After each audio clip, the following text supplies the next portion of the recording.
When I first watched Season 1 of Game of Thrones, it took me a few episodes to really engross myself within the story, the world, the characters, and the writing, but now I knew what to expect. Plus, having the context of the book, I ended up loving this season. I was really surprised by how close this season stuck to the book. Obviously, any adaptation is going to change things from the source material, but as long as those changes improve upon the story and not take away from it, it doesn't usually bother me. For the most part, the show changes very minor things like reducing the amount of people present in scenes due to the budget restrictions or leaving out small bits of dialogue.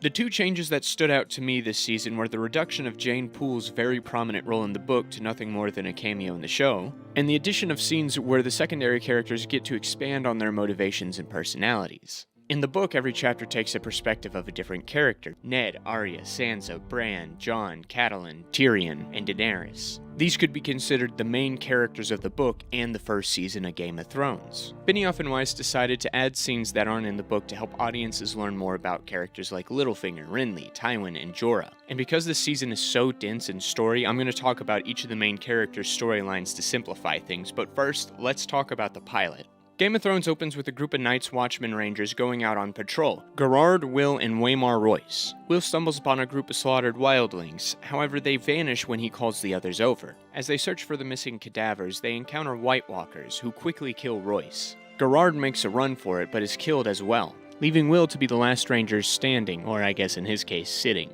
This cold open does an effective job at establishing the main threat that will be carrying out through the entire show: the White Walkers. We don't know much about them from the onset, but these ice zombies make for a terrifying presence. I can't wait to see how this plays out during the show. Can I also add how awesome this title sequence is? Not only is the music one of the most iconic theme songs for a television show, but it is accompanied by some great visuals. Each episode shows us the relevant locations our characters are in on the map's layout, along with the most notable structures of those locations. This is a simple yet effective way to visually teach the audience about the fantasy world your characters are operating in. When the sequence is done, we get to meet the Stark family: the patriarch Eddard, his wife Catelyn, his ward Theon, his bastard Jon, eldest son Robb, young lad Bran, eldest daughter Sansa, rebellious daughter Arya, and his youngest child Rickon. Eddard, nicknamed Ned, receives word that his friend and Hand of the King, Jon Arryn, is dead, and King Robert Baratheon is going to ride for Winterfell to visit. First, though, Bran gets to witness his first execution, the person receiving it being Will from the opening. He abandoned his post as a watchman and is raving about White Walkers right up until his death. On their way back to Winterfell, the group stumbles upon a dead stag in the road. Fun fact, they used a real deer carcass for this scene. They find out that the stag died fighting a direwolf, who traveled too far south. This proves to be some obvious foreshadowing, as the direwolf is the sigil of House Stark, and Ned will ultimately die because he traveled too far south because of his dealings with a stag, the sigil of King Robert Baratheon. Jon finds out that the direwolf was carrying pups, enough for each Stark child. Some time passes, and the Starks are getting ready to receive the king and his group at Winterfell. Bran is busying himself climbing around on the walls and buildings, which will come into play at the end of the episode. I like how subtle the time passing is portrayed, with the direwolves now grown from newborns to adolescent pups. The natives of the north gather to welcome the king's posse. Arya is running late because she's running around with a knight's helmet on. A very simple thing that does a great job at highlighting her character. This right here is a great shot showing the entire Stark family standing together. It's very lovely. And it will also be the only time we ever see them together, as most of them are going to die before this story's done. We're introduced to King Robert, Queen Cersei Lannister, her twin brother Jaime, Prince Joffrey, and his personal guard Sandor the Hound Clegane. Robert personally goes up and greets his friend Ned, while the rest hang back, showing how distant they are from their king, also highlighting how everyone is kind of against him in King's Landing. The king gives his touch of death to some of the members of the Stark family and shows himself to be a very jovial man. However, his first interaction with Ned, while amicable, does set up the massive vice of King Robert. He's gotten fat. Okay, there's more to it than that, but we'll be talking about Robert's overindulgent lifestyle here in a second. While I really like this scene and the character interactions, this ADR line from Arya is just really awkward. That's Jaime Lannister, the Queen's twin brother. Would you please shut up? Like, I get that Weiss and Benioff really needed a way to tell the audience that Jaime is Cersei's twin for the big reveal at the end of the episode, but there had to be a better way to introduce that information. They wanted the idea that they were twins to make incest somehow more shocking, I guess. Like, we get it. They shared a womb, and now they share the room. You know what I'm saying? The incest would have been shocking in and of itself. I don't know. Anyway, that's not that big of a deal. It's just a funny reasoning, I guess, to me. Next, Ned and Robert go to the crypts under Winterfell to pay their respects to Ned's late sister, Lyanna Stark. While they're there, Robert offers the position of the Hand of the King to Ned, and Ned accepts. This is one of the few scenes taken directly from the original pilot. 90% of it was reshot on digital cameras, but some of what the crew shot on film for the original made it in. If you pay close attention, you can tell this was shot before everything else, but it's not really that distracting. It's just kinda interesting to notice. Meanwhile, there was one member of the King's posse that was missing from the arrival, and Jaime finds him at the local brothel. This is where we're introduced to my favorite character in the series, Tyrion Lannister. He's getting acquainted with a whore named Ross. Ross will be seen frequently throughout the first few seasons, bumping shoulders, and other body parts, with many prominent characters in the show. She's a completely new character created for the show as a stand-in for many nameless whores in the book. This season uses her effectively to expand on many secondary male characters, as ironically the action of meaningless sex allows for these characters to become vulnerable and give away their inner thoughts and motivations. Through Ross, we get to see the masks of characters like Theon, Littlefinger, and Pycelle slip a bit.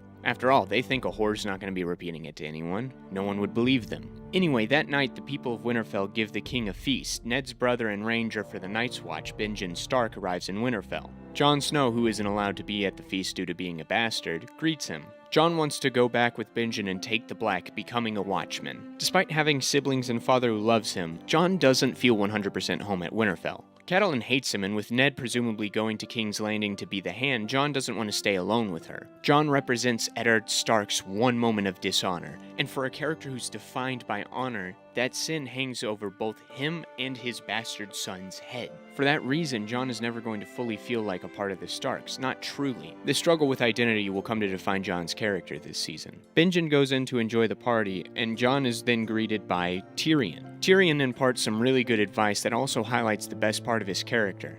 Never forget what you are. The rest of the world will not. Wear it like armor, and it can never be used to hurt you.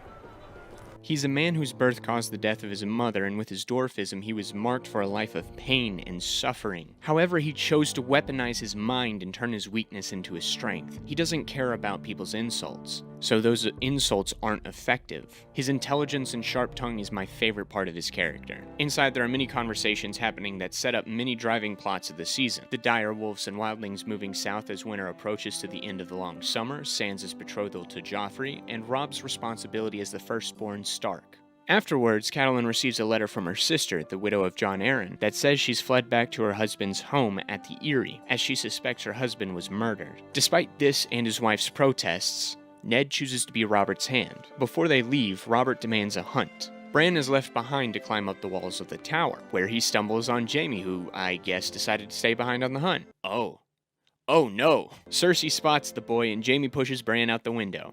This pilot does a great job at setting up our primary characters, excellently introducing their biggest character traits that will dictate their actions throughout the season and teasing the biggest threats to our characters. There's still some obvious growing pains for the show to adapt to, like some of the child actors and the introduction of necessary exposition, but overall I think this does a great job at introducing you to the world of Westeros. I know there were a few scenes I skipped, but since they were detached from everything else, and frankly this is going to be a long video anyways, I'll cover it when I talk about Dany's story later this season. The rest of the season keeps the main characters split up, following their own storylines. The primary storyline is Ned's going to King's Landing. Eddard Stark is for all intents and purposes the main character of Season 1, so let's start with his story. Ned's story at King's Landing mainly consists of his investigation into Jon Arryn's death and learning about the politics of Westeros. He's a very honorable man who assumes the best of most people, but he slowly learns how deceitful people can be. Ned's journey is by far the best part of this season. Not only is he one of the best defined and developed characters in the entire show, but his storyline is just tragic, especially on a rewatch considering his final fate. Ned has entered into a political game that he knows nothing about, and his honor and altruism is tested at every turn. First, he's honor-bound to serve his friend Robert no matter what, even though as we see more and more through the season, Robert is a horny drunk whose only use to the world was during war. He was a great warrior, but once his rebellion ended, he was left with no purpose. He's in a loveless marriage, he rules a kingdom surrounded by schemers, and his children, unbeknownst to him, aren't even his. The scenes he shares with Ned go a long way to show the depressed and regretful human beneath the light-hearted demeanor. His deathbed scene is fantastic, where he accepts his death and takes blame for it, and in a way, he's not wrong. I mean, sure, it was a Lannister conspiracy to have Lancel get him drunk so he wouldn't be able to take down a boar, but it was his own self-destructive behavior that led him to that point. There's also a scene added to the show that depicts Robert and Cersei that does a great job fleshing out both characters. A large part of Robert's character was that he was in love with Ned's late sister, who died during his rebellion against the Mad King. When she died, he lost a lot of joy in his life, leading him down a self-destructive spiral. I also love how it revealed that Cersei actually loved Robert once until she found out he only ever cared for his dead love. Another large part of Ned's story in King's Landing is his navigation of the politics of Westeros. Ned, an honorable man, faces an onslaught of schemers, killers, and general slimeballs. Everyone in King's Landing is two-faced. Robert is his best friend and great warrior, but Ned learns that he's let himself go, indulging in his worst vices. He thinks Littlefinger is a good ally because of his past with Catelyn, but he finds out that the man is willing to backstab him to get what he wants. I will say I do think Littlefinger was willing to work with Ned to a point where he realizes Ned's honor and altruism will lead to his downfall, so he decides to hop on the winning team. However, Ned's big mistake was the conversation he had with Cersei in episode 7. After discovering that all of her children were Jaime's bastards rather than Robert's children in the previous episode, he honorably confronts her and allows her the choice to flee back to Casterly Rock. His offer of mercy is his crucial slip-up because Cersei does not play by the rules. She immediately works on a plan to ensure that this information does not come to light. When Robert dies, Ned works to gather allies to ensure the rightful heir, Robert's brother Stannis, can take the throne. However, he does not account for the betrayal from the City Watch and Littlefinger. We only get a couple scenes of Ned in his cell, but I really loved both of them. He talks with Lord Varys, who also betrayed him, but these scenes reveal that out of all the people in King's Landing, the shifty spider was one of the more altruistic ones. He tells Ned that everything he does is for the good of the realm, and he offers Ned advice that will save his own life. However, Ned rejects this as it would be a compromise of his values of honor. Varys understands being willing to give up one's own life for honor, but he counters that his daughter's lives will be in danger if he dies. When the day of Ned's trial comes, he finally gives in, compromising his honor for the lives of his daughters. Cersei is willing to send Ned north to take the Black, but Joffrey determines a different punishment. This was the moment that officially set Game of Thrones apart from other fantasy stories. Sure, the nudity and the curse words felt different than fantasy like Lord of the Rings and Earthsea, but this moment really defined Game of Thrones as a subversive fantasy story. Our altruistic hero dies and the evil people win. We have 8 seasons of television, or as of now 5 books, and the main character dies in the first installment. It's so devastating on first watch, but on a rewatch you can really pick up the missteps that led Ned to this moment. He's the ultimate tragic hero, which honestly makes him one of my favorite characters in the show. Also, despite his short time in this story, his death has major implications for the rest of it, as it causes the war for the Iron Throne. The deep political intrigue and Ned's tragic navigation of these politics makes this my favorite part of the season. There are also 2 other storylines happening in King's Landing this season. While Arya and Sansa don't get a lot to do, I think their activities are very critical to Season 1. In the pilot, Arya is established as someone who doesn't like to live the traditional noble girl's life. She doesn't care about the dresses or the sewing, she likes to fight. She idolizes knights and warriors, which is why her most prized possession is the sword given to her by Jon, named Needle. You can even argue that that awkward ADR line that I mentioned earlier highlights just how obsessed she is about warriors and knights. While she's in King's Landing, Ned allows her to train with a Braavosi swordsman named Syrio Forel. For his short time in the show, Syrio proves himself to be a very charismatic man. The way he builds Arya up without treating her like a child makes him a very solid teacher. One of her lessons, where she has to chase cats, leads her to the catacombs under King's Landing, where Arya discovers the massive skull of the dragon Balerion, the Black Dread. This scene is straight out of the books, where Arya chances upon 2 men talking about the possibility of Ned's death. In the books, it's incredibly vague who these 2 men are, as Arya doesn't recognize them, but if you pay attention to the descriptions of these men, you can figure out who they are. In the show, it's explicitly clear that Varys and Illyrio are talking about this scandalous topic. It also establishes that Varys is working for Daenerys from afar, and since his motivation is the good of the realm, it shows that he believes Targaryen reign is for the good of everyone, perhaps recognizing the vices of Robert and the evils of the Lannisters. Anyway, after this, when Ned has been betrayed, the King's Guard is barreling through King's Landing, killing anyone associated with the Starks. Sir Meryn Trant is sent to collect Arya and bring her to the king. At this moment, Arya's romanticization of combat is destroyed. Syrio tells her to run and quite handily takes down some of the knights with a wooden sword, Lord, but it's clear he won't survive long. Arya has no choice but to run, hearing Sirio's death echoing through the halls. She collects her things, planning to leave King's Landing, but she encounters a stable boy who plans to turn her in. Panicking, Arya uses the first lesson she ever learned about sword fighting and sticks him with the pointy end, killing him. She learns that sword fighting is not some glamorous thing, it's brutal and bloody. When she kills the stable boy, her innocence is broken. Then she witnesses the death of her father as the sister she's butted heads with stands there with his executioners. She's forced to go with a Night's Watchman named Yoren, who is tasked by Ned to save her.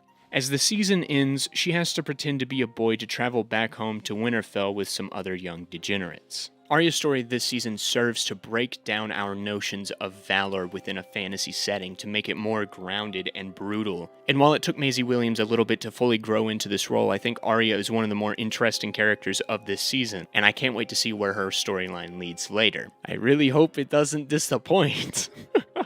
On the other hand, Sansa was probably one of my least favorite parts of Season 1. That's not to say it was bad, though. I found Sansa to be an insufferable, entitled brat for most of the season. The way she treats Arya is horrible, and she willingly ignores so much awful crap about Joffrey to live her fantasy. But I also get that this was intentional. If Arya romanticized knighthood in the way of the warrior, Sansa romanticizes the fairy tale princess life. She believes she's found her Prince Charming in Joffrey Baratheon, a perfect prince who will sweep her off her feet to go live in a pristine tower to overlook the land of Westeros while making a beautiful family. However, her Prince Charming turns out to be an evil, conniving little weasel who thrives off the misery of others. Even though she finds this out on the King's Road in Episode 2, Sansa continues to pursue her ideal fairy tale life with Joffrey up until the moment he orders for her father's head. That's the moment she realizes the pure evil of Joffrey. I had already mentioned how this moment is impactful for the overall story of the show, but it also serves as defining turns for many of our main characters, as we will later see. Up until that moment, Sansa believes that for all of Joffrey's faults, he still genuinely loves her. When Ned is arrested for treason, she goes to Joffrey in good faith to spare her father's life, thinking that she has his ear. Obviously, she didn't. Now she's stuck as a prisoner to the family who killed her father. While I found Sansa to be frustrating and insufferable early on, it becomes clear not only that her naive worldview is guiding her decisions, but the purpose of her arc is to shatter that worldview. That's why, while her story is my least favorite part of the season, I wouldn't say it's poorly written. That's why this season works as well as it does. Characters are intentionally written to be unlikable for a purpose, and whether or not they become sympathetic by the end of the season is meticulously crafted by the writers. Also, while I'm on the topic of Sansa's story, I want to briefly talk about Joffrey. While his role expands in later seasons, he serves well as the antagonist to the Stark girls for the first installment of the show. He's introduced as a gallant prince, but once his mask slips, whew, you come to hate that snot-nosed little prick. I love seeing Tyrion smack that kid in the face over and over again. It's hard to make me hate a child character, but this show does so well. I'll also add that I enjoyed Sansa's relationship with the Hound. Through his interactions with her, you get layers peeled back about this grizzled man introduced to be a beast. However, I do wish they did the scene that gives us Sandor's backstory like it was written in the books. In the show, Littlefinger just tells Sansa at the jousting tournament, and while it works for what it is, in the books, the Hound himself tells Sansa in private. This not only serves as an exposition scene, but one that establishes that Sandor Clegane has developed empathy towards Sansa, building their relationship. To my understanding, that was how the show was going to do the scene, but because of a rain delay, they couldn't do it. Oh well. Even without it, the payoff where the Hound saves Sansa's life when she's about to attack Joffrey in episode 10 was great. While Sansa herself can come off as insufferable from time to time this season, I think the overall arc she has and the little interaction she has with some of the secondary characters really pays this off in the end. Another large story of season 1 is what has been called Tyrion's road trip. Throughout Season 1, Tyrion Lannister travels to many key locations in Westeros, intersecting with many main characters' storylines, who we'll talk about as Tyrion meets them. Most of Tyrion's plot is used to expand on his character, highlight a more sympathetic side to the Lannisters, and develop the world of Game of Thrones. The first leg of his journey involves him traveling from Winterfell to the Northern Wall with Jon and Benjen. His time in the North, while short, manages to do a lot. First, I absolutely love the relationship between Jon and Tyrion, how they bond over the circumstances of their birth and the social stigma surrounding it. I think this is one of the most underrated relationships in the show. We also get to learn about many of the struggles the men of the Night's Watch face through their conversations with Tyrion. Because he's a member of an influential family, they try to convince him to tell the king that winter comes and the White Walkers with it. When the time finally comes for him to leave, Tyrion hitches a ride with a Night's Watchman named Yoren, who's going to King's Landing to pick up recruits. He leaves Jon behind, whose storyline this season follows his journey to becoming a man of the Night's Watch. We see him befriend some of his fellow trainees with Tyrion's help. all of whom start out hating him thanks to Sir Alistair's intervention. In the book, Jon has a larger group of watchmen surrounding him, but Weiss and Benioff decided to reduce that number, eliminating characters like Halder and Toad from the show, save for a brief mention toward the end of the season. The boys we are left with are Grin, a strong and slow-witted boy who was abandoned by his father, Pip, a sharp-tongued former singer who was sent here for rejecting the sexual advances of a lord, and Rast, a Weasley and nasty rapist who arrived at Castle Black with Jon. I think the decision to shrink the cast of Jon's group was a good one, as even with the smaller group we do get, there isn't a lot of time taken to develop these characters. Pip is my favorite of the three, as his backstory is gradually revealed to us, revealing him to be a decent guy stuck in a difficult situation. The ultimate reveal shows Jon that just because he's a bastard hated by his mother doesn't mean his life situation is worse than anyone else's, as he still got to live the life of a lord's son. Plus, I'm just partial to sharp-witted characters. Rast is the love-to-hate guy out of the group who will hump between doing the right thing and the wrong thing in order to serve his own desires. Grin is probably the blandest of the group, but he appears in the most episodes, so we'll see how he's handled in later seasons. Their screen time is lessened in favor of developing Jon's relationship with three other characters at Castle Black: Commander Jeor Mormont, Sir Alistair Thorne, and Samwell Tarly. Each of these characters represent the three aspects of Castle Black that Jon interacts with. Sam is the cowardly son of the Lord of Hornhill that Jon takes under his wing to protect him from the relentless bullying of the other boys and even Sir Alistair. The way he's able to easily take command of his fellow trainees, even convincing them to ignore the authority of Alistair, shows his natural leadership. As Jon and Sam learn more about each other, they come to develop a real brotherhood by the end of the season, becoming Jon's anchor to the Black. He also demonstrates his aptitude for history and medicine after the bodies of two watchmen are found and rise as wights. Sir Alistair Thorne is the man who trains the new watchman recruits, taking it upon himself to make Jon's life a living hell, getting multiple boys to attack him, goading him into attacking a superior, and screwing Jon over by preventing him from becoming a ranger. He is a stern and vindictive man who despises that the Night's Watch has become nothing more than petty criminals rather than nobles. He's from House Thorne, a noble family that sided with the Targaryens during Robert's rebellion, which adds reason to why he targets Jon with more animosity than the others. He represents the worst of the Night's Watch for Jon and is the primary reason Jon hates it. He knows just how to push Jon's buttons, playing a meticulous game to worsen Jon Snow's life. This culminates with Alistair getting Jon assigned to the stewards instead of the rangers, knowingly ripping Jon's dream out from under him. Fortunately, his unfair treatment of Jon is balanced out by Jeor Mormont. Lord Commander Mormont is a gruff yet honorable man who rules over the Night's Watch. He sparsely appears in the first half of the season, but he becomes prominent in the back half, helping Jon turn his misfortune into a unique opportunity by placing Jon under him as a steward. He plans to prepare Jon to become the next Lord Commander of the Night's Watch, seeing his potential. This pays off when, after the found corpses of the Rangers come back as wights, Jon saves his life. Grateful, Jeor gives Jon his family sword named Longclaw, solidifying the two's father-son dynamic. Unlike Pip, Grin, and Rast, I think Jon's relationships with Sam, Alistair, and Jeor are well developed and clearly defined. I really like all three of these guys, along with another character I've yet to talk about. Maester Aemon is a bit of an enigma when we first meet him, but he proves himself to be an exceptionally wise man who is revealed to be the uncle of the overthrown Mad King of Westeros. He uses his own experience to impart wisdom to Jon toward the end of the season when Ned is captured for treason.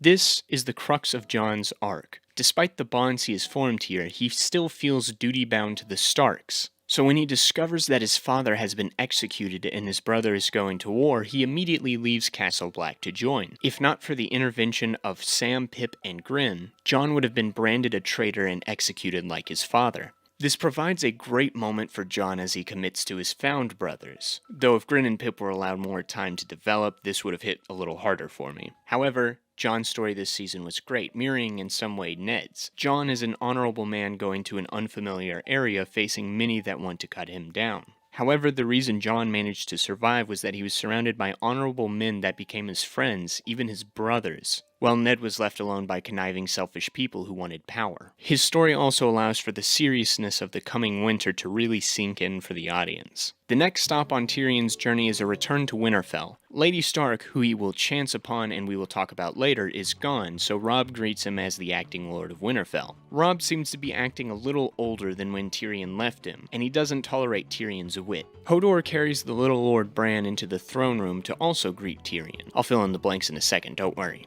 All you need to know right now is that Bran can no longer walk. Once again, I really like Tyrion's interactions with these two Stark children, slowly earning Robb's trust and extending his help and sympathy towards Bran. He offers a design for a custom horse saddle for Bran to be able to ride again. I love the reason he gives to a suspicious Robb for helping the boy. I have a tender spot in my heart for cripples, bastards, and broken things. Once again, this gives good insight into Tyrion's character. He loves those that society would usually toss to the side like him. Tyrion plans to leave Winterfell the next day, so we won't get much more from him here. But since we're here in Winterfell, let's talk about Bran. Bran is our point of view character here in Winterfell, giving us the current goings-on in the Starks' hometown, which honestly isn't a lot. Most of the events in Winterfell serve to set up stories for future seasons. Bran is left in a coma following his tower tumble until Ned kills Sansa's direwolf lady on the King's Road. He awakens to find himself a cripple and his parents gone. After Tyrion provides the custom saddle design, he enjoys his daily exertions into the woods with his brother Robb and Theon. While those two concern themselves over events in King's Landing, Bran is still lost in his childlike fun, leading him to a dangerous encounter with some wildlings who are trying to escape south from the White Walkers. Fortunately, Robb and Theon rescue the boy and take the female, named Osha, as a servant. It is a bit weird to me that she's supplied enough trust to wander around Winterfell by herself so quickly, even spending time alone with Bran, the boy she tried to kill. You'd think there'd be someone guarding her most of the time, but I guess not. I suppose Robb just allocated all resources to war preparation. No one could be spared to make sure the crazy wildling doesn't try to kill anyone, much less the boy she already tried to kill. But with that being said, I do like Osha as a character. In her interactions with Bran, she constantly tries to stress the importance of the coming long winter, as he is the only one willing to listen to her. Since she is stuck as the Stark's servant now, she wants to ensure that they can protect themselves from the real threat, and their bond, no matter how quickly it developed, is very endearing. All this while, Bran is tormented by nightmares featuring a three-eyed raven. This is something we come to learn about more in the later seasons, but these dreams prove to be something important for Bran, as he starts suffering nightmares of his father's death before Maester Luwin receives confirmation of such a thing. Two benefits of being able to see through Bran's eyes are seeing the Stark change, no pun intended, in his brother Robb and natural world building. As Bran is still a child, and a cripple, he doesn't have much to do besides learning with Luwin. These few scenes provide a natural way to learn more information about Westeros that allow a fuller understanding of the world our characters inhabit. And, being a child, the sudden development of Robb is much more striking. He goes from just another Stark child in the pilot to the widely supported King of the North at the end of the season. Through Bran's eyes, we get to see the beginning of that transformation. With both of his parents gone, Robb must step into his role as Lord of Winterfell, suddenly looking older and more grizzled. I absolutely love the dinner scene in Winterfell. Ned is being held in King's Landing as a traitor, and Catelyn is holding Tyrion the Imp hostage in an unknown location. The North prepares an army to go free the Warden of the North, but they need a leader. Robb asserts himself as their general, but he's still a boy, something that the loud and boisterous Great Jon Umber points out. In response to the Great Jon's challenge, Robb's direwolf Greywind attacks the man, biting off two of his fingers. Lord Umber laughs it off and swears loyalty to Robb Stark. This is where Robb officially becomes a man. Also, I just freaking love the Great Jon. What a crazy guy. I really wish he returned in future seasons instead of disappearing and dying off screen somewhere between seasons 4 and 6. Anyway, we'll get more from Robb when we talk about Catelyn here in a little bit. Bran's story is very light this season, but it provides very critical moments and setup that will prove important later in the show. Tyrion's next leg of his journey takes him to the inn at the crossroads, where he bumps into Catelyn, who takes advantage of the fellow patrons' loyalty to House Tully to formally arrest the imp for trying to kill Bran. Now, up until this point in her story, Catelyn has been on her own little road trip. The night after Ned left for King's Landing, an assassin wielding a Valyrian steel dagger tried to kill a still comatose Bran. Fortunately, Bran's direwolf Summer killed the attacker, saving both Bran and Catelyn's lives. The next day, Catelyn finds golden hair in the tower Bran was pushed from, causing her to suspect the Lannisters had something to do with the attempt on Bran's life. She resolves to travel to King's Landing to personally tell Ned of her findings, with Winterfell's Master-at-Arms, Sir Roderick Castle, escorting her. There, she receives help from Littlefinger and Lord Varys in figuring out who owns the assassin's dagger. Littlefinger says it was his, but he lost it in a jousting bet to Tyrion, causing Catelyn to suspect the imp in attempting to kill her son. This is the fun part of Littlefinger's character. While every other character has a chance to lay out exactly what they're thinking or what they're motivated by, Littlefinger always plays things close to the chest. We never fully know if he's telling the truth at any given moment. The most we get from him is when he explains his backstory to Ros, where he had tried to duel for the hand of Catelyn Tully back in the day. Every other moment, he's slyly delivering dubious information and suggestions, and it's up to us as the audience to figure out what his endgame is with everything he says. Catelyn also gets to reunite with her husband briefly, relaying the information she has learned to him. Ned vows to bring justice to the Lannisters, but insists that Catelyn returns to Winterfell for her own safety. However, before she reaches home, she stops at the inn at the crossroads for her fateful encounter with the man she believed tried to kill her son. Instead of taking her prisoner back home, she takes Tyrion to the Vale of Arryn. Her group is attacked by hill tribes, but none of the important characters die in this encounter. This attack once again highlights the good Tyrion has. Instead of taking the chance to save himself, he chooses to save the life of the woman who has taken him prisoner, earning some favor with his captors. He also gets to bond a little with a sellsword named Bronn, cracking jokes with him as they ride. Once they get to the Vale, they are received by Catelyn's sister, the widowed Lysa Arryn, her son Robin, and Ser Vardis Egen. Tyrion is taken to the sky cells below the Eyrie, while Catelyn remains to talk to her sister. This woman is crazy. Different characters emphasize how paranoid Lysa has become since the death of her husband. She's become withdrawn and protective, wanting to shut herself off from the world to protect herself from the Lannisters. But now that she has one in her custody, she wants vengeance, along with her sickly son Robin, who's probably just as crazy as her. Meanwhile, Tyrion is left in a sky cell for a few days until he finally convinces his jailer Mord to deliver a message to Lysa that he'd like to confess his crime. The sky cell is a terrifying concept. The idea of having a prison dangling above the clouds with no walls in the cells is such an ingeniously evil one. In the book, it mentions how the floor of the cell is ever so slightly angled towards the ledge, meaning you could accidentally slide out while you sleep. You know what else you could easily fall out of? The moon door, which is what Robin and Lysa want to throw Tyrion out of. This is the method of execution here in the Vale, and it's what Tyrion faces if he doesn't prove his innocence. When he comes before the Honorable Lady Stark and the people of the Vale, Tyrion confesses to his most horrid crimes. When I was 12, I milked my eel into a pot of turtle stew. I flogged the one-eyed snake. I skinned my sausage. I made the bald man cry.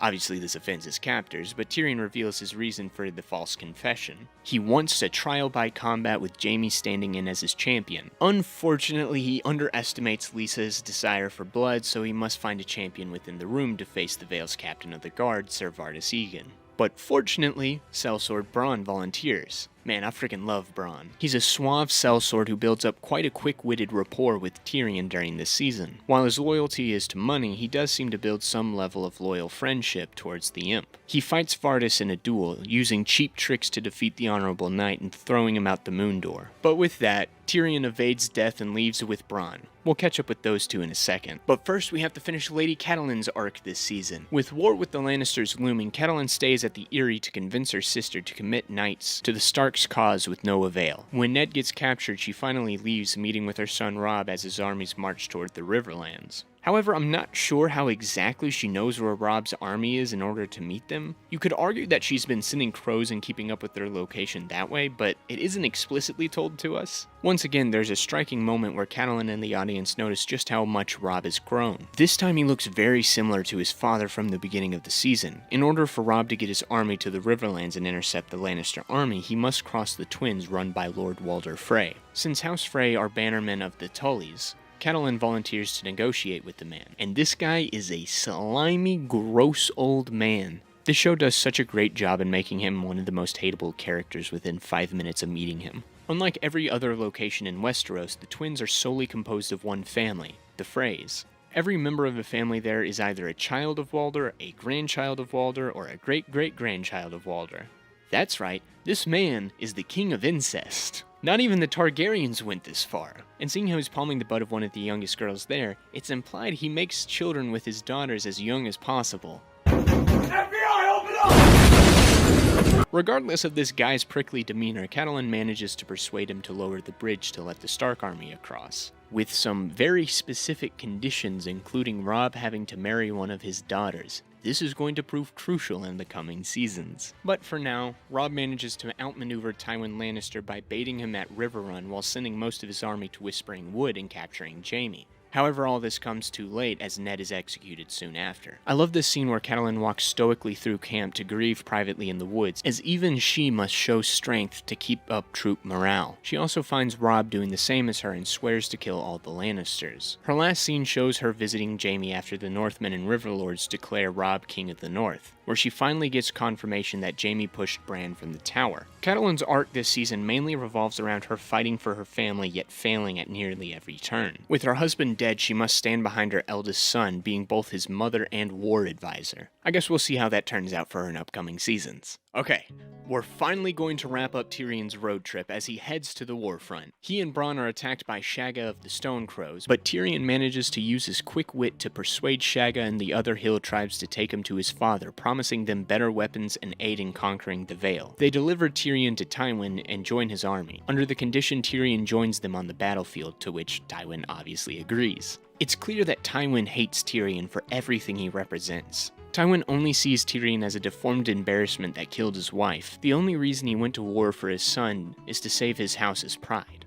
We'll see more of what makes Tywin such a great villain in the coming seasons. Meanwhile, since he suspects he will die on the battlefield tomorrow, Tyrion has Bronn rustle him up a prostitute to spend the night with. Bronn finds one named Shae. Shae is a bit of an anomaly, as she deflects any of Tyrion's attempts to learn about her past. Instead, Tyrion reveals the events of his first marriage to Bronn and Shae. He had met a girl named Tysha and fell in love, eventually getting married. However, Tywin forced Jaime to reveal that he paid Tysha to spend time with Tyrion. The only loving relationship he ever had was a farce with a prostitute. So he swore he would never get married again, only indulging in the horrors he paid. This story reveals a few things. First, it shows just how far Tywin is willing to go to ruin Tyrion's life. Second, it reveals why Tyrion spends so much time surrounded by women that other noble houses would avoid. Third, it reveals that Jaime cares about his brother's happiness. Despite how awful of a person he has shown himself to be this season, we get a handful of moments that shows Jaime might not be as bad as he may appear, something that will develop in the next season.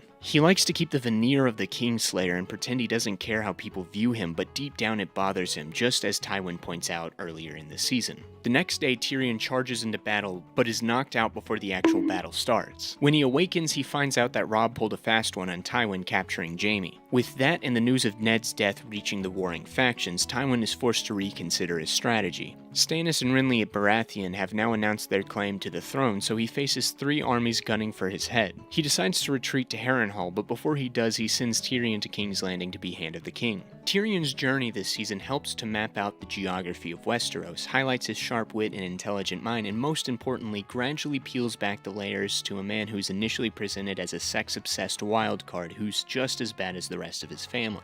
He shows his kindness to Bran, Jon, and Catelyn and weasels out of impossible situations, all while harboring deep pain, much of which is caused by the father he continues to work under. This show instantly made Tyrion one of my favorite characters in fiction, and I really hope his strong characterization holds up in the coming seasons. Across the pond, we follow a young girl named Daenerys, one of the only living Targaryens in the aftermath of Robert's rebellion. Her older brother Viserys desperately wants to take back the throne, so he uses Dany as a pawn to achieve this. With the help of a nobleman named Illyrio, Viserys marries his little sister off to a Dothraki Khal in exchange for an army to take the Iron Throne. Daenerys' arc this season will see her fully integrating herself into Dothraki culture, growing to be their leader. In episode 1, she's a bashful little girl who completely bends to the will of her brother. Once she becomes the Khaleesi, we see her gain confidence to the point of finally standing up to Viserys. With her newfound confidence and power, she starts to push back against elements of Dothraki culture she finds to be detestable. While she does push many of the old guard Dothraki away, she cultivates a very dedicated group of followers that will follow her to the ends of the earth. Another large part of Dany's journey this season is her relationship with Khal Drogo. He's introduced as a boorish brute who, putting this as YouTube-friendly as possible, takes Dany without her consent on their wedding night. I will say I like that Drogo is more accommodating and gentle with her in the book, but regardless, both the book and the show do a great job developing this forced union into a loving relationship.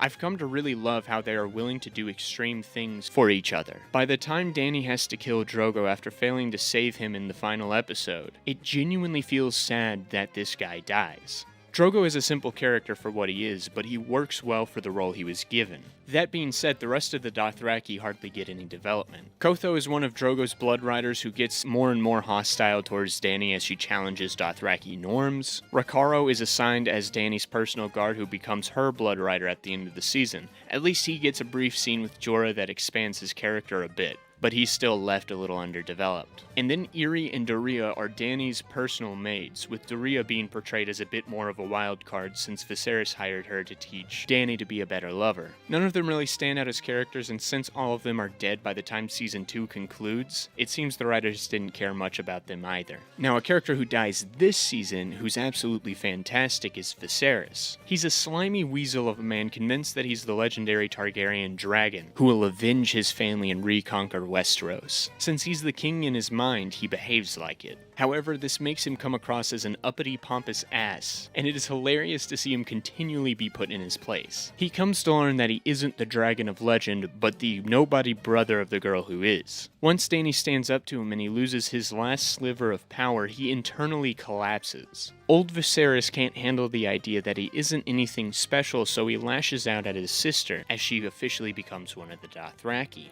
We see his cruelty as he threatens to kill Dany's unborn baby, but fortunately Drogo steps in, giving him the golden crown he's always wanted. The show does a good job alluding to Dany being the dragon from the start. In her first scene, she just casually walks into a scalding hot bath. But it doesn't bother her, while Viserys is bothered by a candle's flame. Dany will eventually prove herself to be the true dragon in the last scene of the season, stepping into a funeral pyre and emerging with 3 dragons, the first to be seen in centuries. Despite his short shelf life, Viserys left such an impression on me, and this pompous prick is one of my favorite characters in the show. There is one last major character Dany interacts with in her storyline, and probably the most important character out of this bunch, Jorah Mormont. Jorah is the disgraced son of the Lord Commander of the Night's Watch, who was exiled for selling poachers into slavery. His meeting of Dany seems a little convenient. We come to learn that Jorah is acting as a spy for the crown in order to earn a pardon. However, he comes to develop an unrequited love for the young Targaryen, committing himself to her and stopping the assassins sent by the king to kill Dany. For this season, Jorah mostly serves as the guy who dispenses information on Dothraki culture for Dany and the audience to learn, so his backstory seems more interesting than the stuff he actually gets to do on screen. That being said, Jorah hiding the fact he conspired to kill Dany will prove to have some severe consequences for him in the future. Overall, I really liked Dany's journey this season. Her gaining of confidence and power was a fascinating, well-paced journey that felt like it earned the screen time it had despite feeling more loosely attached to the other storylines. From what I remember, the rest of Dany's plotlines won't be as good going forward, but I guess we'll see.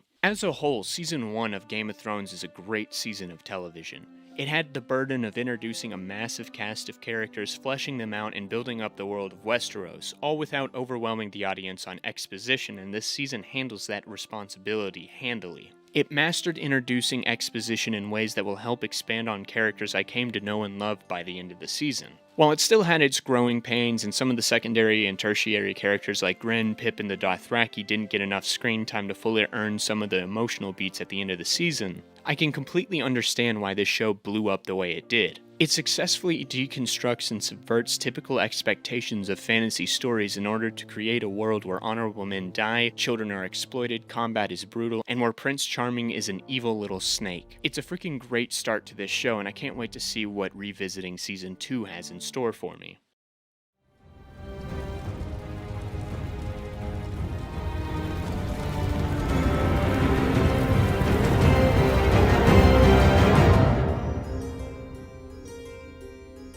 Season 2 of Game of Thrones adapts the second book of A Song in Ice and Fire, A Clash of Kings, and the beginning of the third, A Storm of Swords. This is where the show starts to drastically depart from the literary canon, from killing off characters who are still alive in the books, to restructuring character motivations and events, to showing storylines that happen completely off-screen, even completely omitting very important characters. I won't be going through every difference, but when something that stands out to me comes up, I'll make mention of it. The book also adds 2 points of view to replace Ned's, since he, well, those points of view are Theon's and a new character named Davos Seaworth's, former smuggler and loyal servant to King Stannis. The show also decides to follow Robb's POV as his love story happens off-screen or off-page. in the books. The show also adds many different plot lines and interactions that don't exist in the books, and as such, I won't be approaching this season the way I did the first. Instead, I'll be focusing on the main story of the season, the War of the Five Kings, and then I'll talk about the plot lines that don't follow those events. The War of the Five Kings is the conflict that erupts in the aftermath of the death of Robert Baratheon and Eddard Stark. Joffrey Baratheon takes the Iron Throne while both Robert's brothers, Renly and Stannis, fight to take it. Meanwhile, Robb Stark and Balon Greyjoy fight to become King of the North. Despite the increased budget, the show doesn't actually put many battles on screen. Robb's story primarily follows him falling in love with a field medic. The Greyjoy sieges happen off screen as we follow Theon beelining straight for the defenseless Winterfell. Renly is killed before he actually gets to join a battle. All we see of Tywin is his war council planning rather than his actual battles. The only king we see in direct conflict is Stannis, who effectively becomes the main antagonist of the season. He poses a direct threat to Sansa and Tyrion in the climax of Season 2 at the Battle of Blackwater, and to Catelyn earlier on in the season.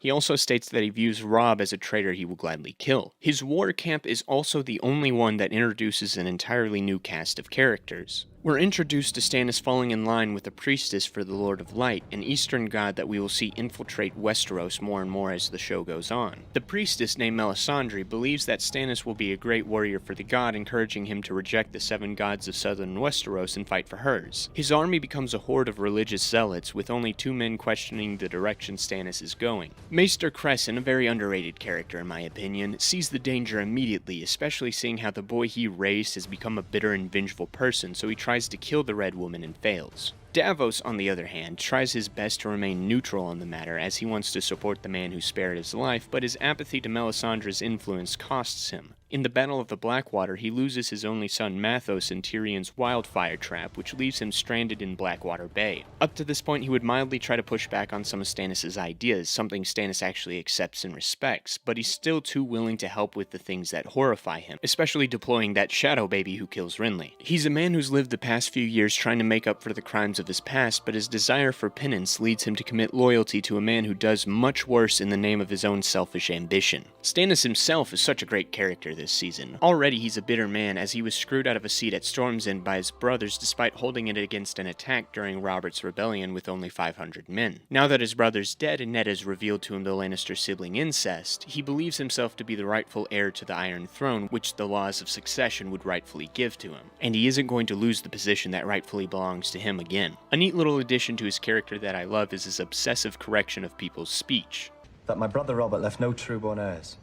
The boy Joffrey, the boy Tommen, and the girl Marcella being born of incest between Cersei Lannister and her brother Jaime Lannister.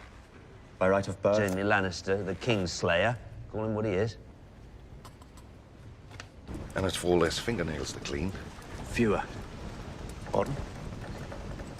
4 fewer fingernails to clean. And her brother Jaime Lannister, the Kingslayer. By right of birth and blood. I do this day lay claim... Make it Sir Jaime Lannister, the Kingslayer. Whatever else he is, the man's still a knight.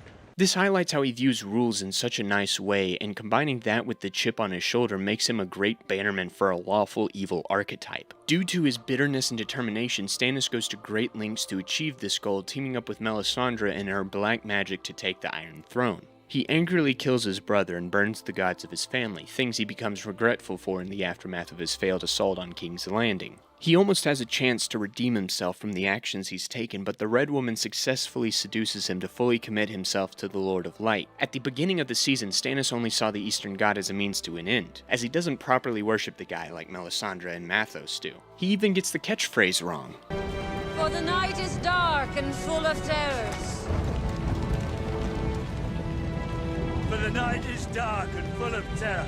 And seeing how he's a stickler for language, you'd think he'd care enough to make sure he got it right. It's a nice little detail that gives us insight into his mentality around the Lord of Light. However, once he sees a vision of himself at the end of the season, you know he's going to be a zealot going forward. Stannis and his army make for a great antagonistic force, and the inclusion of Davos gives us a nice and morally good character to root for within the bunch. The other Baratheon brother who's fighting for the Iron Throne is Renly, who ends up being the first royal casualty in the War of the Five Kings. Renly's a very charismatic young man who's been able to rally more support than his brother, but his faults come from a great quote from Catelyn. It's a game to you, isn't it? I pity them. Why? Because it won't last. Because they are the nights of summer and winter is coming. This army is a bunch of young bucks who haven't experienced real warfare. At most, they've played war with jousts and duels, but none of them fought in conflicts like Robert's Rebellion. Like Arya last season, they glorify wars in their warriors, craving conflict so they can do cool sword fighting tricks and wear awesome armor and get their names sung for eternity. It's effectively like Ninja taking an army of Fortnite and Call of Duty players into a war zone while every kid is yelling, "Where we dropping, boys?" while trying to do 360 no-scopes off random ledges or something. What makes Renly a threat, however, is the Tyrells. The Lords of the Highgarden are a large and formidable family that were barely in Season 1, with Loras knocking dudes off horses and spending quality time with Renly. This season we get to meet his sister Marjorie, who seems like an innocuous and innocent little girl at first, but we get hints that she's about to become a power player within the Game of Thrones in the coming seasons. After Renly dies, Littlefinger is able to convince the Tyrells to come to King's Landing and fight Stannis, arriving just in time to turn the tide in the Lannisters' favor. As a reward, Loras joins the Kingsguard and Marjorie replaces Sansa as Joffrey's betrothed. With that, the Tyrells have successfully integrated themselves into the structure of King's Landing, with the Lannisters seemingly being none the wiser. Another enemy Sansa makes from Renly's camp is the Lady Knight Brienne of Tarth. She's a skilled swordswoman who dwarfs pretty much everyone she interacts with. She's driven by a heavily implied love for Renly, and when he's killed, she's blamed for his regicide. Catelyn Stark is the only one who believes in her innocence and helps her escape. As a result, she becomes a duty-bound knight in the lady's service. She's one of the truly good characters in this show. Brienne isn't out to deceive and scheme, she isn't selfish. She's a knight of the highest order who takes her duty and honor seriously. For basically the rest of the show, her two defining motivations stem from those values. She seeks vengeance for Renly's death in order to correct her failure to protect him, and she seeks to honorably serve Catelyn as her personal knight. The reason Catelyn is at Renly's camp is because she's there to forge an alliance between Robb's army and Renly's, one that seems close to happening until, well... While she's there, we get some really good interactions between herself and Littlefinger, who, as previously mentioned, was there to win over the Tyrells. It's great to see the fallout between the two as a result of Littlefinger's betrayal of Ned, and while it seems like he's trying to make amends, he's still up to his old tricks. He gives Catelyn Ned's bones and tells her that Tyrion wants Jaime in exchange for her daughters who are being held in King's Landing. Well, one of them is, but the other one's out and about somewhere, and as far as they're aware, she's probably dead. But she doesn't need to know about that. This seed is planted in her mind, and later when she hears that Bran and Rickon are dead, which also isn't true, someone stopped lying to this woman about her children, she's finally pushed to the brink and breaks Jaime out of Stark custody, having Brienne hand-deliver him to Tyrion. While the storyline starts in Season 2, the important and best parts of it happen in Season 3. Honestly, this statement will become a bit of a trend as I continue talking about Season 2. Catelyn continues to be who she was last season, a mother desperately trying to save her family. I'm starting to realize she's a pretty straightforward and simple character, but damn if she isn't well executed, and if Michelle Fairley doesn't act her ass off in every scene she's in. Meanwhile, Catelyn's son is also at war, however his storyline this season isn't one of war, but of love. In the aftermath of battle, Robb meets field nurse Talissa Mager and becomes smitten with the Volantian woman who doesn't approve of his war-making. The rest of the season sees them falling in love and eventually getting married, which violates the pact he made with Walder Frey in Season 1. That's probably not gonna turn out well for him. It's also interesting that they get married in the light of the Seven, gods that neither person's family worship. Symbolically, it represents both breaking from the traditions of their parents, getting married for love rather than politics and alliances. Also, they're in the Riverlands, where people don't worship the old gods nor the Eastern gods, and Catelyn still worships the Seven, so with Ned gone, perhaps her influence over Robb has naturally inclined him towards the new gods. As you can see, this season really got me thinking about the religions within Westeros and the conflicts it causes. And we also saw that with Stannis as well with Roller the Lord of Light. Outside of that love story, Robb doesn't get much to do. We get introduced to Roose Bolton, who will become a very important character in Season 3, as does this marriage.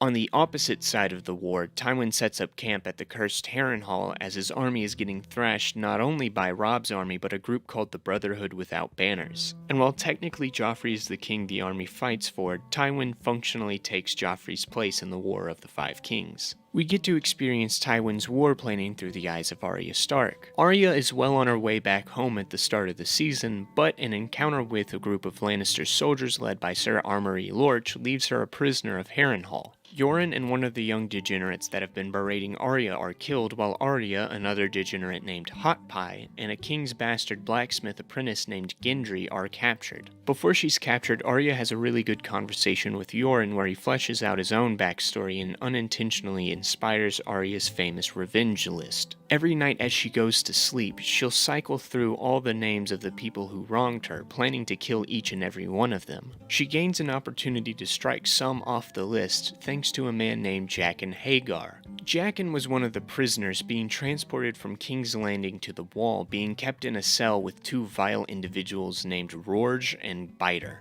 When Amory Lorch's squad attacks the group, a fire is started threatening to end the terrible trio's lives. Arya stops to help them escape, and as a result, Jaqen pledges to end 3 lives of Arya's choosing to satisfy his god, aka the Lord of Light. I swear that damn guy keeps popping up everywhere this season, doesn't he? Jaqen kills a torturer named the Tickler and Sir Lorch himself at behest of Arya. The final request, however, becomes a bit more complicated, but first that requires us to talk about Arya's cupbearing. While Hot Pie goes to the kitchens and Gendry to the forges, Tywin allows Arya to become his cupbearer, unknowingly allowing the daughter of his enemy access to his war meetings and documents. These scenes between Arya and Tywin are some of my favorite parts of this season, and they weren't even in the books. Their interactions peel back layers on who Tywin is, the philosophies he lives by, and the disdain he has for those around him. To him, his family's legacy is everything. After he saved the Lannister name from his father's weakness, Tywin is hell-bent on making sure his house will remain strong long after he's gone. As we'll see in Season 3, Tywin's got his work cut out for him. He and Arya form a strange pseudo-father-daughter relationship where he offers advice and actually allows her to lie and stand up to him without punishment, whereas he'd be willing to kill one of his own war counselors if they did the same. He respects her intelligence and thinks it's humorous that she's pretending to be a low-born girl while she's looking for every opportunity to help herself or her brother. There's also a great scene when Littlefinger shows up to Harrenhal. Hey, I guess he's on his own little road trip this season. And he meets with Tywin as Arya tries to hide her face from the shrewd schemer. This scene is incredibly tense, and there's a couple of moments where Littlefinger almost discovers who she is. Honestly, I believe he does know who she is, but chooses not to divulge that information as he's curious to see what will come of Arya's schemes. He's a man who thrives on chaos after all. His stay at Harrenhal isn't long, however, as he's sent to negotiate with the Tyrells to help with Stannis' coming siege of King's Landing. This also means Tywin must leave the cursed town, leaving Arya behind with the mountain. Arya panics and tells Jaqen to kill Tywin immediately as he's on the move, which just isn't possible, so instead Arya tells the mysterious assassin to help her and her friends escape, which he refuses. She realizes she can trick Jaqen into helping her by acting like anyone in an online chat room and tells him to kill himself. Either Jaqen is duty-bound to kill himself, or he helps Arya, so obviously he chooses the latter. After helping the 3 kids, Jaqen hands Arya a coin that will allow her to see him again in the future. I love this dude. His weird way of talking that honestly makes sense once you realize he's a faceless man, his skill as an assassin, and his genie-like offer to Arya makes her story this season a very fun one. Her storyline also lays the groundwork for who Arya is going to become throughout the rest of the show, a shrewd and ruthless assassin. She takes the various lessons imparted onto her since the beginning of her journey. She carries a little bit of Syrio Forel, Yoren of the Night's Watch, Jaqen Hagar, and even Tywin Lannister with her, slowly transforming her into a unique type of warrior that she can thrive at being. That leads us to the final king to throw his crown into the fight, Balon Greyjoy, who operates mostly off-screen. The only activity on the Greyjoy front we see is through Theon's eyes. He is sent to his father by Robb to negotiate an alliance, only to find that his father and sister Yara have plans of their own. Balon wants to invade the towns on the northern coast to become the actual king in the north. This is where Theon's arc starts for the season. He suffers an extreme identity crisis as he grew up with the Starks, but he was only there because he was taken prisoner as a result of his father's rebellion against Ned. He desperately wants to prove himself to his father, so at the encouragement of his second-in-command, Dagmar Cleftjaw, he decides to invade Winterfell and take ownership over the city. He tries to establish himself as a strong and just ruler, but it's clear his betrayal of the people he'd grown up with doesn't sit well with the Winterfellians. Their resistance grows, and it forces Theon to go to further and further extremes to prove himself one of the Ironborn like his crewmates. It doesn't help that Dagmar keeps egging him on. When I first watched the show, I remember hating this turn for Theon, but on a rewatch it's one of my favorite elements of Season 2. Two of my favorite moments from the show thus far come come from Theon's storyline. The first comes when Bran, Rickon, Osha, and Hodor, all of whom we'll get to in a second, escape. Theon tries to hunt them down, but fails. Dagmar suggests killing 2 of the local kids, burning their corpses and displaying them as stand-ins for the Stark children to warn the other Winterfellians not to cross him. Theon presents the corpses and looks so sure of himself as the people who raised him react in horror. Then he turns around to witness his work, and a look of horror crosses his face as well. He realizes he's gone too far. Killing Sir Roderick was expected of him, but this was cruel. Later he sits down with Maester Luwin, who, side note, great character this season, as Ramsay Bolton's armies surround Winterfell. Luwin tells Theon that he knows the lad has been pretending to be this horrible person and that it's not too late to turn back, but Theon says this: "I've gone too far to pretend to be anything else."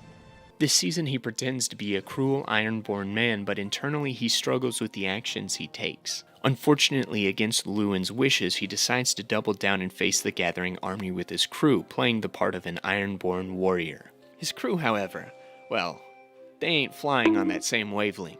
Now, while Theon's story was great this season, I found the secondary characters perfectly serviceable, with Luwin being the exception. Despite all that Theon does, Luwin is the only man who stays in his corner offering advice that could save his life. Sir Roderick goes out like a badass, and I kind of enjoy how Dagmar behaves like a devil on Theon's shoulder to Luwin's angel. The rest of the characters, they just kind of do their jobs just fine. Oh yeah, I forgot, Bran is there too. I did enjoy seeing him serve as the interim Lord of Winterfell, being forced to grow up quickly as his brother fights the war, but it's not focused on much in the first half of the season. The other thing he does is warg all over the place, dreaming of the beckoning three-eyed crow. When Theon invades, Bran cedes authority to him before escaping with the help of Osha and Hodor. They evade Theon by hiding in the crypts under Winterfell and only come out after the Ironborn mutiny against their young captain. They find Luwin dying by the werewood, who tasks Osha with protecting the other 3 to ensure that they can find their way to allies across the forest. The group leaves the mighty Winterfell as it burns, which is a very sad but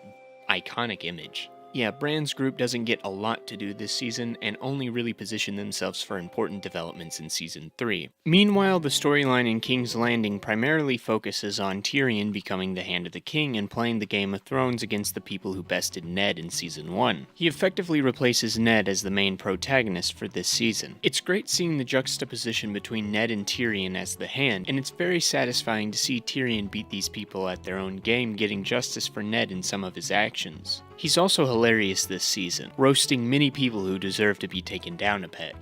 Must be odd for you to be the disappointing child. The man was a traitor. He tried to buy my loyalty. A fool. He had no idea you were already bought. No one threatens his grace in the presence of the King's Guard. I'm not threatening the king, sir. I am educating my nephew. Bronn, the next time Sir Meryn speaks, kill him. That was a threat. See the difference? It's all fallen on me.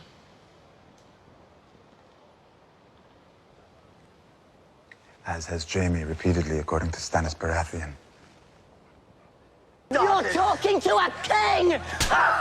And now I've struck a king.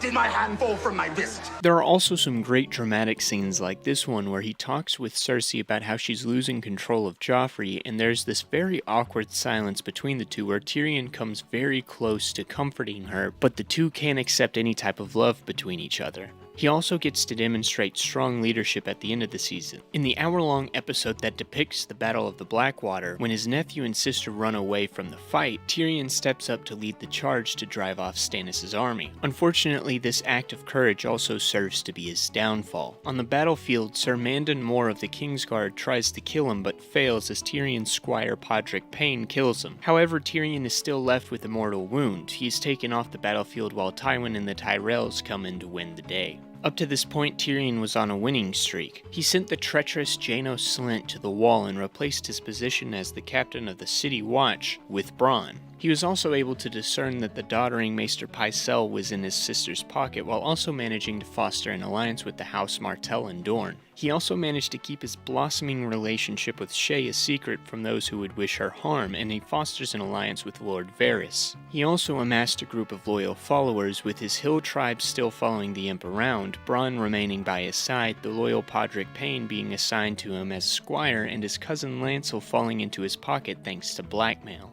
What Tyrion comes to realize is that this is where he thrives. Unfortunately, he's put into a deep sleep thanks to his injuries from Mandon Moore and is kept drugged by Maester Pycelle, allowing Tywin to come in and replace him as Hand of the King, reversing nearly everything Tyrion built up. The Hill tribes are kicked out of King's Landing, Bronn is removed from the City Watch, and the city hates Tyrion. Everything he worked for was for naught. However, when offered a chance to run away by Shae, he chooses to stay and fight as he recognizes who he has to be. We also get a great moment when Pycelle wakes Tyrion up that indicates he's been putting on a front with his senility and is actually of perfectly sound mind. We get to see a lot more of Cersei and Joffrey's relationship this season. In Season 1, Cersei believed Joffrey was still her little boy who would obey everything she told him, but once he comes into power, he proves her wrong. We also see him slip from her grip over the course of Season 2. At the beginning, he orders the City Watch to murder every one of King Robert's bastards in King's Landing, which includes a little baby, something that clearly bothers his mother. He plays warlord in the throne room, and he orders an entire square of people be executed for one person throwing poop at him. Despite all of that, Cersei still loves that little bastard and fights desperately to protect him. While she's a clever player of the Game of Thrones committing horrible acts in the game, Cersei's weakness is found in her children. Everything she does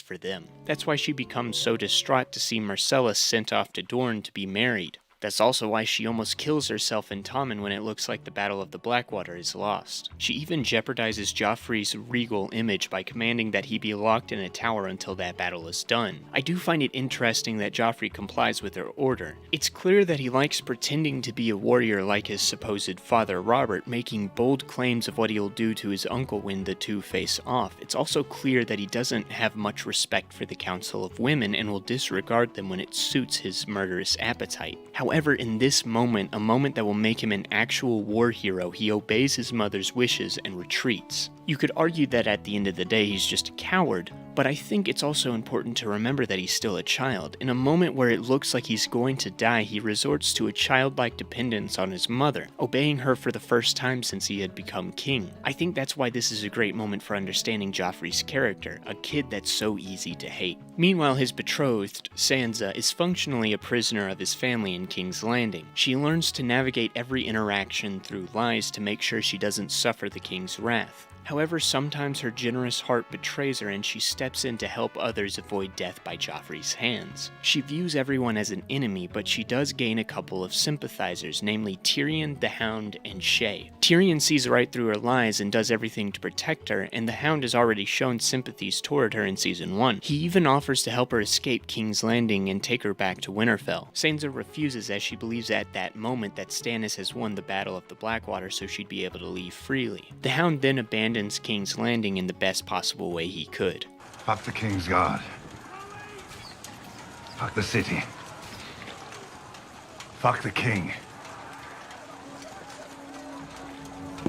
Shae, meanwhile, becomes Sansa's personal maid in order to blend in while living with Tyrion on King's Landing. She advises Sansa not to trust anyone there, which might possibly hint at her future betrayal of Tyrion in Season 4. She also tries to hide the fact that Sansa is now going through puberty, making her ripe for bearing Joffrey's heirs. Shae's last interaction with her this season is when she tells Sansa to flee to her room when it looks like Stannis will win the war. A major idea drilled into Sansa's head is that despite those she finds to be allies, she is surrounded by killers and liars, which helps set up her arc for the rest of the show. If Arya is on the path to becoming a remorseless assassin, Sansa's being set on the path to become a shrewd politician. It's a little more subtle than Arya's development this season, but interesting nonetheless. I kept mentioning the Battle of the Blackwater, and I want to praise it for just a little bit. Episode 9 of every Game of Thrones season is usually a big event. In Season 1, it was Ned's execution.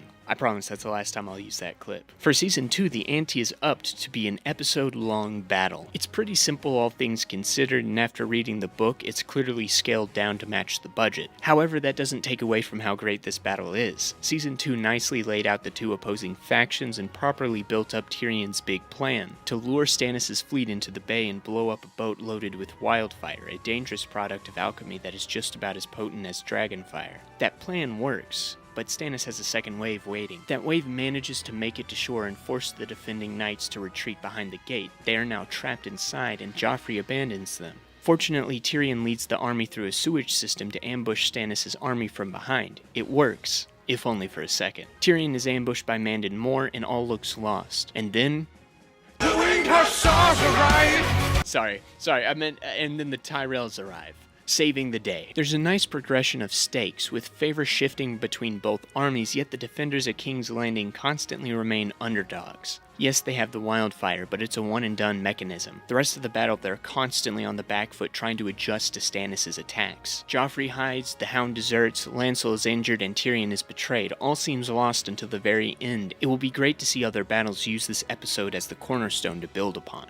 Also, I noticed that this guy dropped his arrow, and I can't unsee it, and now you won't either. Meanwhile, in the north, Jon heads out with a group of rangers led by Lord Commander Mormont. They're traveling north of the Wall to finally find Benjen Stark and learn more about the White Walkers. They make camp with a wildling named Craster who lives in his keep with his daughters/lady wives. Oh, come on, another incest family? George, one incest family? Shame on me. 2 incest families? Shame on you. 3 incest family with a 4th in the lore? I'm starting to get concerned here. Anyway, Craster's not a great person, but he is an ally of the Watch. At Craster's keep, we meet one of his daughter wives named Gilly, who Sam takes an instant fondness for. Jon also finds out why there are no other dudes in Craster's keep. This obviously horrifies Jon, and Craster's pissed that his secret has been discovered. When he is brought before the Watch, it's clear that Gior knows about this. This further highlights how morally corrupt the Night's Watch has become. Gior may be a good man, but in desperation, he's recruited a bunch of thieves, rapists, and thugs and allied with an incestuous baby killer. While he deems this necessary, this will come back to haunt him in the next season. From here, Craster kicks the Watch out of his keep, and so the group must go and make camp at the Fist of the First Man.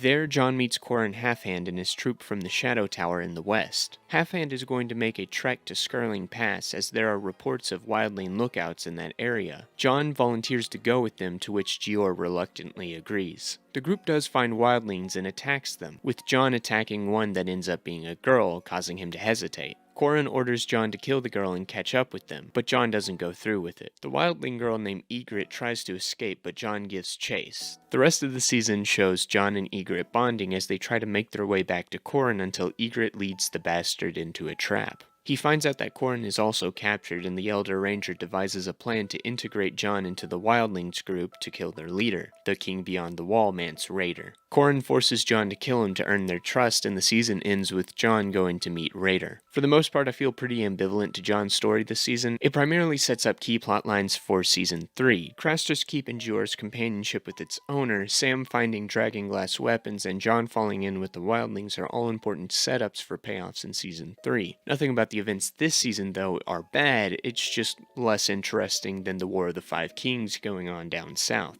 It is cool we get to see more of the White Walkers integrated into the beginning and the end of this season, and Dolorous Edd was a nice addition to Jon's supporting cast. In the east, we find Daenerys struggling to keep her people alive in the Red Waste. Her storyline this season is the one that most departs from the book, but it honestly doesn't bother me that much, as I don't particularly care for the plotline in either versions. Dany sends Ricardo to find a safe place for her tribe to go, but he is killed by a rival Khal while he's still alive in the books, as are Irri, Pyat Pri, and Xaro Xhoan Daxos. For Ricardo, apparently the actor wanted to move on to other projects, so D&D decided to give the character a proper send-off, even though in this very season they had no problem recasting a major character like the Mountain, who would later get recast again in future seasons, as would Beric Dondarrion and Daario Naharis. I would have liked a recast to keep him around since, like I said earlier, Ricardo is the only Dothraki to really get any character work. Instead, we're left with Kavaro, who just kinda walks around and doesn't do much to make him memorable. Heck, even the writers forgot about him since he disappears after this season. We spend a few episodes with Dany slowly dying in the Red Waste until she finds the rich city of Qarth almost halfway through the season in episode 4. She spends the second half of the season meeting the uppity people of Qarth. You got the Spice King, who leads a group called the 13 that rules over this spectacular city. The other notable members of this council are Pyat Pri and Xaro Xhoan Daxos. Pyat Pri is a fine character who serves as an obvious twist antagonist who teams up with Daxos to kill the 13 and take over Qarth. He does this so he can capture Dany and her dragons to fuel his magic, but Dany instructed her dragons to burn him alive. Bro didn't even consider that dragons breathe fire. Come on, it's basic Dragon 101. Even if he thought that the dragons were too young to breathe fire, or if Doria neglected to relay the information that the dragons could breathe fire specifically at Dany's command to Daxos, you'd think this man would would be smart enough to bind the dragon's mouths. Or does he not know the magic to tie a knot? Also, he says that his magic is the strongest when near the dragons, and yet it does piss all against some fire. Granted, it's dragon fire, which is a lot stronger than normal fire, as we learned from the Harrenhal lore earlier this season, but still, Mr. Pre should have been competent enough not to die here, and thus Dany should still be trapped here going into next season. I mean, you make body doubles, man! You could have just done that as a safety precaution. You literally do it in this scene, and you don't send one of your little clones to talk to Dany and her fire-breathing dragons with mouths you haven't taken the time to tie up?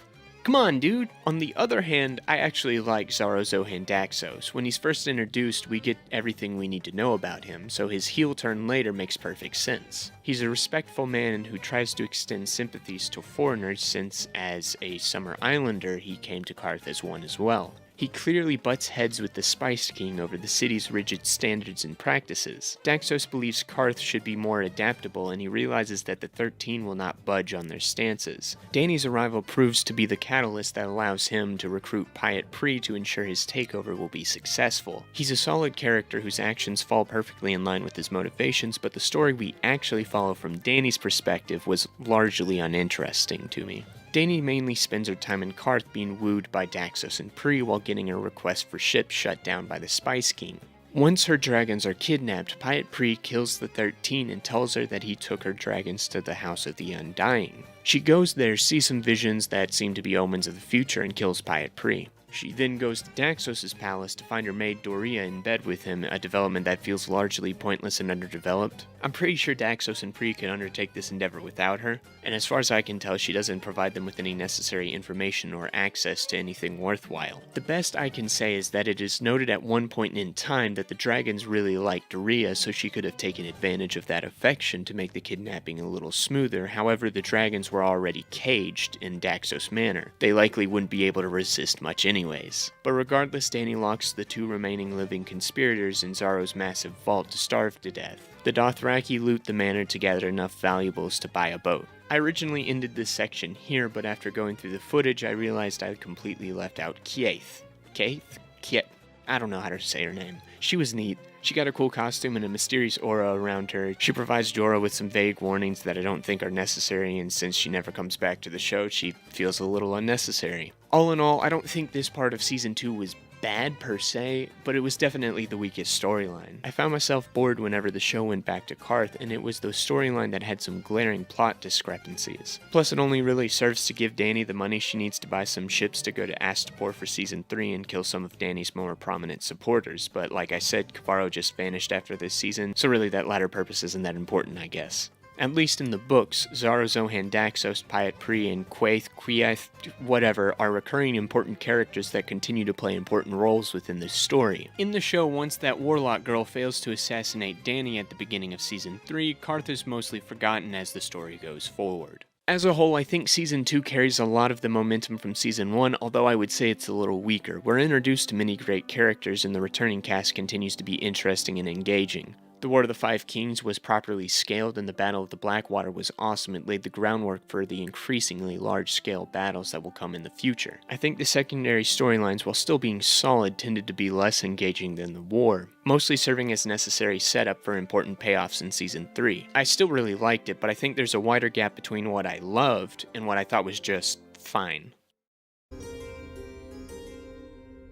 Season 3 adapts a large chunk of A Storm of Swords and a little bit of the 5th book of A Song of Ice and Fire, A Dance with Dragons. While the show still follows the general events of the book, a lot of how these events play out are condensed for simplicity's sake, making for large differences between mediums and thus giving the show its own identity of sorts. Season 3 follows the downfall of the Stark army and the winding down of the War of the Five Kings. As one more king dies, another abandons the war, leaving 2 left, though Balon is not much of a threat to Joffrey's crown by the end of the season either. Season 2 ended with the White Walkers attacking the Night's Watch at the Fist of the First Man, and Season 3 picks up in the aftermath of that attack. The survivors, which include Jeor, Sam, Grin, Ed, and Rast, retreat back to Craster's Keep. Rast, who wasn't in Season 2, complains the entire trek back. His attitude isn't lifted when Jeor forces him to personally make sure Sam doesn't die on the hike. In the books, Rast stayed behind at Castle Black, not participating in the journey beyond the wall, but I think it was a good decision to bring him in on the mission in the show, giving the audience a recognizable character to be the face of the dissent amongst the ranks of the Night's Watch. The audience already knows who Rast is from Season 1, so we know why his bitterness is building up as the mission beyond the wall falls apart. At Craster's Keep, the crows are forced to do menial labor while being provided little food. Some of the Night's Watchmen begin to suspect Craster of holding out on them, leading to a confrontation after a Knight's brother named Bannon dies. Gior tries to keep the peace, but they're not having it. You gotta love how Craster's still unabashedly his disgusting and condescending self, despite the fact that these guys outnumber him and could easily kill them, which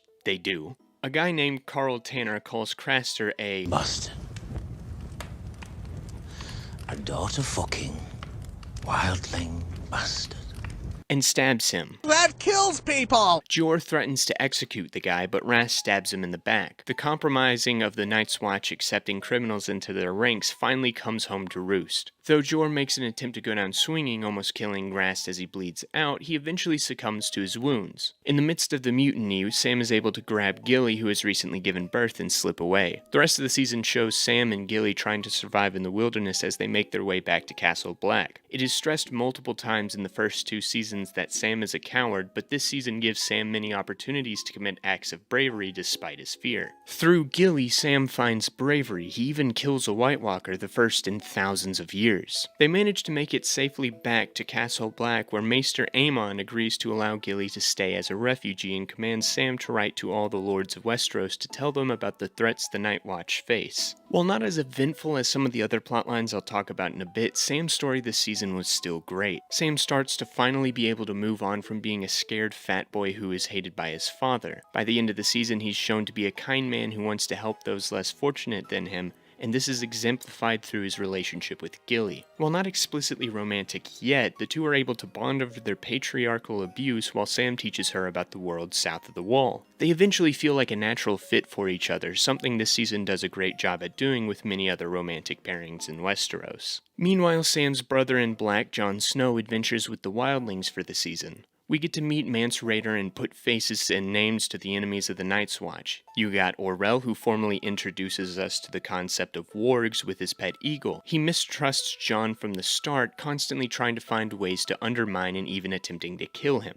Part of this also comes from the jealousy he has towards Jon's relationship with Ygritte, as he has feelings for the wildling woman kissed by fire. Then you have Tormund, who seems to be one of Mance's right-hand men. He's an affable man who can become an imposing threat when the wildling in him comes out, making him a very endearing character. The most intriguing character introduced here, though, is the King Beyond the Wall himself. Mance Rayder is a former brother of the Night's Watch who abandoned it and joined the wildlings. He recognized the threat of the White Walkers and used that knowledge to unite all the tribes of the wildlings, making them a massive threat to the Night's Watch. Despite his rough demeanor, his ultimate goal is to ensure the survival of his people, but because his people are a wild bunch, they have become the Night's Watch's greatest enemies. This is something that Game of Thrones has done really well with so far, allowing us insight into the various warring factions in Westeros to see that almost every army has people in it we can root for, corrupted individuals that are understandable, and characters that inspire utter contempt from me. About halfway through the season, Mance, upon learning that most of Jeor Mormont's team have died to the White, sends a small group of wildlings, including Tormund, Orell, Jon, and Ygritte, to climb over the wall and lead an ambush against Castle Black where they're not guarded. This mission will truly challenge Jon's allegiances. He and Ygritte grow close to each other until the famous Cave Cunnilingus scene.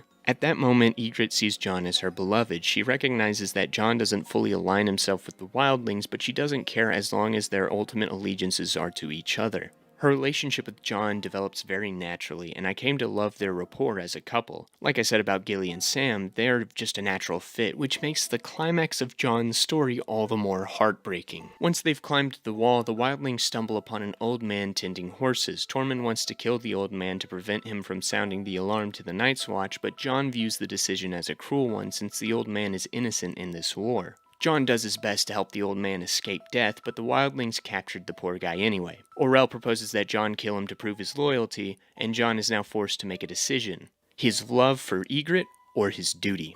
Unlike Robb last season, Jon chooses duty. Ygritte kills the old man, and she desperately tries to help Jon despite his betrayal. Tormund tackles her to the ground while Orell and the others try to kill Jon. Summer and Shaggy Dog come out of nowhere and save Jon's life, allowing him to flee. This moment is really heartbreaking, as this officially breaks up a couple that truly loved each other. When Tormund tackles Ygritte, he says, "He's one of them!" What he means is obvious. Jon isn't one of the wildlings. The tragedy is what this means for Ygritte. Jon isn't hers. Jon's duty and honor came before anything else in his life, and that's why he ultimately abandons the wildlings to go back to the Night's Watch. In that way, he's very much his father's son. Jon's journey this season is a great payoff to what Season 2 set up. While ultimately being a romantic tragedy, it also serves to humanize the wildlings and make the war between them and the Night's Watch a little more complicated, creating the same inner conflict within me that Jon experiences this season. We get another fantastic romance that just becomes more and more natural as the season progresses, but the tragic rug pull at the end also makes complete sense within the context of the characters' personalities and motivations. So I mentioned Jon's encounter with Summer and Shaggy Dog earlier, and you may be asking, hey, aren't those Bran and Rickon's direwolves? What are they doing there? Or you may be asking, who? Since it's hard enough for me to keep up with the dense lore in this show as I watch it, I can't imagine how difficult it is for some people watching a YouTube video about it. Anyway, I can answer that question. After escaping Winterfell, Bran, Osha, Hodor, Rickon, Summer, and Shaggy Dog make their way north to seek shelter at Castle Black. As they travel, Bran continues to dream about the three-eyed raven and a mysterious boy. This boy is revealed to be Jojen Reed, who along with his sister Mira find the group in real life. The Reeds are the children of Lord Howland Reed, who was a close ally and friend to Ned during Robert's rebellion, but has since retreated to the elusive Greywater Watch. Jojen has something called Green Sight, which allows him to dream about the events in the past and future. Throughout the season, he tries to teach Bran how to do the same, while also coaching him on warging. Jojen and Mira are nice additions to Bran's crew, with the sickly Jojen providing information and training to Bran, and the fiercely protective Mira adding some much-needed hunting and fighting skills to the group. Eventually, Bran and Jojen decide that they're going to travel beyond the wall to find the three-eyed raven, something Osha fiercely opposes. This new plan and her constant conflicts with Mira start to make it clear that she's not fitting in with the group anymore. Up to this point, she's been a great and useful ally to Bran, but it's understandable why she refuses to go beyond the wall. We learned that she used to have a husband until he died on a hunting trip, becoming a White Walker and coming back to kill her. That trauma would be enough to stop anyone from returning home, so Bran decides to split the party up, telling Osha to take Rickon and Shaggy Dog to the Umbers in the Great Hearth. Before they go, they witness the scene where Tormund's wildlings capture the old man, and Hodor goes into a state of panic. But fortunately, Bran is able to finally willingly ward while awake, first warging into Hodor to put him to sleep, and then into Summer to save Jon from the wildlings. Is it a little convenient that Bran's crew camped really close by when Jon needed somebody to save his life? I mean, yeah. I find it a little more forgivable than other plot conveniences, as at the very least these two parties were on their own path for completely logical reasons, and it's very probable that they would cross path on their journeys through this area. So I'll forgive it. This time. At the end of the season, Bran and crew encounter Sam and Gilly as they travel to Castle Black, and Sam leads them to the gate that will lead them to beyond the wall. Sam arms them with dragon glass that he found last season and sees them off in the most dangerous leg of their journey yet.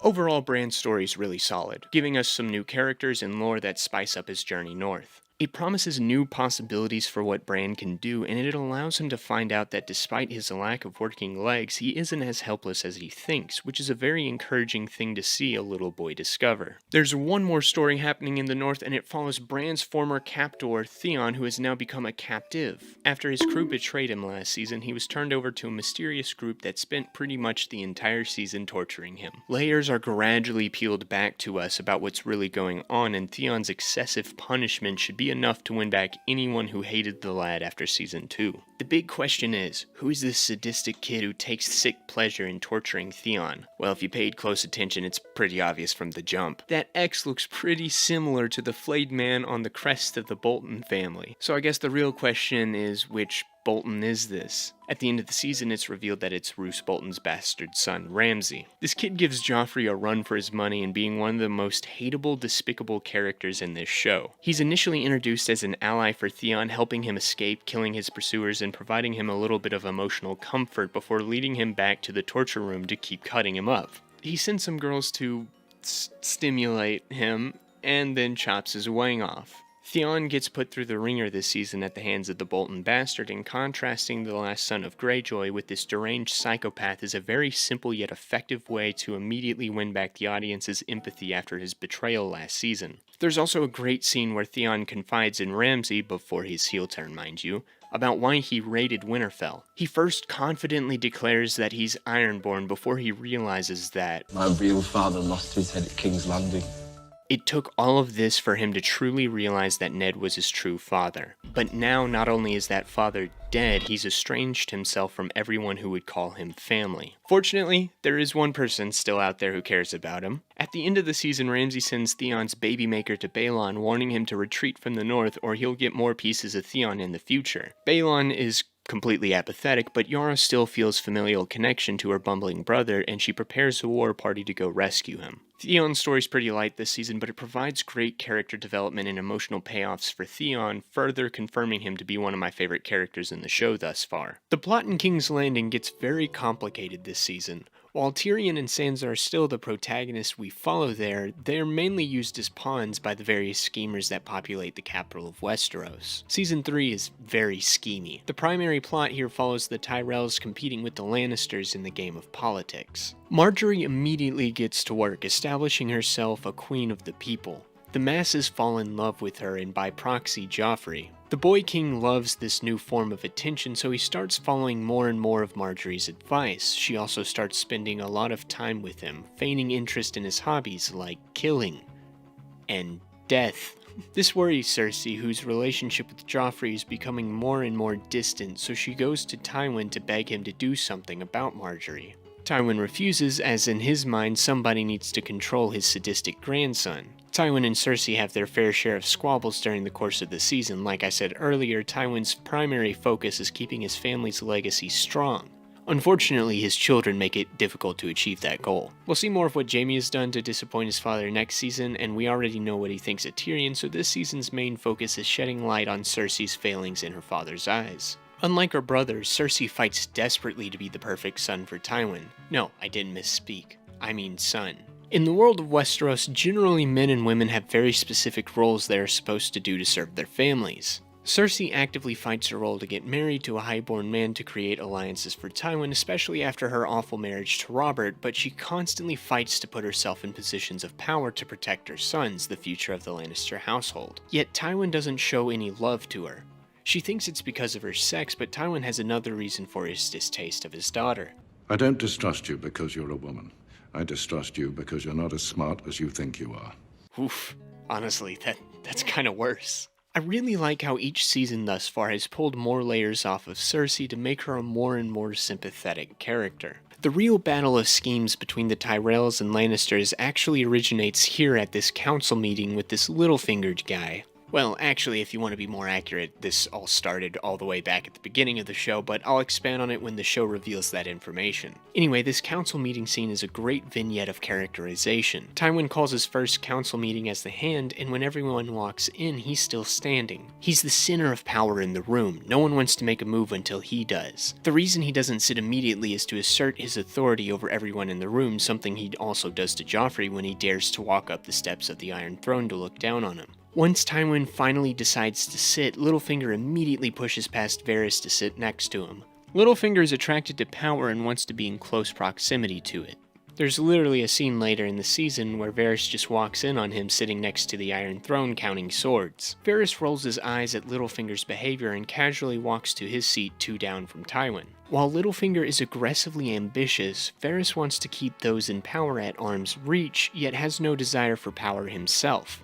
Meanwhile, Pycelle casually takes the seat furthest away as he's mainly glad to be there and of service.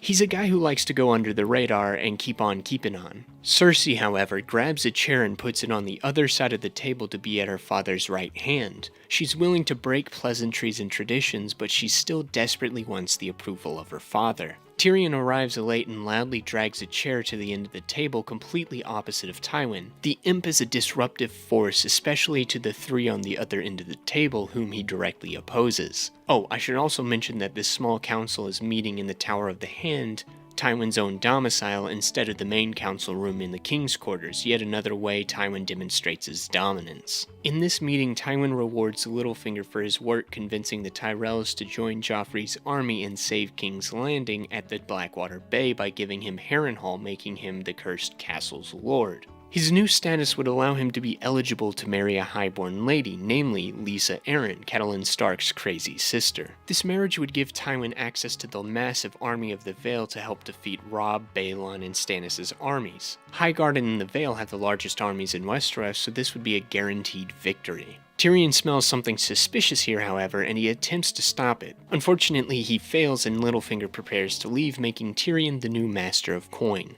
Outside of this meeting, Ros, who was recruited to be Varys' spy at the end of Season 2 and was promoted to be Littlefinger's right-hand woman, discovers that Littlefinger has prepared 2 feather beds, which are super high class, for his departing ship. She deduces that Littlefinger plans to take Sansa with him to the Eyrie. Varys, concerned for the girl's safety, goes to Olenna Tyrell to propose that she betroths Sansa to her grandson Loras quickly. Olenna is another one of my favorite characters in this show. She does not give a crap about decorum. While everyone runs around exchanging pleasantries and at the very least attempting to subtly mask their true feelings, Olenna likes calling a spade a spade. She openly roasts her own son, the Lord of Highgarden, and doesn't even try to hide from certain rumors of her grandson's proclivities. However, she's also a kind-hearted woman who plays the Game of Thrones in her own special way. Since she has spent time with the lonely Stark girl earlier, Olenna takes pity on Sansa and agrees to Varys' plan. Also, when she first met Sansa, Olenna hears tales of how awful Joffrey is.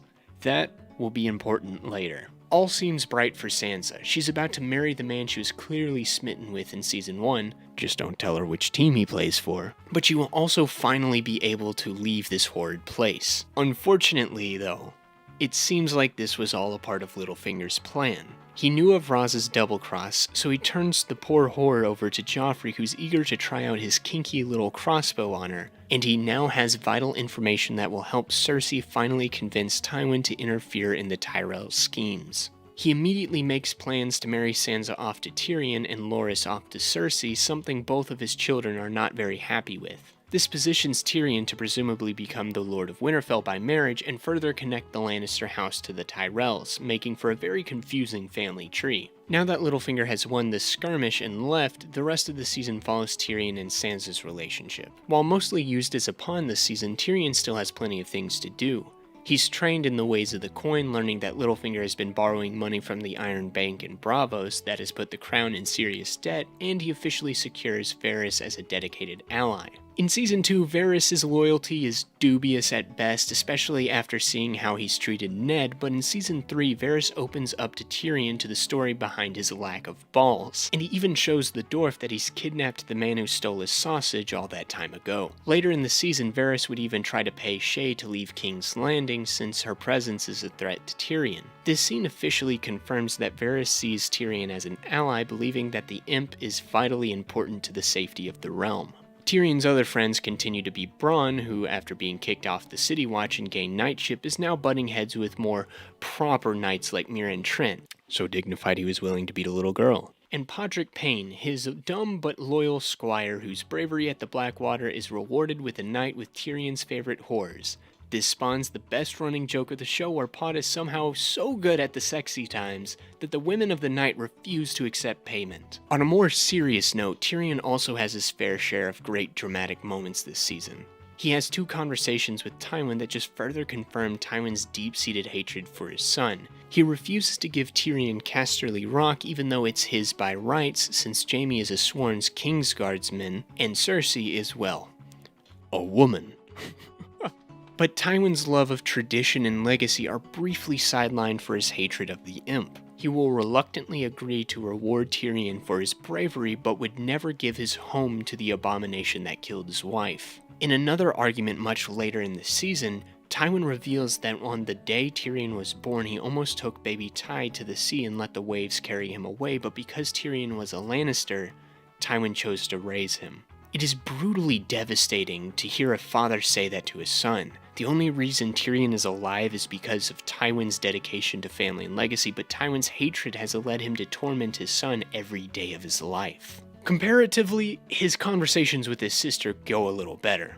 Though the two butt heads all the time, they're forced to confide in each other multiple times throughout seasons 2 and 3. This season, Tyrion is able to divulge that Sir Mandon Moore's assassination attempt at the Blackwater was likely a command from Joffrey, and Cersei, after weaseling her way out of a marriage with Loras, advises Tyrion on his marriage. She tells him that the best way he can help Sansa is to give her a child, as Joffrey, Myrcella, and Tommen were the only reasons she never killed herself while married to Robert. This reveals that on some level, Cersei has some empathy towards the young Stark girl. However, young and girl are important words here, as Sansa is 13 years old! Thankfully, that fact, and his undying love for Shae, stops Tyrion from consummating the marriage, and he tells Sansa that he will wait until she wants to do the deed, if ever. Unlike in the book, the two start to bond over the fact that they're surrounded by horrible people and become friends of sorts, creating a very cute dynamic. Oh, and Tyrion threatens to kill Joffrey at his wedding feast. This won't help him in the future. Sansa, for her part, honestly doesn't do that much. Apart from her weird relationship with Tyrion, Sansa also gets to bond with Marjorie, almost becoming gal pals as the season goes on. Outside of that, Sansa's pretty much caught in the waves of schemes people have for her, as she is effectively the key to Winterfell. Public knowledge is that all the Stark children are dead, or presumed dead, apart from Robb and Sansa, so once Robb dies, whoever was married to Sansa owns the North. To that end, she's pretty much a prize that the Lannisters and Tyrells fight for, but she doesn't have much agency for herself. I think part of it is George R.R. Martin's developing theme about how women are effectively oppressed in this system and world, but he manages to do that with characters like Cersei, Marjorie, Olenna, Arya, and Dany without compromising their individual agencies and goals. Sansa kind of plays out as the ultimate damsel in distress, which works for what it is, but it feels like she gets tossed to the sidelines for this season. Overall, the King's Landing plotline this season ramps up the political intrigue, allowing many of the secondary characters to truly shine. Littlefinger, Varys, Marjorie, and Olenna proved themselves not only to be well-defined characters, but formidable players of the Game of Thrones. Unfortunately, this leaves Tyrion and Sansa on the sidelines for most of the season, though the Lannister family is enough to bolster Tyrion while Sansa is a pawn in everyone else's game. Hopefully she can get better things to do later in the show. Also, this isn't even in the script, but I'd be remiss if I didn't mention Littlefinger's little speech at the end of episode 6. That is one of the greatest speeches I have ever heard, and I love it so much because it defines everything that Littlefinger's about. Chaos is a ladder. That's how he views the world. He wants to climb that ladder by using chaos and creating it and taking advantage of it so he can gain more power, and you're going to see that as the show goes on.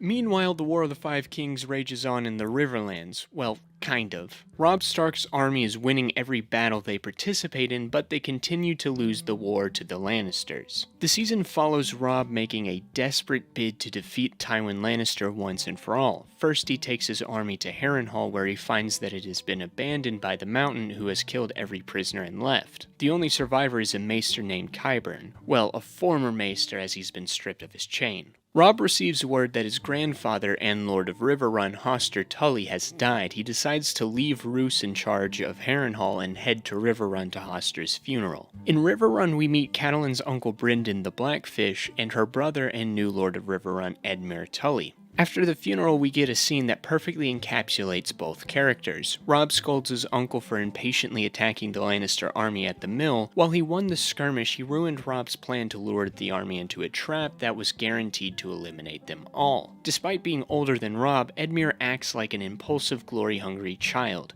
Everything he does out of loyalty, but he frequently screws up. On the other hand, the Blackfish is quick to verbally reprimand the new lord, being a stern and serious man who has a great love for his family. Both Tullys became instant standouts for me this season, and I really wish we got to see more of them in the show. Meanwhile, Robb is also dealing with dissent in his army. The loudest voice is Rickard Karstark. Roose Bolton also has his problems with Robb, but he keeps it a little quieter, and he's left behind in Harrenhal, so he isn't really that much of a problem for Robb. Well, at least for now. Rickard pretty much takes every opportunity to degrade Robb, expressing his anger either at him or Catelyn. Much like Miss Stark, he is a man who's lost almost all of his children. 2 of his sons were murdered during Jaime's first escape attempt from the Stark camp last season. Understandably, he got pissed off when Catelyn was barely punished for freeing him later, and Robb didn't do much to get Jaime back. That resentment continues to fester, and when Robb marries Talissa, a weak move strategically, he begins to lose faith in the King of the North. When the army gets to Riverrun, Karstark discovers that in his impatient attack, Edmure managed to take Martin and Willem Lannister as hostages. Since the two are the sons of Kevan Lannister and thus cousins of the Kid King, Rickard decides the only way to enact his vengeance is to kill them. Robb now has a very important decision to make: deliver justice and kill the lord of a very important family that is tied to him by blood, losing their loyalty, or lighten the punishment and encourage more vengeful insolence in the future. Choosing to follow in his father's footsteps, Robb delivers justice to the Karstark lord. While being just in his decision, this is the next step in the downfall of the Stark army. Desperate for a win, Robb hatches a scheme to launch an invasion on Casterly Rock while Tywin is in King's Landing, but that means his army has to cross the Twins and win back the favor of the incestuous old man he betrayed.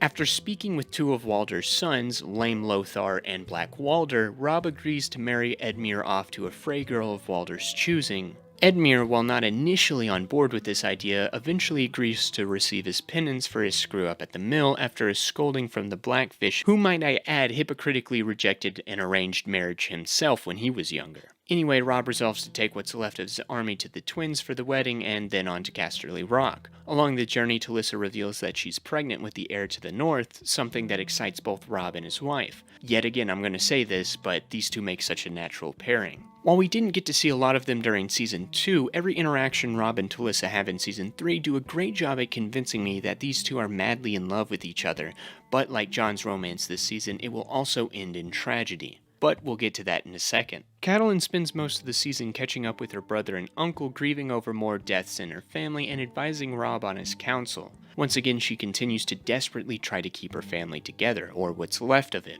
With Ned and Hoster dead, Bran, Rickon, and Arya missing and presumed dead, and Sansa's rescue mission unaccounted for, all she has left of her family is Edmure, the Blackfish, and Robb. She starts to finally warm up to Talissa as well. These four are all she has left in the world, and she wants to ensure they live. She's suspicious of Walder's proposal, but goes along with the celebration. Everyone seems to be having a great time. Even Edmure is pleasantly surprised when he sees that his wife-to-be is easy on the eyes. Brynden Blackfish drinks so much that he has to take leave to urinate outside. He's a lucky son of a gun because once the bedding ceremony is initiated and bride and groom are carried off to consummate their marriage, the band plays The Rains of Castamere, which, as established earlier in the season by Cersei, is a song that immortalizes the destruction of the Rain House by Tywin Lannister after their rebellion against his father Tytos. While a popular song in Westeros, the choice of this song is very intentional by the phrase. Catelyn feels an overwhelming sense of dread as she sits back down next to Roose Bolton, who's giving her a very unnerving look. Discovering that he's wearing chainmail, Catelyn realizes too late that treachery is afoot. Before Robb can react, the Freys have killed almost all of his men, including his wife and unborn son. He's shot with crossbows and barely survives. Catelyn makes one last desperate bid to save what's left of her family, grabbing Walder's current daughter-wife and putting a knife to her throat. She will spare the girl's life only if Walder will let Robb walk out of the Twins alive, but Walder says he can always find another wife. Robb surveys the people he's lost and turns to his mother, uttering his last word, "Mother," before Roose Bolton delivers the final blow. In the end, Robb was without his army and his wife, turning back into the boy we saw in Season 1, and Catelyn loses the last of her family. In a heartbreaking, guttural scream of anguish, Catelyn slits the throat of the little Walder girl before Black Walder returns the favor. The Red Wedding was this season's big event, and it was a truly shocking and heartbreaking affair. Despite his setbacks this season, Robb was poised to make amends with the Walders and make a significant blow against the Lannisters, while Catelyn was able to hold on to hope once more that she will be able to save Sansa. But like with Ned, the honorable people don't get to win in this world. They are undermined by an incestuous old man, a man-flayer pretending to be their friend, and a ruthless pragmatist willing to go to extremes to get rid of nuisances. Personally, I would have liked to see more of Robb's army here at the wedding to add to the weight of this defeat, as Robb, Talissa, and Catelyn are the only characters we know who are killed. The Blackfish escapes with a piss break, and Edmure is taken captive. It would have been cool to see Greatjon Umber return and drunkenly kill a handful of Walders before being taken down like in the books, or even seeing a couple of other book characters like Wendell Manderly, Mark Piper, or one of the Mormont women integrated throughout the first 3 seasons of the show in minor roles that would make this tragic payoff even stronger. As is, the Red Wedding is still a great climax for Season 3. It's yet another devastating loss for characters who, in a world of Westeros, are some of the most morally good, and it caps off Robb and Catelyn's arcs really well. Though I will say it is a missed opportunity not to introduce Lady Stoneheart after this, as it was such a great continuation of Catelyn's arc as a mother who has lost everything, but alas, it didn't happen. Unbeknownst to Catelyn, her daughter Arya is alive, but not really that well. After escaping Harrenhal with Hot Pie and Gendry, the group chance upon members of the Brotherhood Without Borders, namely Thoros the Red Priest and Angai the Archer. Once again, this is yet another important meeting that is highly coincidental, but yet again I would argue that it's still a likely one. It was established last season that the Brotherhood Without Banners was a widespread nuisance for the Lannister army, and it's reasonable to assume that they would still have small groups of outlaws roaming around. A chance meeting like this is not that far out of the way of believability. Now, I really like the two outlaws we meet in this scene. Thoros is an alcoholic priest of Roller, there's that damn guy again, who was sent with Beric Dondarrion by Ned Stark back in Season 1 to hunt down the mountain. Once Ned and Robert died, Thoros and Beric formed the Brotherhood as a free-roaming force fighting for the late king and helping the small folk. Later, it's revealed that Thoros was actually sent by the High Priest of Roller to convert Robert to the Lord of Light, but his vices and drunkenness and lust were perpetuated by the young king, causing the two to tumble down similar self-destructive practices. Now he's still a drunk who has rededicated himself to the Lord of Light, becoming a flawed man who feels unworthy of the gifts he's been given. Angai, on the other hand, it's a lot simpler. He's just an impressively good archer, but I think he has a pretty charismatic personality. Plus, the scene where he almost kills Hot Pie is pretty cool. The group takes Arya and her friends to the inn at the crossroads where Thoros treats them with food and drink. He's about to let them go when more members of the Brotherhood bust in with a prisoner who turns out to be the Hound, one of the few people in the Riverlands who can actually identify Arya. Okay, this is yet another big coincidence. The likelihood that the Hound is captured by the Brotherhood Without Banners and brought to the inn at the crossroads where Arya just so happens to be after being captured by a different group of the Brotherhood outlaws, led by basically the second in command of the group, is incredibly slim. All of this has to happen so Sandor Clegane can recognize Arya, causing Thoros to take her hostage to take her to Riverrun for ransom. The entire plotline for Arya hinges on this coincidence. This borders on being contrived a little more than the other coincidences I've talked about so far, but everything that spirals because of this coincidence makes sense, and that this is technically the inciting incident of the story, I will tentatively overlook it. Don't worry, the blatantly bad stuff is coming later. I will mention the way Arya is recognized in the books is through a guy named Harwin who actually used to work for Ned back in Winterfell before he died. That's also a coincidence, but I think it's done a little better and also offers just another pretty interesting character dynamic to add into this mix. But he's not in the show, so, take that for what you will. Anyway, like I mentioned, Thoros concludes that Catelyn would pay a pretty penny for her precious princess, so he decides to take Arya to his leader, Lord Beric Dondarrion. Hot Pie decides to stay behind at the inn to cook while Gendry continues on with Arya. Hot Pie's departure was kind of sweet. Despite him never really being a character that was incredibly strong, he had managed to naturally slot himself into Arya's group throughout Season 2, and his direwolf bread gift to Arya was honestly kind of sweet. At his Riverlands hideout, Beric holds a trial by combat for the Hound. Despite having the upper hand with his flaming sword, the Hound is able to overcome his fear of fire and kill the outlaw lord. Except not really. Turns out the entire Brotherhood are recent converts to the Lord of Light. After being sent by Ned to kill the Mountain in Season 1, yes, these two are the same person, Beric was killed, but Thoros managed to sober up and somehow revive him. Every time Beric dies, Thoros brings him back, but not without cost. Each time Beric comes back, he loses a little bit of himself. The Lightning Lord becomes a very interesting character with the few scenes we see of him, and despite dying in the books to resurrect Catelyn, I am looking forward to seeing more of him in the future of the show. Arya's time with the Brotherhood is short, as her trust is shattered when Melisandre arrives. She has warmed up to the group a little bit, and even Gendry decides he wants to join them. Unfortunately, Melisandre shows up looking for the bastard of Robert Baratheon. She also drops a very controversial prophecy on Arya. Brown eyes, blue eyes, green eyes. Eyes you'll shut forever.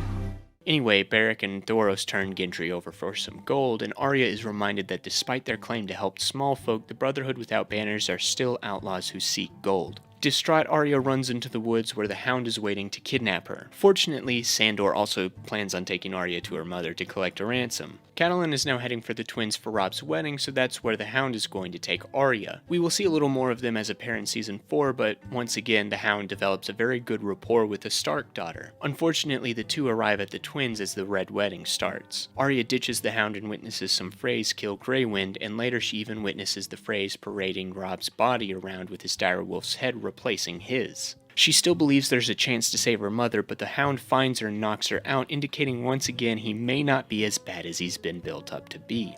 He recognizes that even if Catelyn was alive, Arya would only get herself killed. Fortunately, she gets at least a little bit of vengeance on a group of Freys at the end of the season. Arya's story this season, while a little reliant on coincidences to propel the story forward, is still a very good element of Season 3. We are introduced to an interesting group of characters who challenge Arya's views on honor, driving her into the arms of a much more ruthless man. While she starts the season with a group of friends and benevolent captors, she finds herself in a much worse situation by the end. Still, she manages to build her skills by learning how to shoot a bow under Angai's guidance, so she will carry a little bit of the Brotherhood with her going forward. Her time with the Hound and her anger and grief over Catelyn and Robb's deaths drive her into a much darker place, where her only companion now is a man who, while maybe a little misunderstood, is still worse than Syrio, Jaqen, Hot Pie, Gendry, and the Brotherhood without banners, leaving her in a very precarious place for Season 4. Jaime and Brienne continue their trek through the Riverlands this season, bound for King's Landing to exchange Jaime for Sansa Stark. Unfortunately, they hit a few bumps in the road. Jaime's primary focus on this trip is berating Brienne and looking for a chance to escape. He finally gets one and takes it. He underestimates the beauty of Tarth's abilities, so their fight comes to a draw, allowing a hunting party led by a guy named Locke to sneak up on them. Locke is a new creation of the show, taking the place of a book character named Vargo Hoat, aka the Goat, a villainous comedic relief who led a band of outlaws and mercenaries called the Brave Companions. In order to simplify things and give audiences less to keep track of, D&D folded the Brave Companions into the Bolton family and created Locke to lead them. For what he is, I enjoyed Locke's presence. He's Roose Bolton's best hunter sent to find Jaime and bring him back to Harrenhal. I like that he's part of the Bolton family, as he's the first indication we get that not all the people fighting for the King of the North are morally good people, thus making the conflict a little bit more morally gray. And he can serve to foreshadow that Roose isn't Robb's most loyal bannerman. I also really like how he despises Jaime because he represents everything Locke hates. He thinks highborns are pompous asses that think their status makes them superior to lower-born folk like him.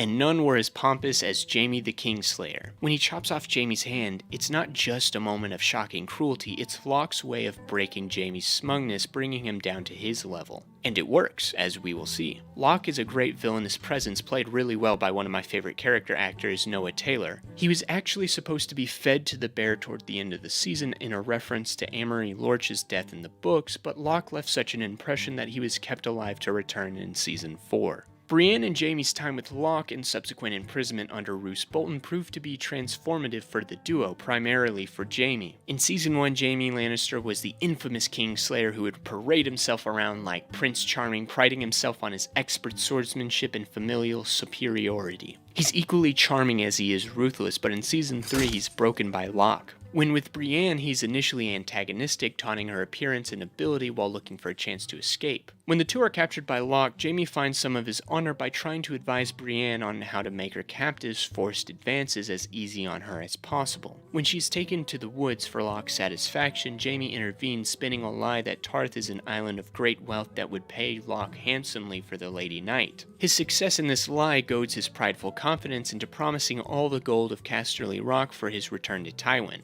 Unfortunately, this triggers Locke's hatred for lords, costing him his sword hand.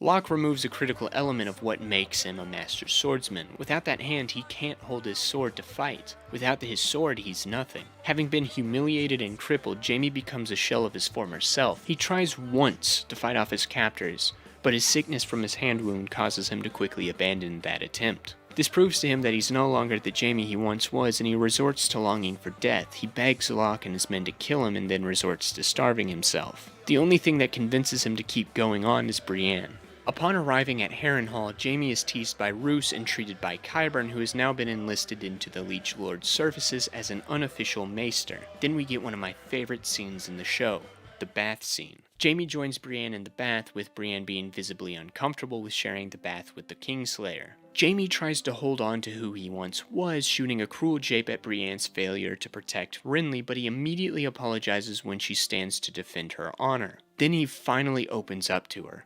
When Jaime was in Aerys' Kingsguard, the Mad King was an incredibly paranoid man who was driven to madness by that paranoia. As he lost ground during Robert Baratheon's rebellion, Aerys began placing caches of wildfire throughout King's Landing. As Robert's army marched from the Trident, Tywin and his army arrived at King's Landing, promising to lend aid in defense of the city. Despite warnings from both Jaime and Varys that Tywin couldn't be trusted, Aerys was convinced to lower the city gates by Pycelle. When Tywin began to sack the city, Jaime begged for a second time for Aerys to surrender, but the Mad King started raving "burn them all" at his pyromancer. As Jaime watched men, women, and children burn alive, he decided to break his oath and kill Aerys Targaryen. That was where Ned found him, and the infamy of the Kingslayer was born. Jaime's reputation as a dishonorable knight was born from an act of heroism. His conscience would not allow him to stand by while the king he was sworn to committed such evil actions. Brienne realizes that Jaime may be a good man. He passes out from his injuries, and when Brienne yells, "The Kingslayer!" he mutters,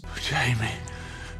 My name's Jaime." This is the first scene we truly get to see Jaime Lannister. After this, Jaime is able to negotiate with Roose Bolton a deal where he's escorted by Qyburn and Steelshanks to King's Landing in return for clarifying that Roose had nothing to do with Jaime becoming left-handed. However, the Liege Lord refuses to allow Brienne to join him on the trek, as she is to be held for the crime of treason against Robb. Before he goes, Jaime pledges an oath to Brienne that he will fulfill the Lady Knight's oath to Catelyn. Unfortunately, he finds out that his lies to Locke earlier have come back to haunt Brienne, as Locke is convinced Lord Tarth is holding out on him and refuses to return his daughter. So Jaime returns to Harrenhal to save Brienne from a bear. Together they arrive at King's Landing, and we get one last great moment between Jaime and Brienne where she encourages him after some random kid roasts Jaime for looking like a farm boy. And then finally, Jaime and Cersei are reunited. Aww. Brienne, for her part, doesn't go through such a big transformation, but she serves as a beacon of honor and heroism that Jaime could be like. She makes Jaime a better person. Early on in their journey, Brienne and Jaime encounter a rogue farmer on the road. Jaime believes that the guy recognized him and that it is a necessity that the farmer dies. However, Brienne refuses to murder who she sees as an innocent person. Unfortunately, that guy sells them out to Locke, but it's the thought that counts. Not only does this highlight who Brienne is at her core, but it also reveals to her that not all common folk are as innocent as she thought, and through her interactions with Locke and Jaime, she learns that her view on good and evil in the War of the Five Kings isn't as black and white as she once believed. Still, she stands by her duty and her honor, despite this, making her a very good character that elevates the characters around her. Overall, this is one of my favorite parts of Season 3. Jaime's deconstruction reveals the man he truly is, and it properly sets him up for a proper redemption arc. Let's hope they don't screw that up. Brienne is a very easy character to root for thanks to her almost childlike dedication to her duty and honor, and Locke makes for an easily defined antagonist that, while not being a standout villain in the show, still proves to be a well-written one. Davos, meanwhile, has a more simple story this season. In the aftermath of the Battle of the Blackwater, Davos is left stranded on a rock where he's rescued by Salador's son. And I have to say, I'm pretty sure Davos should have died here. If he didn't die of starvation or dehydration or even sun exposure, he surely would not have been rescued by Salador. Discounting the luck it would take for the pirate to even see Davos on the rock from this far away, I still think this scene is a little functionally confusing. Salador's men ask Davos which king he served in the battle, and Davos answers that he served Stannis, prompting his rescue. However, it's revealed that Salador was abandoning Stannis' army anyway, so why would these guys ask for Davos' allegiance, as they had none themselves? In fact, I would even say that it's a deterrent that Davos serves Stannis. For all these guys know, this is some random Stannis fanatic, so why would they go out of their way to pick him up as they are abandoning the very person he serves? You could only lie to the guy for so long before he notices that you're selling either south or east and not north to Dragonstone. In fact, Salador is insistent about not going back, so why would the rescue crew be so heavily prompted to save this rando if he's a loyal follower of the man you're abandoning? But despite the confusing circumstances of his rescue, Davos' story is still a solid one. His story kicks off when he learns from Salador that Melisandre has begun sacrificing her challengers to Roller. Blaming her for Mathos' death, Davos resolves himself to return to Dragonstone and kill the Red Woman. It doesn't go well for him. Declaring him a traitor, Stannis throws Davos in the dungeons where Stannis' daughter Shireen begins secretly meeting with him to teach him how to read. This adorable little girl suffered from a usually fatal disease called grayscale as an infant, leaving her face scarred. Despite this, she's always seen with a giant smile on her face. We only get to see a little bit of her this season, but she quickly establishes herself as an incredibly optimistic girl even though she carries a heavy lot in life. Even though Davos tells her that he's a traitor to her father, she still sees the Onion Knight as a friend, so she teaches him to read. Meanwhile, we get a peek behind the curtain on the internal struggle going on within Stannis. When we first see him, he's pretty devoted to the Lord of Light, trusting Melisandre in everything she says, but once she suddenly leaves to go on a mysterious mission, Stannis is left with only himself and his thoughts. I had already mentioned his daughter Shireen, but we also officially meet his wife Selyse for the first time this season. I mean, she technically had a cameo at the beginning of Season 2, but that doesn't count. In the book, Stannis' family is introduced in the very same chapter Stannis first appears, but this decision to introduce them much later works well, showing that Stannis has been so focused on claiming his throne and, working with the Red Woman to attend to his family. We find out that Selyse is a deeply troubled woman who has gone mad with grief as she had 3 stillborn sons she keeps in jars in her room. It tortures her that she's unable to produce a proper heir for Stannis. In her grief, she has become a fanatic for the Lord of Light, and she was the one who invited Melisandre onto Dragonstone in the first place. Stannis, ever the man of duty, tries to confess his adultery from Season 2, but she reveals that she already knows and doesn't care, as anything in the service of the Lord of Light could never be a sin. Despite her tragic situation, it's clear that Selyse is also a bad influence on Stannis, driving him back into the arms of Melisandre. But since she's gone, Stannis resolves to visit Shireen, much to his wife's chagrin. With Shireen, we get a little softer side of Stannis. A little. I mean, for Stannis, soft is like a rock. It doesn't last long as she's too concerned for her friend Davos. Stannis would eventually visit the Onion Knight himself, where he agrees to free Davos on the condition that he never raises a hand against Melisandre again. He then reveals that Melisandre has brought Gendry back to Dragonstone. Being a bastard of Robert Baratheon, spilling Gendry's king's blood in a sacrifice would provide for potent magic for Stannis. Davos realizes that Stannis is telling him this in hopes that Davos would object, but Stannis decides to show the power of the king's blood through a leech ritual Melisandre is conducting anyway. Stannis throws 3 leeches filled with Gendry's blood into a fire, naming Robb, Joffrey, and Balon to mark them for death. All 3 of these characters would die as the show goes on. Was it because of the leeches? Who knows? This scene also made me aware of the great dynamic between Stannis, Melisandre, and Davos. Melisandre is an extravagant priestess who serves as the devil on Stannis' shoulder, while Davos plays the common folk angel on his other. Davos' conscience won't let him stand by and let a boy be murdered, so he frees Gendry, which draws Stannis' ire. The Onion Knight is about to be executed, but Davos plays his trump card, a letter from the Night's Watch. His literacy lessons pay off as he presents Sam Tarly's letter that details the White Walker attack at the hand of the First Man. Stannis is not fully convinced of Davos' usefulness, but ironically enough, the woman that Davos so hates saves him, saying that Roller has deemed him a crucial part in defeating the Whites. Now deemed a champion of the god he hates, Davos once again becomes Stannis' hand as they prepare to abandon the War of the Five Kings and travel north. The story at Dragonstone may largely serve as a transition period for Stannis' army, but this allows us to get a deeper understanding of the kind of man Stannis is, solidifying his relationship with Davos. Despite some plot weirdness at the beginning, Davos' small journey of literacy just makes him more endearing as the average Joe of Westeros. Finally, Dany's adventure is a lot more interesting this season. Her time is split between 2 locations, Astapor and Yunkai. By the time Dany and her army of Dothrakis arrive in Astapor, her dragons are now the size of small dogs, and while becoming formidable hunters, they are nowhere near strong enough to single-handedly help Dany take over Westeros, so Jorah recommends Dany recruit a notorious group of soldiers called the Unsullied. And by recruit, I mean buy, as the Unsullied are a group of eunuch slaves bred and raised with the explicit purpose of becoming hardened soldiers who will obey their masters without question. We learn that part of their training involves killing a puppy they've grown up with and stripping a child from its mother's arms to kill it in front of her. Great guys. They're so well trained that they will let you cut their nipple off without so much as groaning in pain. And I almost threw up in this scene. My nipples shrunk in response to this.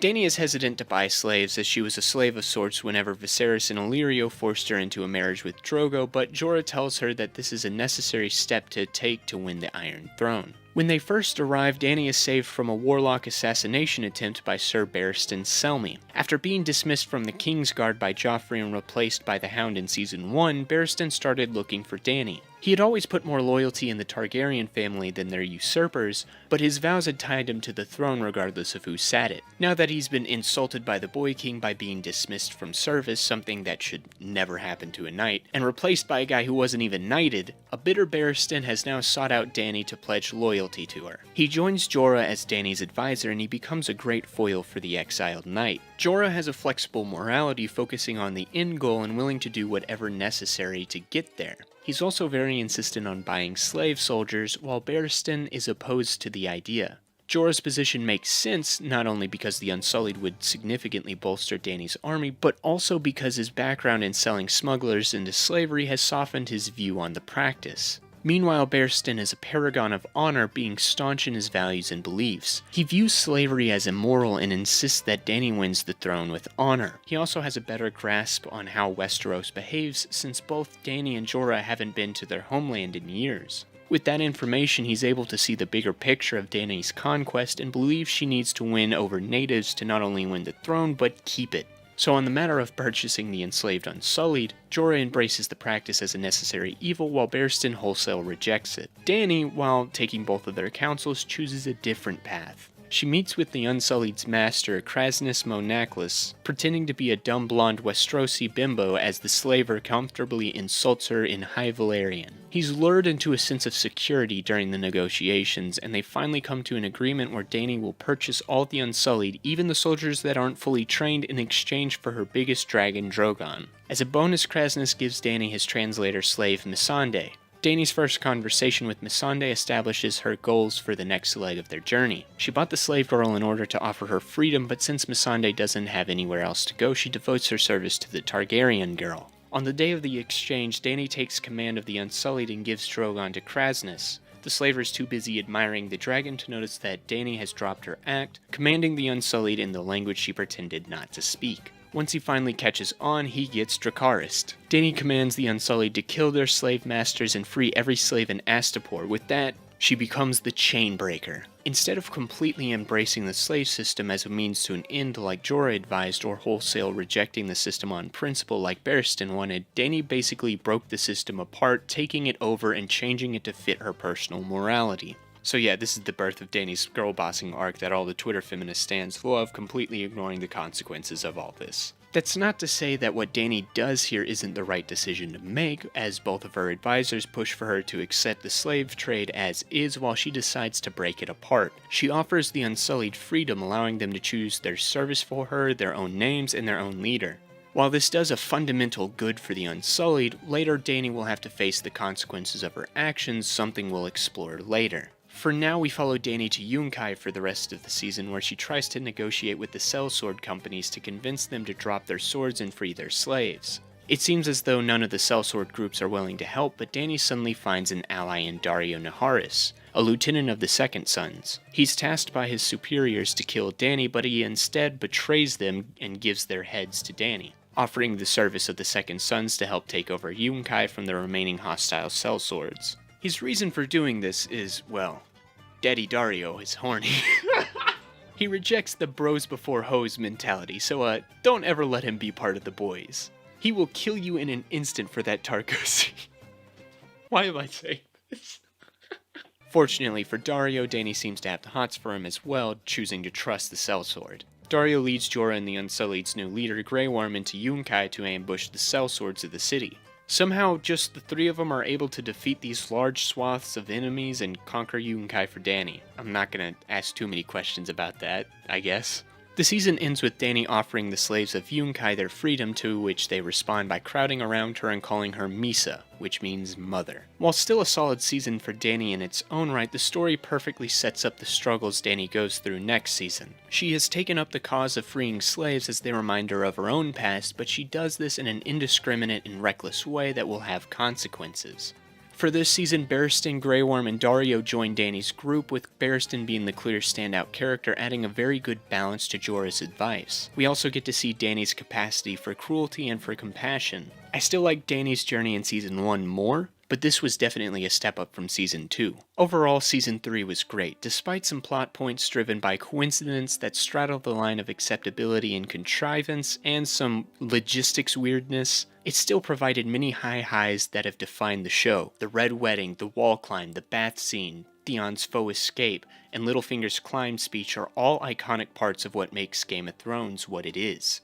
From the brilliant character moments to the heightened political intrigue, Season 3 of Game of Thrones proved to be another great one.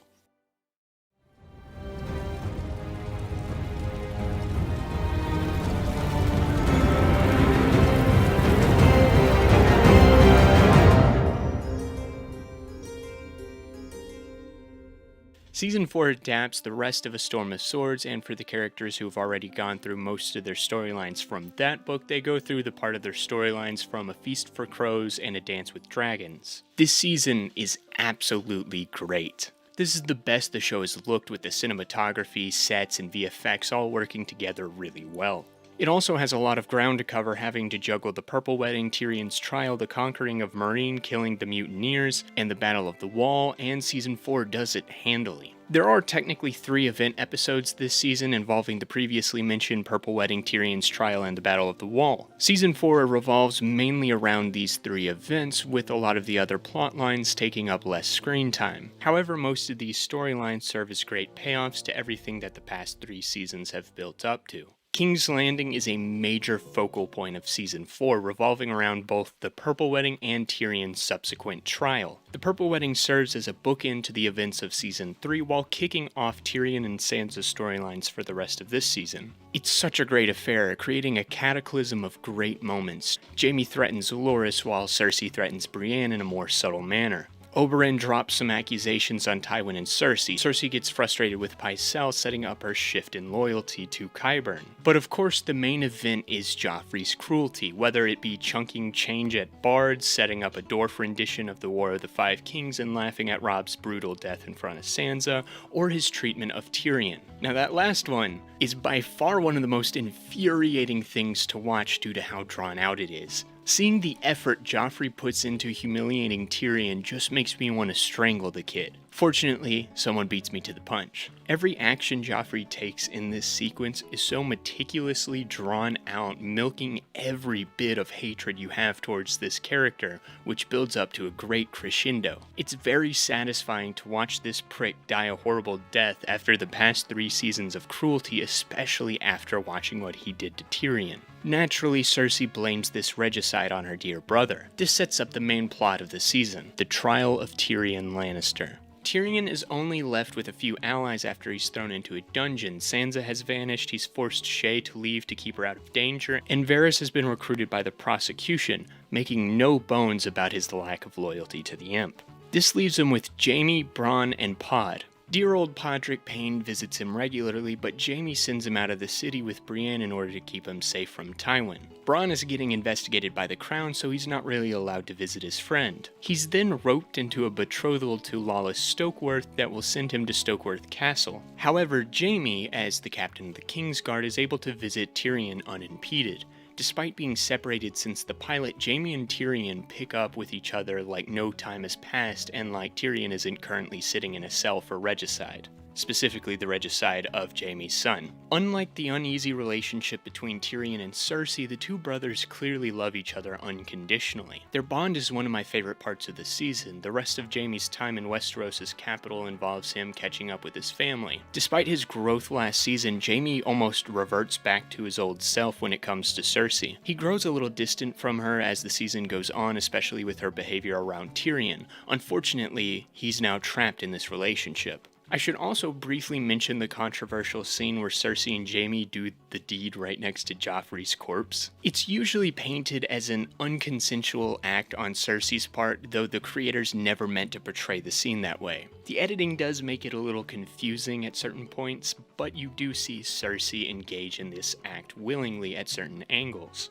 Her protests are more against doing the deed at this particular location, not against doing the deed in general. The scene is meant to show that the two cannot contain themselves around each other, even to the point of desecrating Cersei's beloved son's corpse.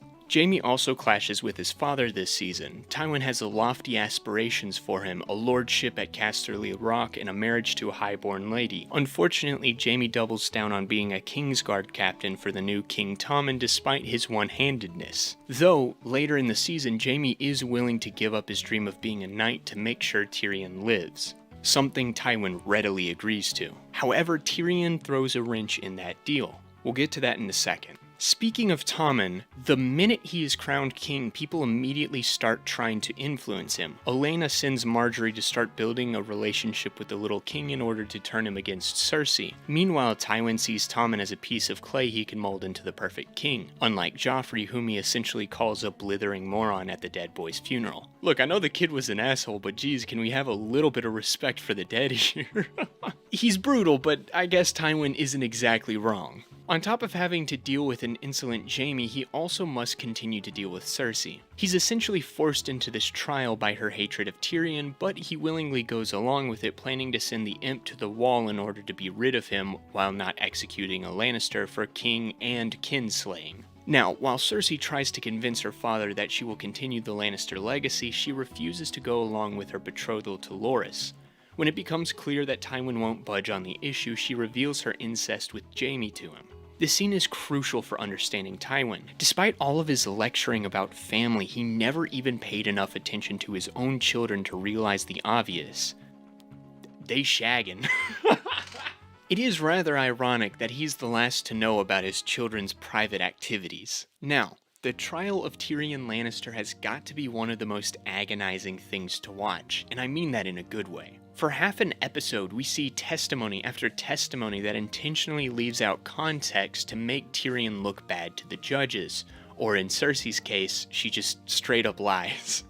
We then get Varys, who throws Tyrion under the bus, which stings for the dwarf, sure, but it's not entirely unexpected. The ultimate stab in the gut, though, is Shae. Stung from being dumped by Tyrion, Shae arrives and reveals that she's not just his lover but his whore, lying that he and Sansa planned the assassination of Joffrey. This is such a heartbreaking scene. For nearly 2.5 seasons, this was such a great couple to watch on screen. They were one of the couples that just fit together perfectly. Their love was palpable in every scene they were in, so to see Tyrion's reaction to this betrayal is crushing. Despite agreeing to Jaime's plan, this sends Tyrion over the edge, where Peter Dinklage delivers perhaps his best performance of the show. Despite everything he's done for King's Landing, for Westeros, for his family, for his own father, everyone is far too willing to baselessly blame him for Joffrey's death and put him to the sword. In a final bid, Tyrion yet again demands a trial by combat. It worked out for him once, so why not have it happen again?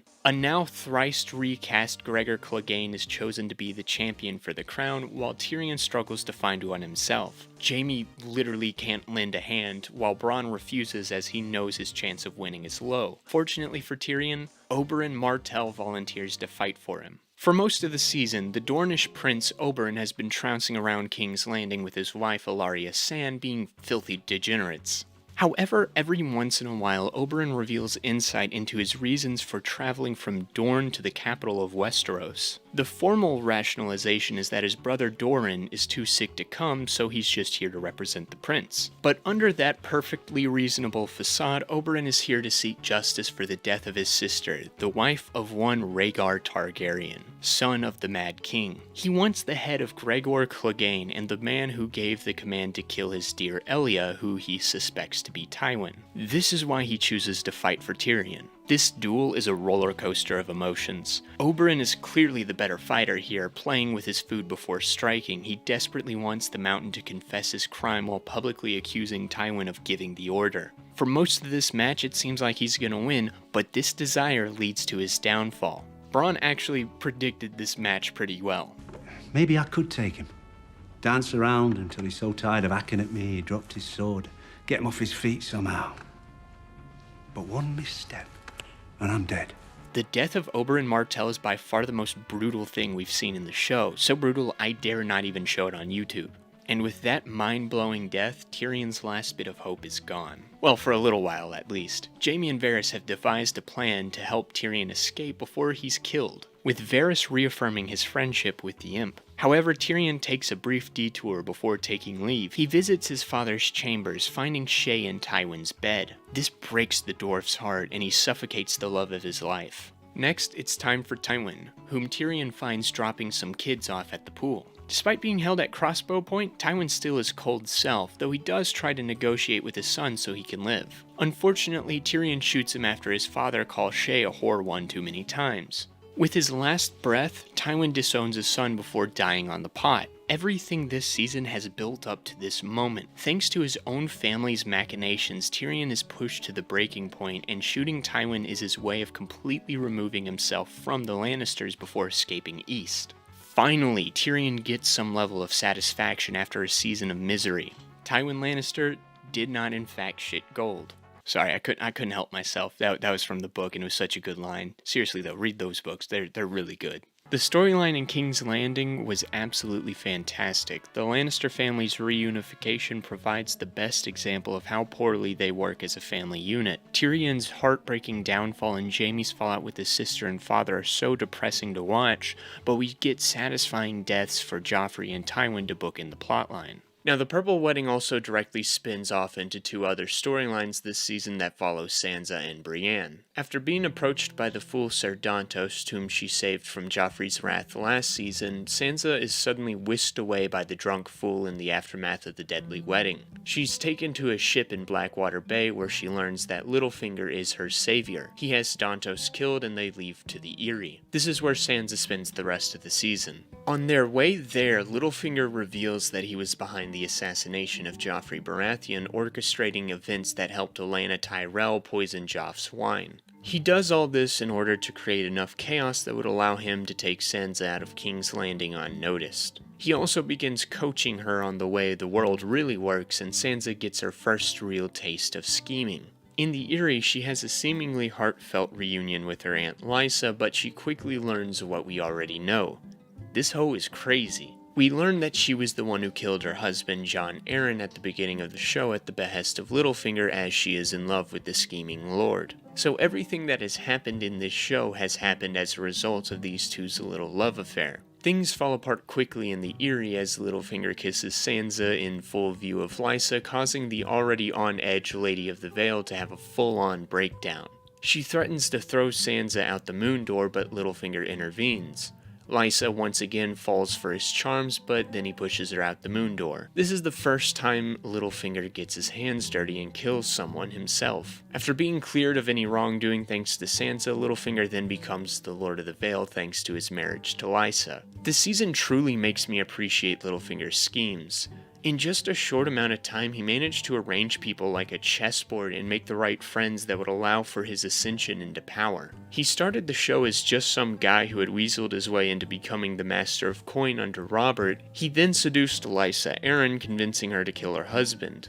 Lysa would send a letter to her sister Catelyn to plant suspicions against the Lannisters in her mind, setting up this tension between the Starks and the Lannisters. Littlefinger would then have a quicker opportunity to take power when Ned learns of Joffrey's bastard origins, but when Ned chooses his honor, Littlefinger betrays the man to put himself in the good graces of Cersei while also provoking a war with the Starks. His successful negotiations with the Tyrells that won the Battle of the Blackwater would win him lordship over Harrenhal. This lordship makes him eligible to marry Lysa, which he does, and with her death he becomes Lord of the Vale, one of the most powerful positions in Westeros. He now sets out to groom Robin Arryn to become the next king of the Seven Kingdoms. However, there is now an unknown element that may threaten his plans. Sansa lies for Littlefinger in order to protect him from a distrustful council of lords. Her lies keep Littlefinger from being executed. This is a calculated decision on her part, as she doesn't know what Jan Royce or the others would want from her should Littlefinger be killed, but she knows exactly what Littlefinger wants of her. He tries to cast doubt on that thought, but she doesn't buy it. She is Littlefinger's weakness, and she knows it. In the last episode of the season, she transforms herself into a new person, taking mentorship over Robin. She's ceased to be a pawn in the Game of Thrones, she's now a player. The season finally reveals the full scope of Littlefinger's plan, and it ushers Sansa into being a much more active player, making her storyline this season a very good one. Now, Brienne of Tarth leaves King's Landing much later than Sansa, as Jaime sends her out to track down the wayward wolf girl. She's accompanied by Podrick, who becomes her squire much to her dismay. Despite his general incompetence, he eventually wins her over by serving her the best he can. That's what I love about Podrick. He's a bit dim and he doesn't really have any skills, but he's the most loyal person in Westeros. No matter what, he will serve you to the best of his ability till the end of his life. However, he is able to impart some wisdom on Brienne when she just point-blank tells someone about her quest to look for Sansa. All his time in King's Landing has taught him to be cautious around strangers, at least. He learned something. Fortunately for Brienne, though, the person she tells about Sansa is Hot Pie, who happens to know a different Stark girl. It was good to see Hot Pie again, and it seems like his cooking's gotten better too. Character development. Now knowing that Arya Stark is alive, Podrick reasons that she would head to her only living family member, Lysa Arryn. This sets them on a collision course with Arya and the Hound. Those two have spent the season traveling from the Twins to the Eyrie. Since the rest of Arya's immediate family died at the Red Wedding, Sandor decides to take her to her Aunt Lysa in hopes of ransoming the little Stark girl off to the Lady of the Vale. They moonlight as father and daughter on their journey to keep away unwanted attention. On their way, the pair encounter different people, creating interactions that allow Arya and us, the audience, insight into who the Hound is as a person. He claims to have a code of not stealing before robbing a farmer of all his money. His justification is that, as a realist, he recognizes that the farmer and his daughter are as good as dead when winter comes and you can't rob a dead man. Over the course of this season, Sandor grows close to Arya and opens up about how his face got burnt. Now, we had already gotten this story in Season 1, and I had said I wished we got the Hound himself to tell the tale like in the books. This payoff makes that scene's absence worth it. This shows us that this incident was something that deeply pains him to talk about, so to tell it to Arya illustrates how close he's grown to her. We get an added detail to the story, though. After Gregor pettily burnt his little brother's face, Daddy Clegane chose to protect the young mountain over disciplining him or seeking justice for his little pup. This gives insight into Sandor's actions. The Hound has been on his own his entire life. He never really had anybody in his corner, so he learned to fight everyone he interacted with. This is why he took pity on Sansa, as she was a lost pup with no allies in King's Landing, especially after her father died. He is a lonely man who finally finds someone he can bond with in Arya. Unfortunately, her bond with him has led the wolf pup down a worse path. In the aftermath of the Red Wedding, Arya is left essentially broken. She continues to obsess over her list and threatens the Hound. Together, they find a Lannister soldier named Polliver, the guy who killed Mommy back in Season 2 and stole Needle. Yet again, this is another chance encounter in the Riverlands, but I call this one justifiable as the mountain soldiers are patrolling all over this area, so these two weary travelers have a good chance at bumping into these guys. Arya is able to cross yet another name off her list, and she repeats the last words Polliver spoke to Lamy before killing him the same way, taking a lot of pleasure out of this kill. Later, Tywin puts a high bounty on the Hound, which puts Rorge and Biter on their trail. The two criminals attack the pair, leaving Sandor with a bite wound, but the Hound quickly kills Biter while Arya easily kills Rorge, something she learned from her companion. The two make it to the Eyrie right after Lysa dies, so they have nowhere else to go.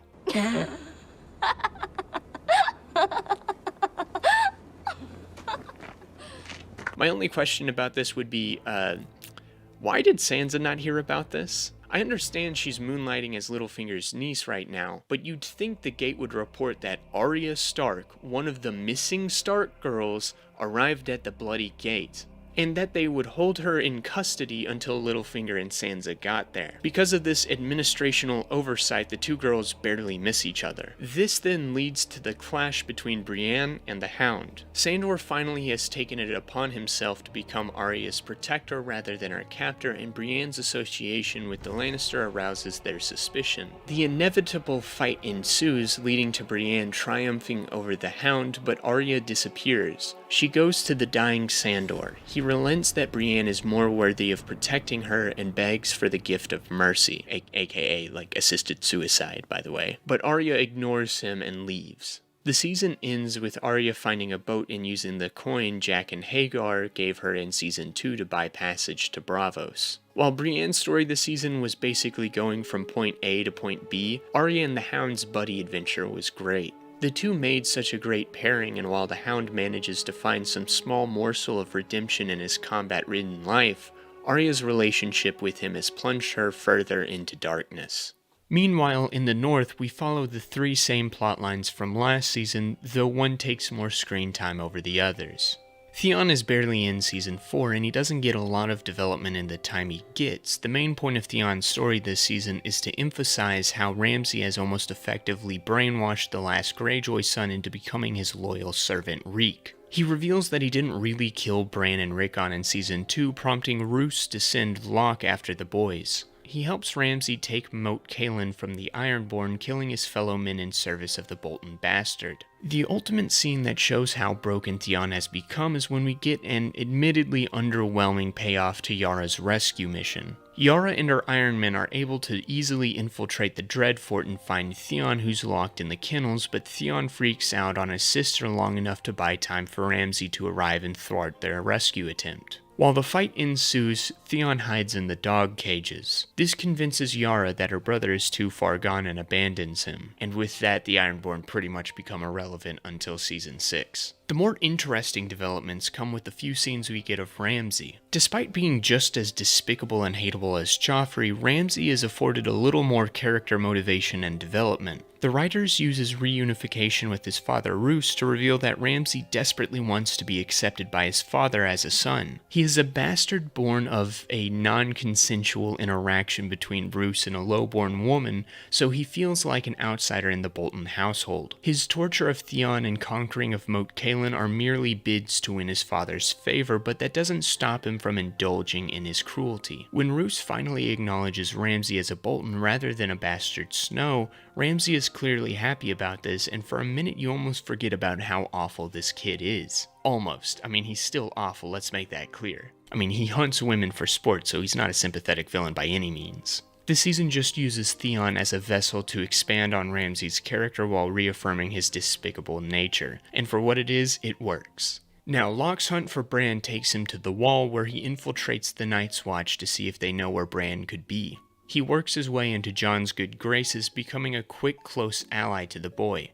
Jon is in a precarious place, though, when Locke arrives. Once he is recovered from his wounds he received from Ygritte last season, Jon is put under the scrutiny of Alliser Thorne, who has a new lackey in the form of former Lord Janos Slynt. The two want to hang Jon for betraying his oaths, but Maester Aemon steps in and pardons the boy. However, this doesn't stop Alliser from scheming against Jon the rest of the season. I really like Alliser in Season 4. The addition of Janos Slynt makes Alliser a much more likable character. He tries to trick Jon into situations where he can be punished, while Janos actively advocates for Jon's death. Janos seems to have let his position as the former City Watch commander and Lord of Harrenhal go to his head, trying to act like a respectable highborn when he's just a bumbling moron. He's also a coward, as shown in the Battle of the Wall. While the rest of his brothers battle the wildlings, Janos hides in the pantry with Gilly. In comparison, Alliser is honestly kind of a badass. He gets his moment to shine during the battle, where he puts aside his disdain for Jon to lead the charge against the wildlings, going one-on-one against Tormund. Despite his grudge, Alliser is still a man of honor, and a warrior. Now, when Grin and Ed arrive at the Wall having escaped from Craster's Keep, Janos convinces Alliser to allow Jon to mount a mission to kill the mutineers, hoping that Jon will die in the process.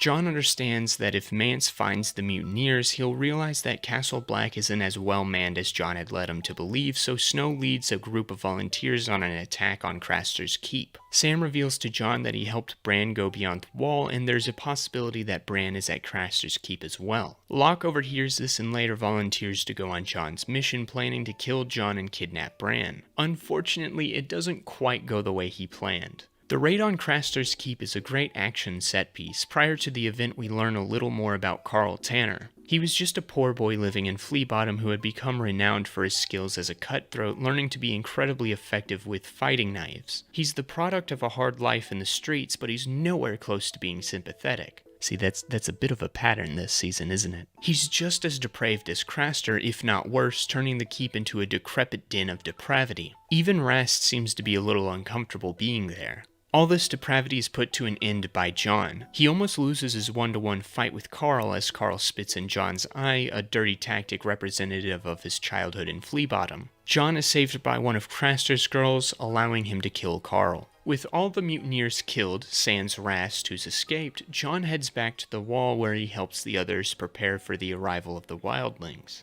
They've been attacking villages on their way to the wall, meeting up with the Thinns, led by a guy named Styr. The Thinns are feared by even the other wildlings as they are the most barbaric of the free folk, as opposed to in the books where they're one of the more civilized tribes. But in the show, they're cannibals. At one village, Styr lets a boy named Ollie live in order to report back to the wall that the wildlings are closing in. Ollie will play a small part this season as a boy clearly out of his depth, but overcomes his fear during the Battle of the Wall. The wildlings later attack Molestown, where Sam had left Gilly to keep her safe. She manages to survive and make it back to the wall, where Sam promises to never leave her alone again. Sam doesn't get to do a lot this season, but his small developments with Gilly are welcome. Now, the climax of Jon's storyline comes at the Battle of the Wall that I've mentioned a couple times. This is by far the best action set piece in the show. The choreography, the cinematography, the editing are all top notch. I mean, look at this 361 take. In the past seasons, most of the action scenes don't dare to have a shot lasting longer than like 5 seconds. I mean, even the stunt where Jaime falls off a horse has 3 cuts in it. But in this battle, shots are allowed to breathe, proudly showing off the spectacle unfolding before you. Beyond that, the tactics and progression of the action are sound and feel natural, while many characters are defined by the actions they take in battle. I've already mentioned Alistair and Janos, but other characters have their chance to shine as well. Sam shows true courage when it comes to fighting for his friends, even encouraging a scared Pip right before the guy dies. Grin manipulates Janos into leaving command to Jon on top of the wall, and he later motivates some of his brothers to lead a charge against a giant. Jon leads the charge against the wildlings when Alistair falls, establishing himself as a natural leader, while Ed takes command on top of the wall. Styr rips through the Night's Watch brothers and targets Jon, recognizing him as a leader, but Jon steals Carl's cheap tricks to kill the Magnar of Thin. Tormund beats Alistair in a one-on-one fight, and he's the last wildling fighting once they lose. Ygritte guns for Jon, but once she's face-to-face with him, she can't bring herself to kill the love of her life, leaving an opening for Ollie to shoot and kill her, getting revenge for his family. Oh man, that little nod. He's so proud of himself. That's tough, Jon. Each of these moments are defined by who each character is and reinforces who we know them to be. Janos' cowardice, Alistair's honor, Styr's barbaric alpha grind set, Tormund's ferocity, etc., etc. I wish more action movies did this. It's really simple, but it's incredibly effective. In the aftermath of this battle, Grin and Pip die. Despite not being super present in the show, their deaths are felt as they've been in the show since nearly the beginning, being 2 of Jon's first friends. Pip was a fun character from the beginning, while I really warmed up to the fiercely loyal Grin. Their deaths paired with Ygritte's definitely make the Battle of the Wall feel consequential for both sides. Knowing that the wildlings are going to mount a second attack, Jon takes it upon himself to parley with Mance, planning to kill the king beyond the wall and break up the wildlings. Unfortunately, Mance sees through this plan, but before he can do anything, Stannis arrives, making swift work of any resisting wildlings. Jon advises Stannis to take Mance captive, and out of respect for Ned, Stannis agrees. Jon's story ends with him burning Ygritte's body north of the wall at Tormund's request, mourning the woman he loved. The storyline on the wall this season was absolutely great, providing many satisfying character moments and story beats. The killing of the mutineers, the Battle of the Wall, and Stannis' arrival are all iconic moments of Game of Thrones that have gone on to define this show in the public zeitgeist. One of my favorite things it did was subtly expand on Alistair's character, making him a bit more complex and likable, but everything else this season was equally as great. Bran, meanwhile, continues his journey beyond the Wall. He's gotten dangerously addicted to warging into summer, getting to the point of starving himself to cosplay as a wolf. Furries, am I right? Jojen tries to warn him about this, but his own failing health is stymieing his attempts to stop him. They are a little lost on where they're supposed to be going until they find a heart tree which reveals visions of the future to Bran. It also points Bran in the right direction of the three-eyed raven. One night the group overhears a baby crying which turns out to be Rast, bringing the last son of Craster out to be sacrificed to the White Walkers, something the mutineer seems to be a little uncomfortable with. Bran, as Summer, finds Ghost locked in a cage, but Summer is caught in a trap. When they go to free the direwolves, the group is captured by the mutineers. Carl is about to force himself on Mira, but at that moment, Jon arrives to kill the mutineers. Unfortunately, it is Locke, not Jon, who finds the group, and the Bolton Hunter tries to kidnap Bran. However, Bran wargs into Hodor and snaps his neck. Hodor is visibly disturbed by what he did when he regains control over his own body. This is a neat little development that I wish the show explored more. The effects of Bran's warging on Hodor's already fragile headspace is such an interesting concept that feeds into Bran's addiction to warging, but it isn't really brought up again. Bran has yet another chance to reunite with Jon, but Jojen urges Bran to leave as Jon won't let Bran continue on his journey. Reluctantly, they leave, freeing Ghost and Summer on their way out, the former of which kills an escaped Rast. The group finally reaches their destination at the end of the season, where they're attacked by White Walkers. It's a neat little sequence that's reminiscent of the skeleton soldiers from Jason and the Argonauts, but there's one element about this that pisses me off: Jojen's death. At this point, Jojen is so sick he can barely walk. When the group is jumped by the Whites, Jojen is stabbed despite Mira's best efforts. Immediately after, Leaf, who is a child of the forest, an ancient race of beings with great power, shows up and just starts blasting Whites left and right, saving the rest of the group. Like, ho, you couldn't have shown up 10 seconds earlier and saved the sick kid? Oh, and when they finally meet the three-eyed raven, he's like, "Oh, he died so you could find what you lost, Bran."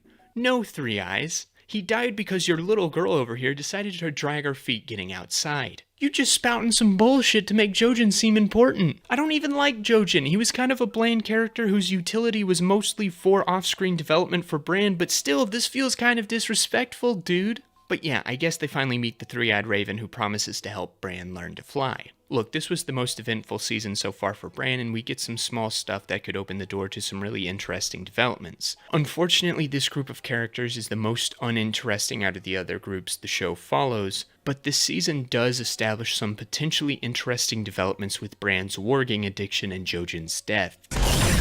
But seeing how these guys disappear for a season and are in a completely different place in their development in Season 6, I'm probably not going to get the payoff I'm hoping for. Back in Dragonstone, Melisandre continues her fiery sacrifices to the Lord of Light, this time sacrificing Selyse, Baratheon's brother. After the Purple Wedding, which Stannis attributes to the Leech sacrifice, the Baratheon army is in the perfect position to attack King's Landing, but unfortunately they don't have the men to do so. I mean, maybe if you stopped burning them all, you'd be in a better position, but you know, who am I to tell you what to do? Davos proposes hiring sellswords, preferably the Golden Company, who never breaks their contracts, but Stannis doesn't have the finances for that either. In his illiteracy lessons with Shireen, Davos learns about the Crown's crippling debt to the Iron Bank, which, might I remind you, is Littlefinger's doing, so he and Stannis travel to Braavos to request a loan. There, Davos convinces the bank rep Tycho Nestoris to financially back Stannis, as he is their best bet to get the money the Crown owes back. Davos uses some of their loan to rehire Salador San, who is conveniently in Braavos at the time. Meanwhile, Selyse and Melisandre are left on Dragonstone, where some interesting developments are happening. Shireen is causing some trouble because she refuses to convert to the Lord of Light. Being a well-read girl, as illustrated last season, Shireen still abides by the faith of the Seven. Selyse despises her for this and sends the Red Woman to convert her daughter. The two have a theology debate, but neither budges on their point of view. We get a little insight into Melisandre in the few scenes we see of her. While both her and Selyse are devout acolytes of her lord, Melisandre likes to use deception to spread her religion, while Selyse only tries to seek honesty. Playing into this, We learned that the Red Woman likes to use potions and illusions to serve the Lord of Light, something that is honestly more important in the books than in the show. When the time comes for them to head north, Selyse and Melisandre disagree about whether or not to bring Shireen. Selyse is adamant about her absence, but the Red Woman convinces her that Shireen is important to the cause. Yeah, something like that. The Dragonstone folks' story is pretty light this season, but they are necessary steps to take to properly put Stannis' army into the position they're in next season. We do get a little insight into Melisandre's values, but everything else is just characters reinforcing who they are, which works for a small subplot of Season 4. Back in Slaver's Bay, Dany continues her girl boss campaign, this time arriving in Meereen. Once again, she breaks the chains of the city's slaves, her wrath inflamed by the fact that the slave masters have crucified their slaves on the road up to their city's walls. However, this is only a small part of the season for Dany. The rest of the season deals with the fallout of her girl bossing. Dany's word of the day is consequences. She didn't establish a solid form of government in Astapor or Yunkai, and now a butcher and the wise masters have taken over their respective cities. Consequences. Her dragons are going through their teenage phase, becoming more aggressive even to her, but she continues to let them roam freely. And then Drogon burns a little girl to death. Consequences! What this season emphasizes is that Dany doesn't know how to rule. Yes, she has the right heart, but it's not enough to be a chain breaker, she needs to be a proper queen. She also learns that the world isn't so black and white. Her goal is to destroy slavery in Slaver's Bay, freeing all the slaves and killing all the slave masters, but there's a couple scenes that challenge her point of view. First, a former slaver named Hizdar zo Lorak comes to her to request a proper burial for his father. When Dany took over Meereen, she had crucified 163 slave masters in the same manner they had crucified their slaves, Hizdar's father being one of them. However, Hizdar explains that his father hated the crucifixion practice, adamantly fighting against it with his fellow slavers. Dany finally sees that her wrath cannot be all-encompassing. Earlier in the season, Barristan had urged her to grant mercy to injustices, but she ignored him. She laid waste to every slaver she found, and now she realizes that not all of them were who she thought. Still, she intends to go through with killing them, ordering Daario, who now has a beard and that's the only thing different about him, to kill every slaver he finds, but Jorah reminds her that he was once a slaver as well, only standing before her today thanks to the mercy of Ned Stark. She relents and offers the slavers a choice to join her new Meereen or die in the old one. Now, on the other side of the coin, she encounters a former slave named Finez who asks her to let him go back into slavery. He's broke and too old to work for himself, while as a slave he was guaranteed a good place to sleep and 3 meals a day. He was well treated by his master and loved the children that he took care of. Dany is shocked, but once again she relents and allows any slave who wants to willingly go back into slavery to do so, only if it's under a 1-year contract. The big thing that Dany learns this season is the art of the compromise. She enters into a city she does not understand and presumes to impose her own morality onto it, not recognizing that the system she hates has more nuance than she initially thought. In order to be a good leader, she must be firm, especially when it comes to her morals, yes, but she must also see the nuance in the way the world works. I really like that this is illustrated through slavery, something that we unilaterally hate in the current year. The system of slavery in the real world was a terrible system, but we tend to forget about the individuals involved. Specifically when it comes to the American South, slavery was not fully what current Americans think it was. We dealt with similar stuff Dany deals with in this season, where we had good masters who fought against brutality against slaves, and we had slaves who loved being slaves because they were treated well and lived well. There's a YouTuber called Mr. Reagan who has a good video on the latter if you want to see some examples of that.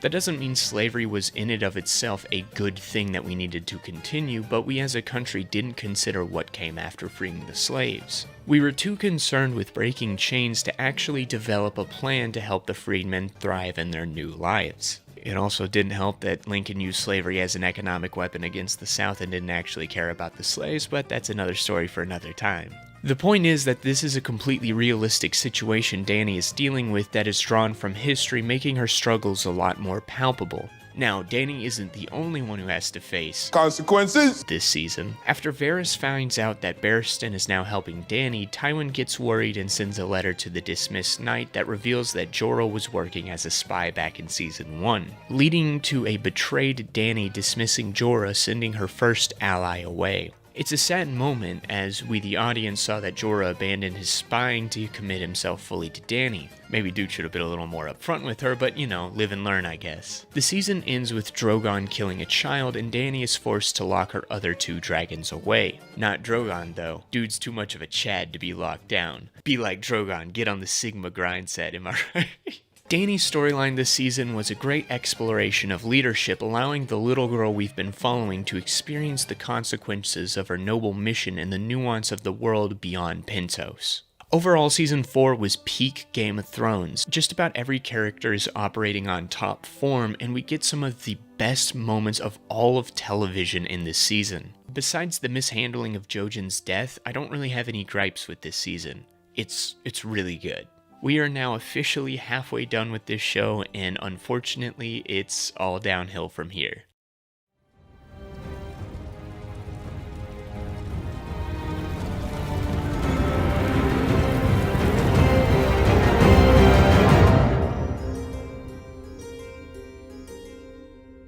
Okay, was I being overdramatic? Maybe a little bit. Season 5 isn't awful, but this season is where some cracks start to show in the series. It adapts big chunks of the last 2 published books in A Song of Ice and Fire, A Feast for Crows, and A Dance with Dragons, as well as some of the released excerpts of the still upcoming Winds of Winter. This season gained many fans' ire as it bungled the adaptation of some of the major plotlines in those books, but even taking out the adaptation criticisms, just about every plotline this season has some pretty big flaws in it. King's Landing has far less presence this season as most of the key players in the Game of Thrones are working on their plans elsewhere. Most of the scenes here in Season 5 follow Cersei as she continues her feud with the Tyrells. With Tywin dead, Cersei is left alone to maintain the Lannisters' power in King's Landing. In the wake of her father's death, some old faces turn up there. Kevin and his son Lancel, who haven't been seen since Season 2, come back for Tywin's funeral. Kevin joins Tommen's council of advisor, but he's dismayed when Tommen doesn't show up to their first meeting. Instead, Cersei arrives, taking the full authority of the king until her son chooses a king's hand, which, let's be honest here, probably isn't going to happen anytime soon. Kevin rejects her authority and goes back home to Casterly Rock. He does come back at the end of the season at Pycelle's beckoning, though. We had already started to see the erosion of Pycelle's loyalty to Cersei last season, but he finally turns against her when she appoints Qyburn as the Master of Whispers. He hates the guy as the former Maester was kicked out of the Citadel for practicing necromancy, which is deemed an evil art. It probably doesn't help that the guy is still doing it here in King's Landing either. I know that Pycelle has fallen out of favor with Cersei because he's a doddering old fool in her eyes, but her sudden trust in Qyburn is a little odd. He shows up in King's Landing and pledges loyalty to her, and in return she just lets him do whatever experiments he wants. The fact that Qyburn is Cersei's closest ally either highlights how truly alone she is in King's Landing, or her immense foolishness for trusting a creepy little weasel. So far, however, he does seem to be 100% loyal to her, so I guess there's nothing to worry about. Now, Lancel has also returned after spending 2 seasons recovering from his wounds from the Battle of the Blackwater. He's also joined a militant religious group called the Sparrows, who have now infiltrated King's Landing in the wake of Tywin's death. The group is led by a humble-looking man known as the High Sparrow, who becomes a key part of Cersei's political war with the Tyrells. He replaces the current High Septon after he's caught in some blasphemous foreplay, and begins a campaign to purify the corrupt capital of Westeros. Cersei weaponizes this fanaticism by pointing him in the direction of Loras, allowing the Faith to take the knight into custody. Since Renly's death, Loras has been palling around with a guy named Oliver, who is secretly one of Littlefinger's Men of the Night. Cersei brings him to Loras' trial to reveal that he is, in fact, gay. Why are you gay? Lesbian? Homosexual? How can I describe you? Loras is formally arrested by the Faith alongside his sister Marjorie for lying before the gods. This trial scene highlights an interesting aspect of the High Sparrow's character. He claims to be an incredibly faithful individual who wants to cleanse the city of sin, yet here he opts not to punish Oliver for the same crimes as Loras. This could reveal that the High Sparrow is more of an anti-elitist out to punish those in power rather than truly apply the rules of the Faith to everyone. However, that does make some of the events toward the end of the season a little confusing. Olenna comes back to King's Landing when Loras is arrested and confronts Littlefinger when Oliver's testimony puts her grandchildren into religious prison. Littlefinger reveals that he provided Oliver to Cersei, but he'll provide someone else for her, Lancel. Lancel reveals to the High Sparrow that he had been sleeping with Cersei back in Season 1, and so Cersei's also arrested. At this point, I'm wondering how the Faith of the Seven suddenly have so much power in King's Landing. I get that Cersei was discouraging Tommen's attempts to free his wife, but now that his mother is also in custody, what's to stop him from sending the Kingsguard to arrest these fanatics? These guys won't spill blood on the Sept steps as it's against their religious code, so their arrest should be pretty easy. The other thing I'm wondering is, how did it take this long for Cersei to be found out? Lancel became a member of the Faith Militant before Season 5, and part of the requirements to do so is confession for all your sins. Ergo, he should have confessed all this before the season started, but it's implied that Elena and Littlefinger caused Lancel to come forward at this moment, meaning Lancel would have lied in his confessions, meaning that he should also be in custody, as he too is a Lannister.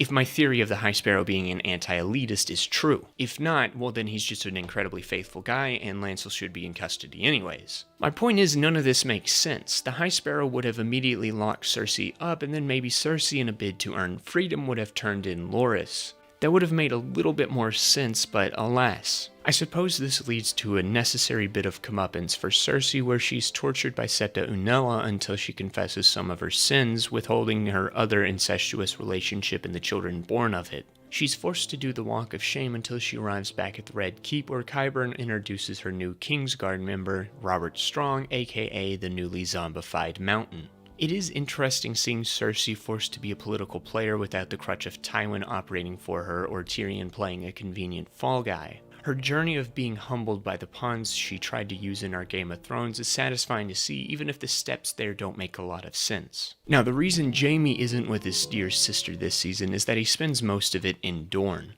Cersei receives a threatening message from the land down under, and Jaime resolves to go down there himself to rescue his daughter niece. He recruits Bronn to join him in this two-man extraction mission. This Dorne storyline is one of the most hated parts of what fans would call the good seasons of Game of Thrones, and while I agree with the negative sentiment, I don't think this storyline is necessarily without merit. The best parts of the season are Jaime's interactions with Bronn and Myrcella. Jaime bounces back and forth naturally with the former, creating fun interactions between the two. On the other hand, Jaime's relationship with Myrcella in the latter half of the season is very wholesome. We get to see Jaime actually behaving like a proper father. With Joffrey and Tommen, Jaime maintained a very distant relationship with them, but he makes a concerted effort here to be with his daughter, even confessing to her the truth about her parentage. After Tyrion sent her to Dorne in Season 2, Myrcella actually fell in love with her betrothed Trystane Martell, creating a uniquely wholesome relationship within the world of Westeros. Unfortunately, all this wholesomeness isn't going to last long, as Myrcella is murdered at the end of the season by Ellaria, leaving Jaime, after all he's fought for this season, wallowing in despair. Now notice how in the positives I never mention the actual characters in Dorne apart from Trystane.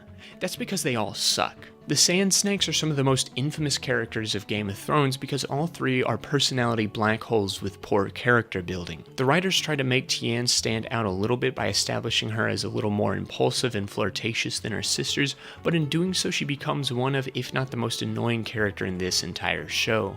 You want a good girl, but you need a bad pussy.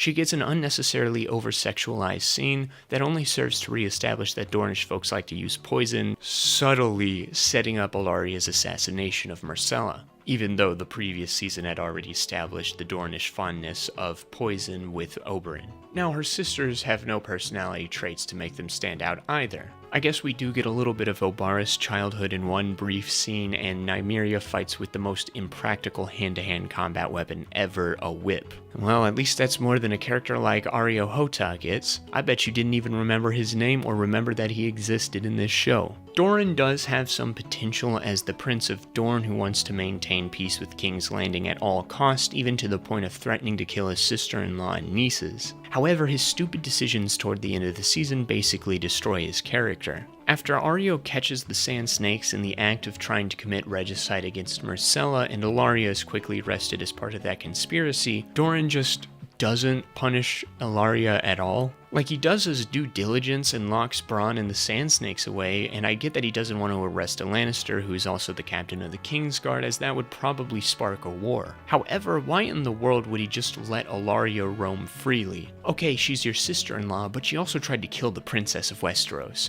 who's betrothed to your son. At the very least, you should never let them share a room, yet here she is sitting across from the girl she openly advocated for killing right before trying to do it herself. All she needs to do is say she's sorry, and bam, she's back in Doran's good graces. He even trusts her enough to allow her and her daughters to see Myrcella off to King's Landing, where she plants a poison-laden kiss on the young girl, condemning her to death. Good job, Doran, you freaking moron. But speaking of Ilaria, let's talk about her plan. She wants to kill Myrcella in an act of revenge for Oberyn's death in the trial by combat in the previous season. For some reason in her mind, killing this innocent girl would be sufficient justice against the Lannisters. At least Oberyn was trying to bring death to those actually responsible for his own sister's death. But I guess Ilaria is just a psychopath. She was the one who sent that threat to Cersei for some reason. There's no real advantage to sending a vague threat against the princess to the queen, but you know, gotta get the plot going along somehow, I guess. She would have to know that Cersei would send someone to protect her daughter, making it harder to, you know, kill Myrcella. Yet she's caught completely off guard when she finds out that Jaime's in Dorne. This motivates her to send the Sand Snakes to kill Myrcella before Jaime has a chance to rescue her. Prior to this, all she did was beg Doran to let her kill the princess, with Doran obviously denying her. So what was her plan if Jaime and Bronn didn't show up? Just keep begging Doran until he finally gets too annoyed and says yes? There's obviously some sort of plan, and the only thing keeping her from enacting it was her fear of Doran. What was it? Don't know. Regardless, Jaime's arrival fast-tracked it, I guess. This leads to the Sand Snakes fighting Jaime and Bronn in the worst fight scene in the show so far, and they get arrested. With that attempt having failed, Ilaria decides to apologize and kill Myrcella with her poisoned kiss. Aw man, what a sneaky way to kill the princess and get away with it, except what's to stop Jaime from turning the boat around and coming back? They literally haven't left the bay yet. Jaime could probably shout from the deck and they could hear him. I mean, it would only be natural for him to assume that his daughter died of poisoning from the very people who just tried to kill her a few days prior.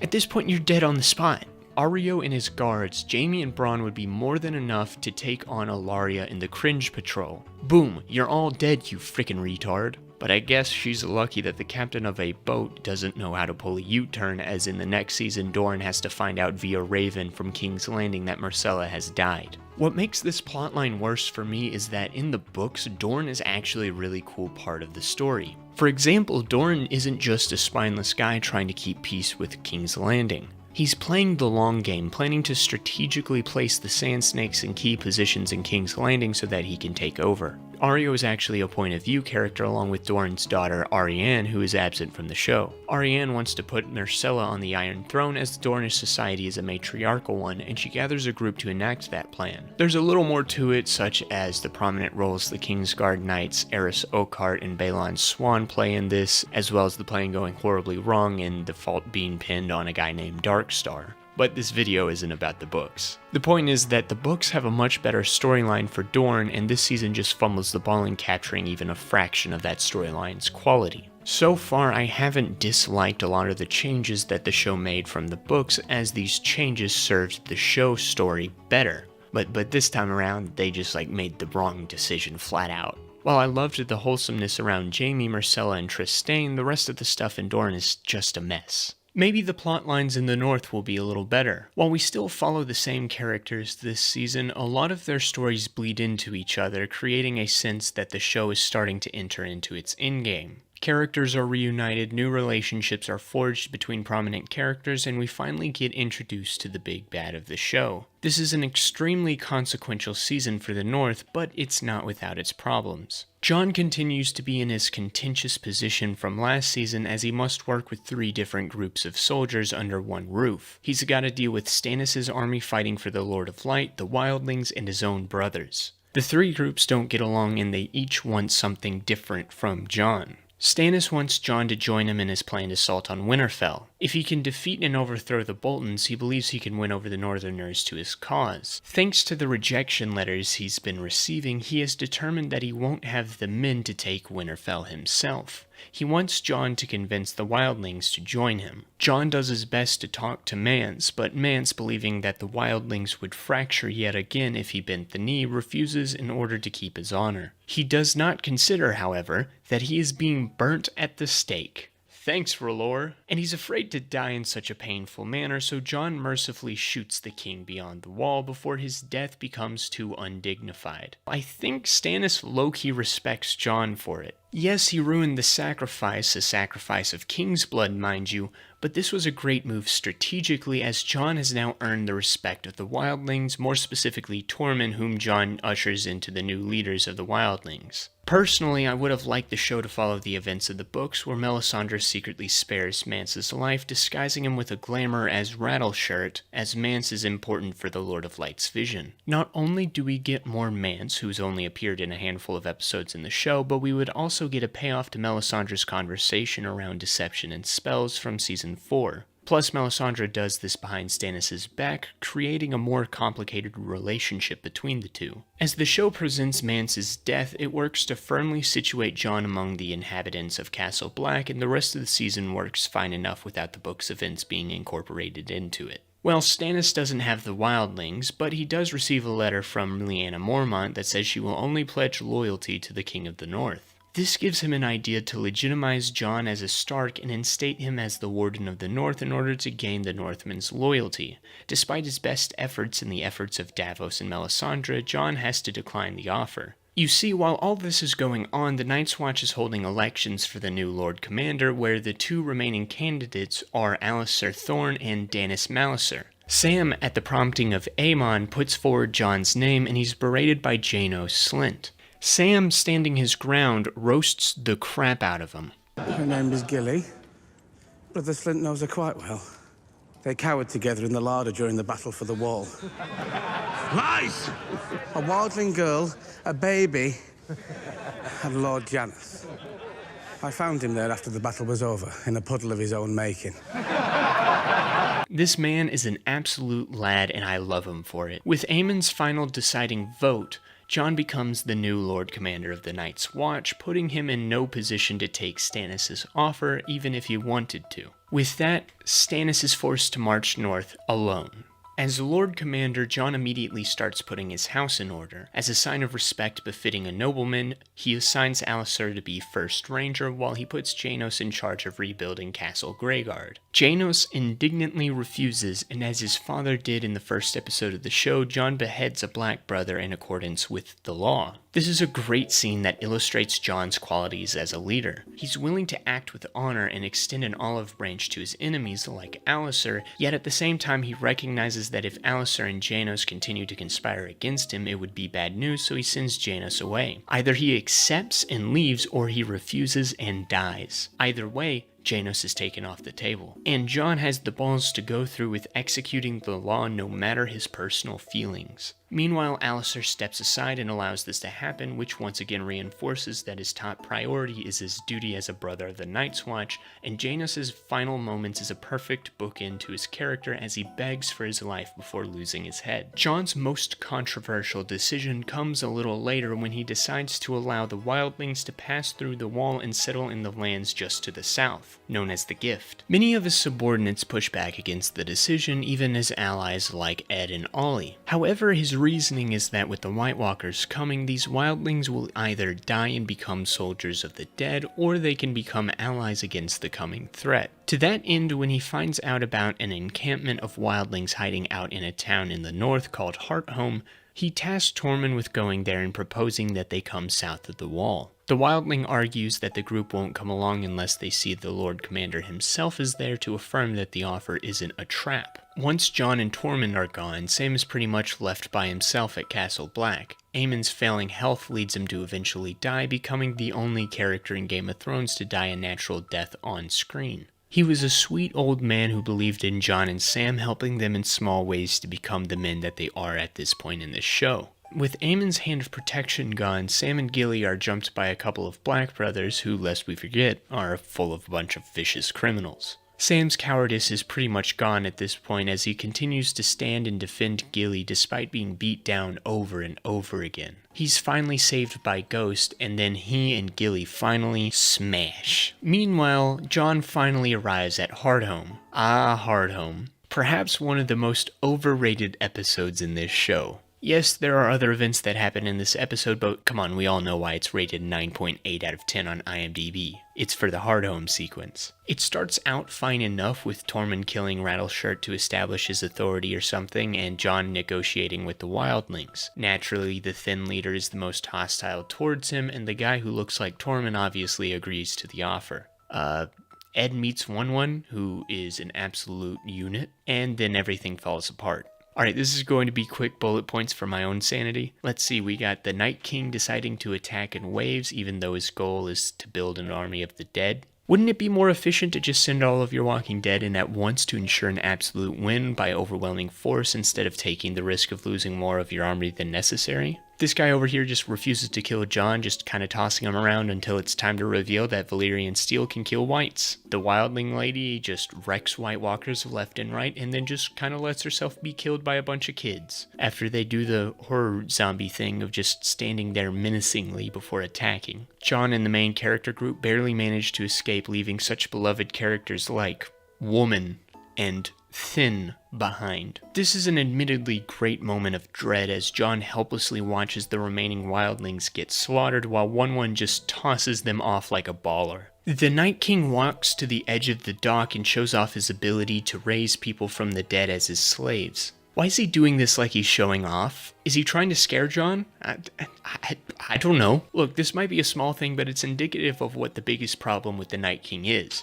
He's treated like a force of nature, but he behaves like a human with a distinct personality at times, with nothing really being explained to help flesh out any of his actions. Look, Hardhome isn't the worst episode of the show, but really a 9.8? This hoe isn't near as good as a single episode from the first 4 seasons. Come on, let's be honest about that. Anyway, when he gets back to Castle Black, Jon oversees the migration of the wildlings to the south. Sam asks for leave to train to become a maester in Old Town and replace Aemon, and while Jon is hesitant, he does decide to allow it. With his friends at Castle Black dwindled down to Ed, and I guess Tormund, if you want to count him. Jon is then stabbed to death by his fellow brothers. First is Alliser, who, despite his personal beef with Jon, does this primarily for his duty to the Watch. Since he hasn't actually witnessed the White Walkers himself and thus believes that the Watch's ultimate enemy is the wildlings, Alliser views Jon's decision to allow passage to that group as violation of their vows. You have a good heart, Jon Snow. It'll get us all killed. He's followed by Othel Yarwick and Bowen Marsh, both of whom are barely in the season, but they are used effectively to establish their doubts in Jon. Less enemies for us. Fewer. What?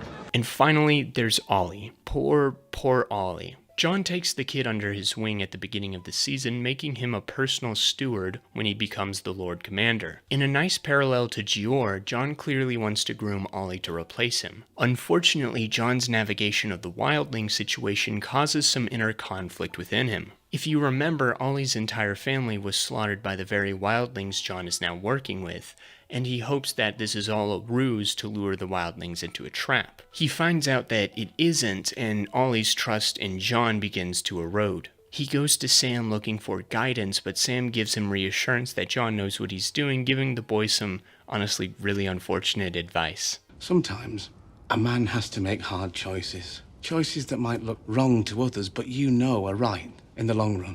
And so Ollie joins in this little coup against Jon. It's a really well done, shocking moment that makes sense given how these characters are built up over the season. Unlike Joffrey with Ned, these guys don't take any pleasure of killing Jon. They're just doing their duty. Yeah, you know what? This was probably the best part of the season. I mean, I have my issues with Hardhome, but the complex relations between the Night's Watch, the wildlings, and for a brief stint Stannis' army makes the storyline very engaging. Jon's navigation of these affairs as he slowly loses allies builds a sufficient amount of dread, leading to a properly shocking and punctual ending for Jon's character that mimics in some ways how his father's honor got him killed as well.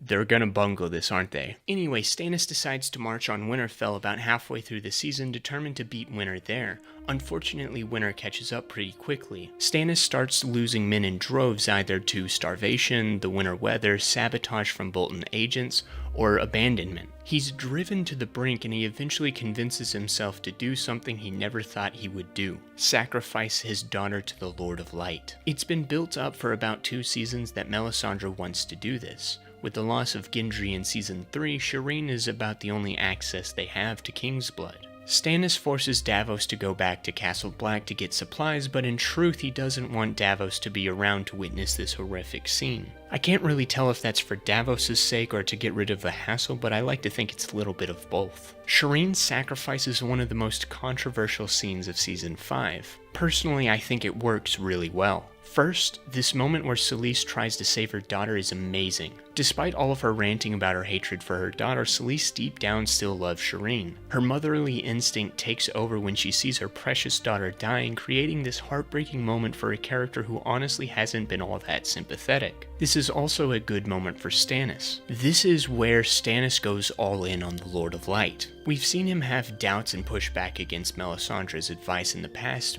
but now here, he's forced to choose between his rightful place as king, fully committing to R'hllor, and his love for his daughter. This is the point of no return for Stannis. Too bad he dies in the next episode. Yeah, Stannis' death is one of the most underwhelming deaths in Game of Thrones, especially since he's the last of the 5 kings standing. Well, with the exception of Balon, but the show doesn't seem to care a lot about him, so neither will I. Stannis is left alone as he sent Davos away and killed his daughter, and Selyse has killed herself in grief. Melisandre disappears in the night, presumably seeing her king's defeat in the flames and not wanting to go down with the ship. Stannis and a bunch of red shirts stand in front of Winterfell ready to lay siege when they are ambushed by Ramsay Bolton. We get one wide shot and then we cut to Stannis lying wounded on the ground. Brienne finds him and kills him. Look, I'm not opposed to Stannis being killed by Brienne, as that is a very satisfying moment for her character. It's just that the way it happened doesn't really work for me. First, the battle happens off screen, so there's no character-defining moment for Stannis during his final stand to drive home his faults that brought about his downfall. Second, it feels like there was one more season's worth of story for him.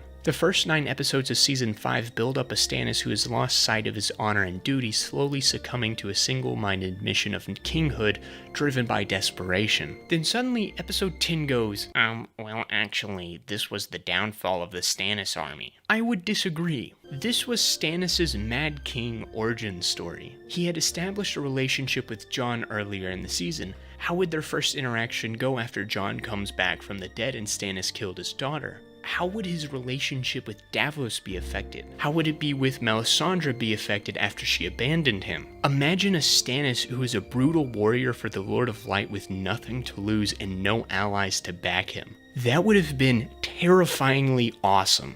Instead, the writers just unceremoniously kill him off. It's great. It's satisfying, isn't it? I loved a lot of what Stannis is involved in with this season, whether it's his interactions at Castle Black or his trudge to Winterfell. It's just unfortunate that Season 5 sets Stannis up to be something that never comes to pass as a result of an underwhelming ending. Now, Sansa's storyline this season, it's kind of a mess. So the previous season set Sansa up to be an active player in the Game of Thrones under the tutelage of Littlefinger, grooming Robin to be the next king of Westeros. Season 5, however, abandons most of this pretty quickly. We get one scene where Sansa and Littlefinger oversee Robin being trained by Jon Royce, even though he's so sickly he can hardly look at a sword, much less wield one.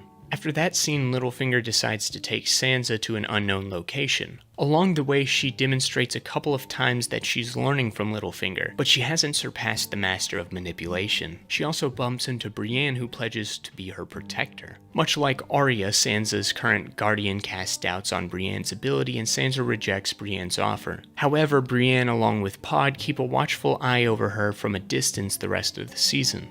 They don't get a lot in terms of character work, but they serve their purpose well enough. So far, this is working pretty well. When they arrive at Moat Cailin, Sansa immediately deduces that Littlefinger plans to marry her off to Ramsay Bolton. His reasoning is that he's offering Sansa a chance to avenge her brother. Okay, we know that Littlefinger has a soft spot for Sansa, so maybe that's partially true, but come on.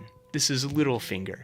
There's gotta be another reason he's doing this. Well, there doesn't seem to be one. I mean, yeah, this does eventually work out well for him, but in the moment, what is the strategy of shipping the girl you literally killed a king to obtain off to a bunch of people who are clearly wary of you? Plus, Littlefinger even admits that Ramsay is an unknown element for him, and yet he's entrusting a prized asset to this guy. Then, at the drop of a hat, Littlefinger abandons Sansa to go to King's Landing at Cersei's beck and call, as she needs Oliver's testimony to put Loras away. And Roose just lets him leave! Roose has been snooping through Littlefinger's mail in order to make sure that he's not scheming against the Boltons, but then he's like, yeah, go scheme against me in King's Landing. That's not even the right accent. And scheme Littlefinger does. He takes advantage of his time in King's Landing to let it slip that the Boltons are harboring Sansa, obviously withholding his own involvement in the arrangement, and Cersei officially declares the Boltons as traitors. Littlefinger offers to march the army of the Vale on Winterfell in exchange for being appointed Warden of the North, to which she agrees. Then he goes and helps the Tyrells get Cersei arrested. Well, if you wanted Cersei gone, why not just secretly provide Lancel to the Tyrells while you mobilize the army of the Vale at the same time Stannis marches on Winterfell to create a two-pronged attack that would ensure the Boltons' downfall? He even stated that he thinks Stannis will win this conflict, so why not help crush the Boltons? With them out of the way, he can marry Sansa to Robin, effectively making them in charge of the keys to the north and east. Robin's sick anyway, so he'll probably die, and suddenly, Sansa stands in charge of two massive factions of the Seven Kingdoms. Then Littlefinger can just get married to her, and suddenly he's in charge of all of that crap. And he gets the daughter of the woman he loves. Win-win for him. Either that, or he could pledge loyalty to Stannis in exchange for being Warden of the North, seeing as he's pretty much the only option in that moment, and together you march on King's Landing, taking it over by force, while their queen and king's mother are in custody and the city is in disarray. The only hangup would probably be the Tyrells, but they tend to change their loyalties whenever it's beneficial for them, and Littlefinger has proven to be able to manipulate them anyways. This would be an easier plan involving people that Littlefinger is intimately familiar with, but instead he gets rid of his key asset to the north, handing her over to someone he's unfamiliar with on the off chance that she can survive him long enough for this situation to be beneficial for him. And yet somehow it works for him. On the Sansa front, she does a good job learning from Littlefinger and employing sneaky tactics at the beginning of the season, but once she gets to Winterfell, she just kind of becomes a helpless princess again. I get she probably wants to gain information first before acting, and maybe Ramsay's cruelty unexpectedly threw her off, but it does become frustrating that she doesn't really do anything to manipulate the Boltons until the very end of the season. And even with that, it's just a brief moment after Walda and Roose reveal that they are with child, where she emotionally tortures Ramsay with the thought that he will lose his inheritance to his unborn brother. But the rest of her time in Winterfell is mainly being tortured by Ramsay berating Theon and trying to implement Brienne's escape plan. The common folk of Winterfell are still loyal to the Starks, so Brienne recruits a couple of them to send Sansa a message to put a candle in the broken tower when she has a chance to escape. Unfortunately, Ramsay captures the maid helping Sansa and flays her. This isn't the worst thing he does to her either. On their wedding night, there's a controversial scene where Ramsay forces himself on Sansa and forces Theon to watch. A lot of people hated this scene, which, yeah, I mean, that makes sense, but this is also Ramsay we're talking about here. He's a horrible person. Plus, you're lucky that he didn't do what he did to Jane Poole in the books, who is the one who got married to him rather than Sansa. Let's just say it's somehow worse than what he does in the show. Somehow. Now, despite her setbacks, Sansa manages to capitalize on Stannis' coming invasion to initiate Brienne's plan. But Brienne decides to abandon her to go kill Stannis, which doesn't really sit well with me. Brienne is first and foremost a woman of honor and duty.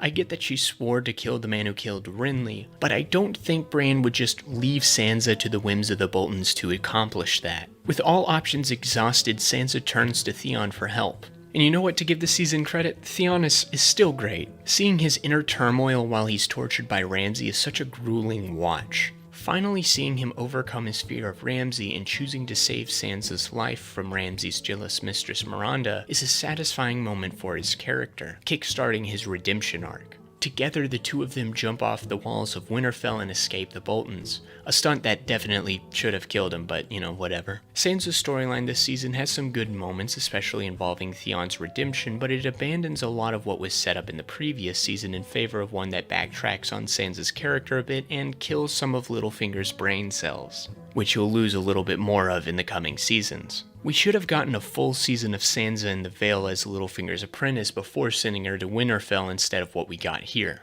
In the East, we follow more than one storyline for the first time, but it still mostly centers on Dany. She's dealing with two major issues complicating her rule of Meereen, the Sons of the Harpy and the Fighting Pits. After Dany tears the giant golden harpy off the Great Pyramid of Meereen, the Sons of the Harpy start cropping up and killing unsullied soldiers.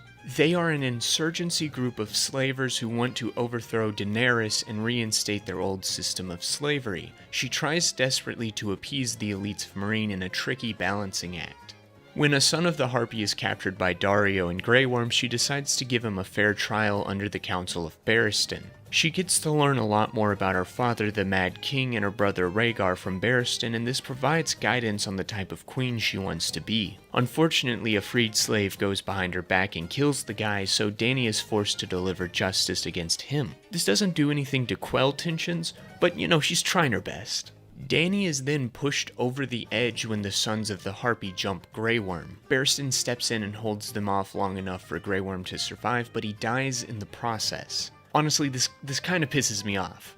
This is Barristan the Bold, one of the greatest knights in the Seven Kingdoms. He ended the frickin' Blackfyre lineage, and he's killed by a few prissy rich boys with daggers. I get that the Sons have been effective so far by striking the Unsullied when they're at their most vulnerable, but here Barristan walks into this completely prepared. Granted, he's a little older, but he's still one of the best fighters in the show. Yet somehow these guys freaking kill him. With her most trusted advisor dead, Dany gathers all the heads of the rich families in Meereen and threatens to feed them to her dragons unless one of them fesses up to being in charge of the Harpies. Missandei now has to step into Barristan's shoes and give her advice, so Dany decides to marry his daughter to secure bondage with the noble houses of Meereen. Another way she does this is with the Fighting Pits. At the beginning of the season, Hizdahr returns from a diplomatic mission to Yunkai, reporting that the Wise Masters will agree to share their rule with slaves, but only if they can reopen the Fighting Pits. Dany is vehemently opposed to this, while Hizdahr and Daario advocate for it. Hizdahr argues that the Fighting Pits are a part of the culture of Meereen, and closing them is like spitting in the city's face. Daario, on the other hand, uses his own past to advocate for reopening the pits. When he was young, he was sold into the pits as a slave. He became so good that he was able to buy his freedom and use the skills he developed to join the Second Sons, leading him to the bed of Dany. To him, the Fighting Pits create a fulfilling life. He kind of becomes the devil on Dany's shoulder this season. He advocates for Dany to use her dragons against her enemies. He's also the one who suggests taking all the rich family leaders into custody, even going as far as to suggest killing them all, justifying it by saying, "All rulers are either butchers or meat." I might not have talked about him so far, but he's such a charismatic, fiendish rogue with such a great screen presence that I can see why Dany falls in love with him. Now that the Fighting Pits are open, pit fighters have flooded into Meereen to prepare for the first fights. Dany and Hizdahr attend a training session, as per customs, where a man suddenly bursts onto the field and defeats everyone in non-lethal ways. He reveals himself to be Jorah Mormont, and before Dany can command him to be taken away, he says he's brought her a gift. At that moment, the gift reveals himself. Tyrion Lannister. Up until this point, Tyrion has been traveling around the lands east of Westeros with a couple of different traveling companions. He first arrives in Pentos with Varys, who reveals that he plans to bring Tyrion to Dany to work on her council. In his mind, Westeros needs a ruler who is stronger than Tommen but gentler than Stannis in order to ensure that those without power never fall prey to those with it. Tyrion agrees, but he remains a sad drunk during their travels. Eventually, Tyrion becomes antsy and goes to visit a brothel where he gets a frankly sad moment where Tyrion can't bring himself to lie with a prostitute because of Shae. He goes to take a piss and is kidnapped by Jorah Mormont, who for whatever reason is drowning his sorrows at a brothel. Hey, you know what? I'm not gonna judge, maybe he's there for the Daenerys cosplayer. Yeah, this is probably the first egregious example of an extremely coincidental meetup where two characters who need to meet to propel the plot forward somehow just bump into each other at a specific brothel in Volantis. In order for this to happen, Tyrion needs to get antsy just at this exact moment and go to this specific brothel where Jorah just happens to be at, even though it's never really been established that he likes to frequent brothels. However, I take more issue with the fact that Varys just loses Tyrion here. The guy who is known for paying close attention to details somehow gets distracted from a very valuable asset to creating a better Westeros and just loses him. Varys just stops paying attention. I'm sorry, that's ridiculous. Like, bruv, what were you getting distracted by? You said yourself you care nothing for sex, so what's catching your eye at a brothel, dude? He's just like, oh no, I lost Tyrion, where'd he go? I couldn't have possibly lost him. Don't worry though, he somehow teleports to Meereen by the end of the season, so everything kind of just is fine by that point. Anyway, Jorah also wants to take Tyrion to Dany. A bit redundant, no? Well, I guess this time Jorah wants to take Tyrion as a prisoner to be punished. The two start to warm up to each other as they travel, but I don't think their relationship got the time it needed to be fully fleshed out. There's a couple nice moments where Tyrion sees Drogon for the first time, he tells Jorah about Gior, and Jorah saves Tyrion from the Stone Men contracting grayscale. Eventually they get captured by Mr. Echo from Lost, but Tyrion turns this to their advantage, getting them sold to a slaver named Yezin who is bringing fighters to the newly opened fighting pits. That's how we got here. Tyrion convinces Dany to spare his life and advises her to re-exile Jorah, who then goes back to Yezin and sells himself back into slavery to fight in front of Dany again because man-brain. You know us, sometimes we gotta fight some dudes to impress a girl. Tyrion sizes Dany up and decides she's worth backing as queen, while Dany sizes Tyrion up and decides to let him join her council, effectively replacing Barristan as the Westeros expert. She also declares that all these feuding houses are just spokes on a wheel, cycling power from one family to another, and her intent is to break the wheel. Look, I know it sounds cool or whatever, but this is kind of a red flag. The implications of this is that Dany wants to destroy all the major houses in Westeros in order to become queen. And Tyrion's just like, well yes, that sounds reasonable. Together they attend the first public fight since the fighting pits were reopened. Jorah once again reveals himself to Dany and starts beating guys up, but suddenly the Sons of the Harpy attack. Gosh, these guys are so annoying. Most of the main characters manage to make it to the center area where they're surrounded. The only one who's killed in the process is Hizdahr Lorak. The season tries to make us question the guy and his motives, but he's generally depicted in an earnest light, whether it be his pleading for his father in season 4, his willingness to let Dany kill him, or his advice not to execute the former slave from earlier in public so as to not cause a riot that does eventually happen from executing him in public. Daario speculates that Hizdahr is involved with the Sons of the Harpy, but the only evidence is that the attacks stop after he gets married to Dany, and he's a little late to the fighting pits. If he was allowed a little more screen time to appear more shifty, he could have been an incredibly interesting character to follow, but because we spend so little time with him, he feels more like a plot device to get the fight pits open. Once he achieves his purpose, he dies, effectively proving his loyalty to Dany, something that was pretty much confirmed since the beginning of his character's story. At least in the books, he's shown to be a much shiftier individual, with very loose allegiances. The rest of the characters are surrounded by the Sons of the Harpy when they are saved by Drogon. The Sons, who, might I remind you, are a bunch of prissy rich boys, somehow manage to put up a fight against a literal dragon, and Drogon eventually receives too much damage and goes berserk. Dany does the only thing she can do, climb onto her dragon and abandon her friends. Yet she kinda comes off like a horrible person here. Okay, fine, her dragon is hurt, but realistically, the Sons of the Harpy should not be able to put much of a fight up against Drogon. Yet Dany prioritizes him and leaves behind her closest allies who were about to die at the hands of these guys before Drogon showed up. She's very lucky the Sons of the Harpy were too stupid to regroup quickly and attack again. She could have easily come back to a Meereen later with reinstated slavery and at best imprisoned allies. But let's be honest here, her allies would all be dead. She doesn't seem to care all too much until she's out in the Dothraki Sea, miles from any friends. At that point it's too late for her as she's surrounded by a Khalasar led by Khal Moro. This all worked better in the books as Drogon was the only threat in the fighting pits with no harpies in sight, so Dany flying off with Drogon was explicitly saving the lives of everybody there. Back in Meereen, Daario and Jorah decide to go find Dany and leave Tyrion behind to rule the city with Missandei and Grey Worm helping him. As they ride off, Varys suddenly materializes, reuniting the two allies. The storyline in Meereen is a bit of a frustrating one, largely stemming from the fact that the Sons of the Harpy should not be as effective as they are. They start off fine jumping White Rat when he's in a vulnerable spot with a whore, but then they quickly go off the rails when they somehow kill Barristan the Bold and do damage to Drogon. Varys also loses brain cells this season, while Tyrion and Jorah's repetitive storyline can make their journey a little tedious to get through. On the positive side, I found Dany's political navigation of the Meereenese culture intriguing. Meanwhile, Arya is chilling in Braavos. Her storyline this season involves her slowly learning the ways of the Faceless Men. This is definitely a slow burn of a story that can be a little tedious at the beginning when Arya spends an entire episode wandering around Braavos before finally being led into the House of Black and White. Then she cleans floors while everyone refuses to answer her questions. However, once the layers of what's going on at the house are peeled back and the purpose of Arya's storyline is revealed, I found it to be satisfying. All season, Jaqen H'ghar... A man is not Jaqen H'ghar.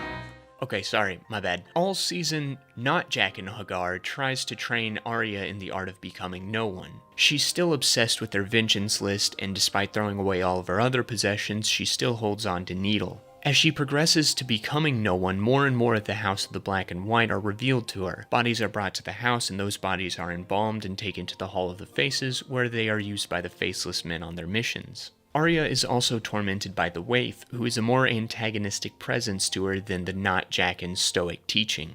Because both characters are literally called no one, it's hard to get invested in them as people, but the lessons they teach Arya do slowly reveal more and more about her. Arya tries her best to be no one, but Needle's presence is a constant reminder of the vengeance she holds on to. Despite this, she manages to get her first mission as a Faceless Man. She is tasked to pretend to be a shellfish salesman and poison a local tax collector for the many-faced god, which is the god the Faceless Men worship. He's basically a conglomerate of every god in existence, so basically the Faceless Men don't have the balls to actually stick with one god and say he's the real one.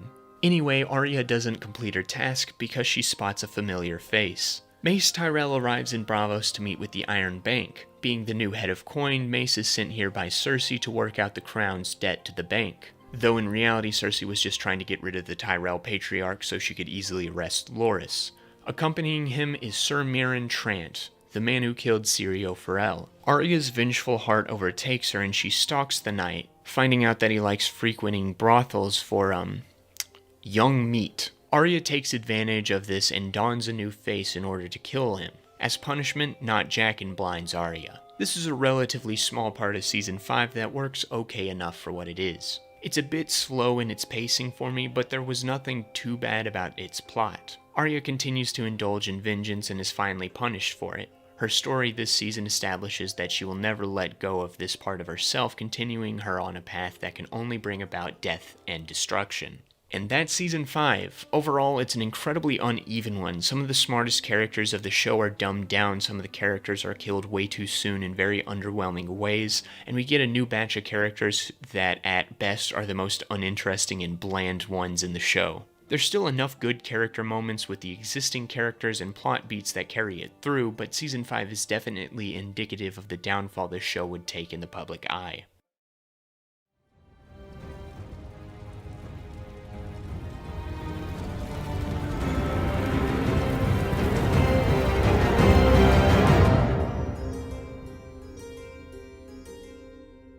You know, a lot of people hold Season 6 in high regard, with episodes like The Door, Battle of the Bastards, and Winds of Winter being some of the most beloved episodes of the show. Unfortunately, I'm here to say that this season isn't very good. At this point, the show is past most of the storylines from the books, but it does try to shoehorn a couple remaining plot lines from A Feast for Crows and A Dance with Dragons.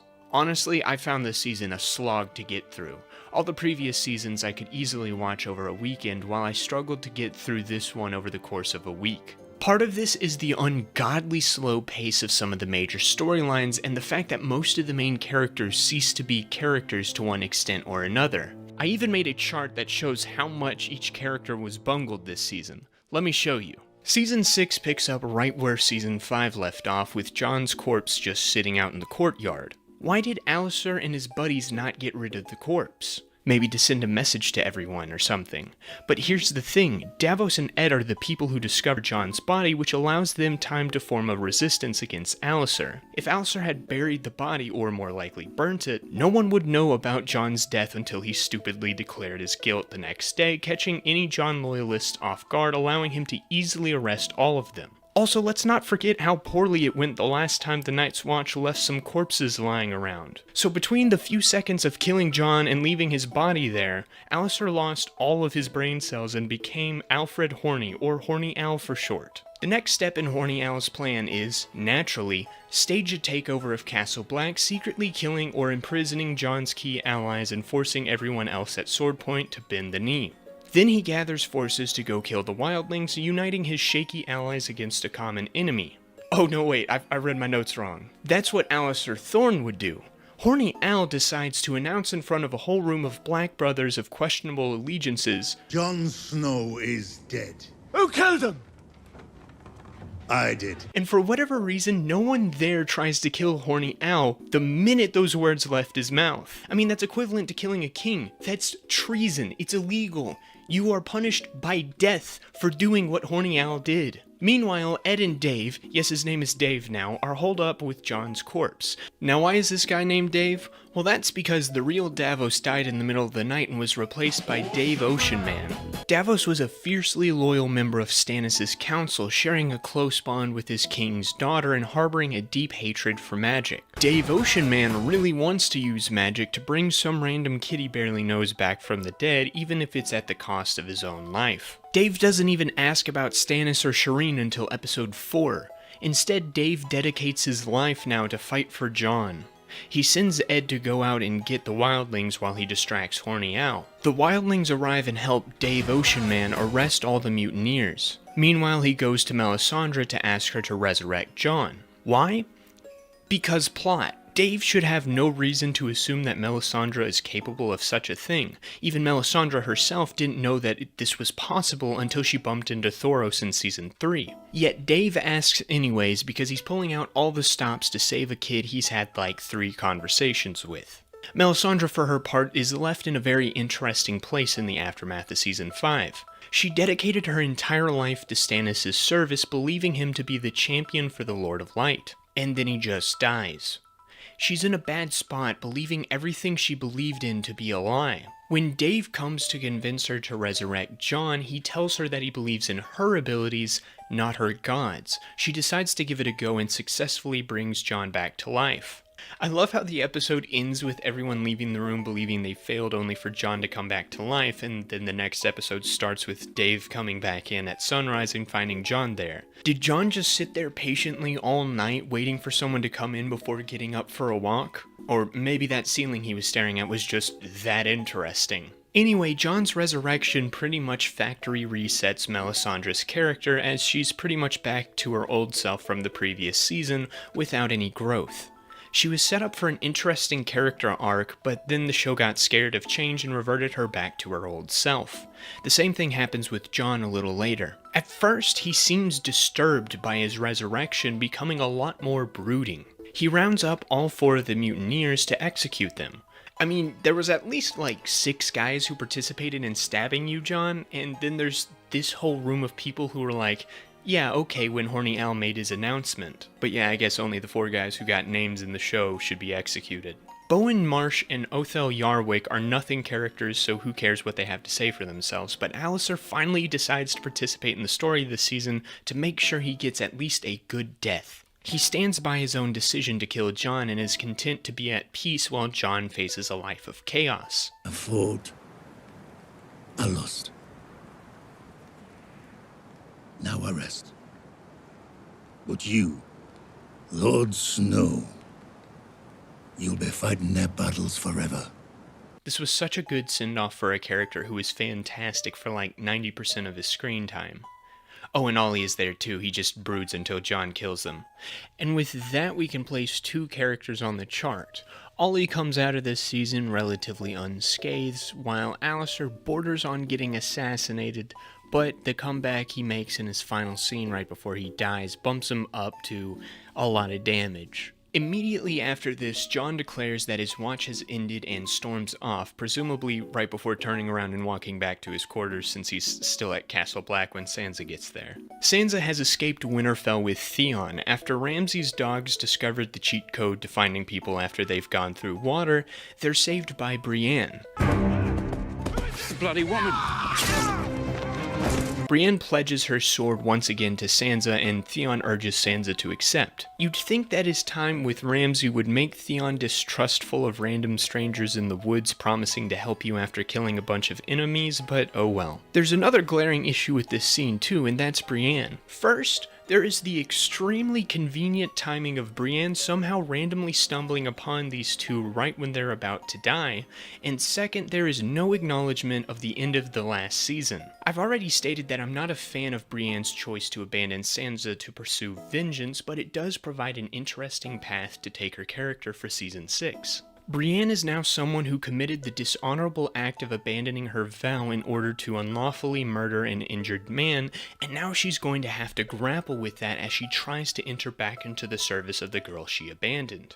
Sansa should be furious about this, while Theon expresses suspicion of her. Maybe Podrick can be the innocent glue that pulls everyone together or something. Instead, Brienne is just factory reset to the perfect honorable woman she has been until season 5 episode 10, and Sansa and Theon just welcome her into the fold. Theon just decides he doesn't want to go to Castle Black because he doesn't want Jon to kill him, even though he should know Jon well enough to know that he'll stand by his honor and accept him as a Black brother. I do like the idea that I don't want to be forgiven. Which honestly should motivate him more to go to Castle Black and join the Night's Watch, but they don't do anything with that this season. He just becomes an empty vessel that mopes his way back to Pike, which we'll talk about later. For now, once Sansa arrives at Castle Black, Jon is also factory reset to who he was back in Season 5, honorably helping Sansa prepare to take back Winterfell. I like their reunion well enough, and it's great to see that Sansa has finally regained her agency, but it's insane that Jon's resurrection is hardly acknowledged going forward. Jon coming back from the dead should drastically affect his relationship with everyone around him, but it doesn't.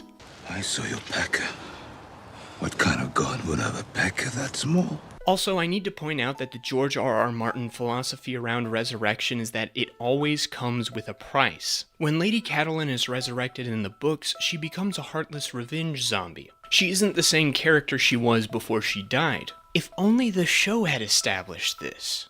Oh wait! Remember Beric Dondarrion? He's been resurrected multiple times by Thoros, and each time he loses memories of his life and bits of his personality. He's been resurrected so many times he's become a completely different person. The show establishes that resurrection has consequences back in Season 3. I guess if Thoros knew you had to lube the body up before going in for the resurrection, maybe Beric would have turned out fine. Anyway, Littlefinger's back. He gathers up the army of the Vale and somehow marches them all from the Eyrie to Moat Cailin and then leaves them there and goes to Molestown between episodes. Here's where the teleportation problem starts. Early seasons of Game of Thrones made sure that travel took time. The journey from Winterfell to King's Landing went from episode 1 of season 1 to episode 3 with months passing, but here Littlefinger travels from King's Landing to the Vale, assembling its entire army and marching to Moat Cailin, then ditching them to go to Molestown, all within a couple of episodes. Meanwhile, it takes Sam 11 full episodes to go from the Wall to Old Town. A bit farther to travel, I know, but it makes more sense than what Littlefinger did. He meets with Sansa at Molestown to offer the services of the Vale in the attack on Winterfell. Where was he when Stannis was planning to do that? I don't know. Obviously, Sansa's pissed at him for the whole Ramsay incident and refuses. Littlefinger then goes back to Moat Cailin and twiddles his fingers until Sansa invites him to join the Battle of the Bastards 4 episodes later. It's frustrating because Littlefinger used to be the smartest character in the show, and now he literally does not exist in the story until Sansa needs him. He is not a character this season. Jon and Sansa take a page from Littlefinger's book and teleport from the Wall to presumably the Gift to Bear Island and then to Deepwood Motte, all in one episode, recruiting soldiers to join their army. It's cool to explore some of the different cultures of the North as they've been relatively unexplored until now. Lyanna Mormont is definitely a standout. She's basically if Season 2 Bran had Olenna Tyrell's personality. I remember when you were born, my lady. You were named for my Aunt Lyanna. Who said she was a great beauty. I'm sure you will be too. I doubt it. My mother wasn't a great beauty or any other kind of beauty. She was a great warrior, though. She died fighting for your brother, Rob. I think we've had enough small talk. Why are you here? As far as I understand, you're a Snow, and Lady Sandra is a Bolton. Who's your Lannister? I've heard conflicting reports. I did what I had to do to survive, my lady. But I am a Stark. I will always be a Stark. If you say so.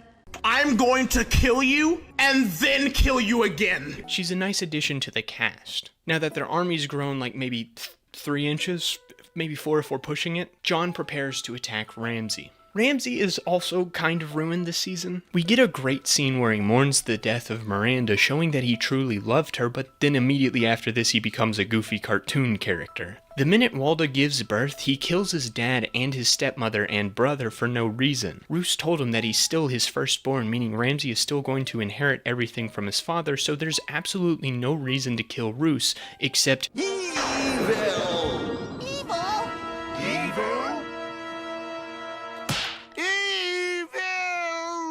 Harold Karstark joins him as his right-hand man because, well, you know, his dad was kind of decapitated by Robb a few seasons back. But don't worry, he's not a character in this show, so don't bother remembering who he is. Small John Umber also joins up with the Boltons after the Great John dies off screen, turning Rickon and Osha over to Ramsay. Did you forget them? Don't worry, they die pretty soon after this. Honestly, the Small John could make for an interesting character as a man who's embittered by his father's loyalties to the people who ultimately just ruined an entire war, but he's not really developed and is given 0 character traits. So for the villain side of things, we have Ramsay as a goofy Saturday morning villain surrounded by planks of wood going up against a group of characters who just aren't as interesting as they used to be. This is the main reason why I don't care all that much for the Battle of the Bastards.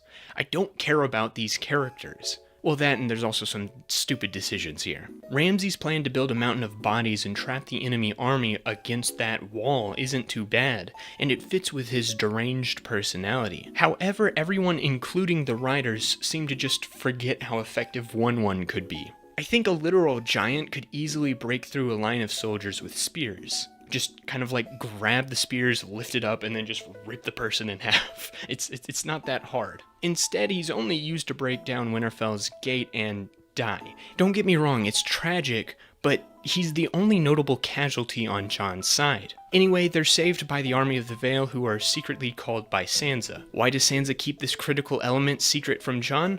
No reason. Sansa gets pissed at Jon for not consulting her about Ramsay the night before they attack Winterfell. Why not bring this, along with the Army of the Vale, up to Jon, I don't know, when you're making plans at Castle Black? This is a forced conflict that cheapens the suspense of the Battle of Winterfell and needlessly gets a bunch of soldiers killed. But this is the way it is now.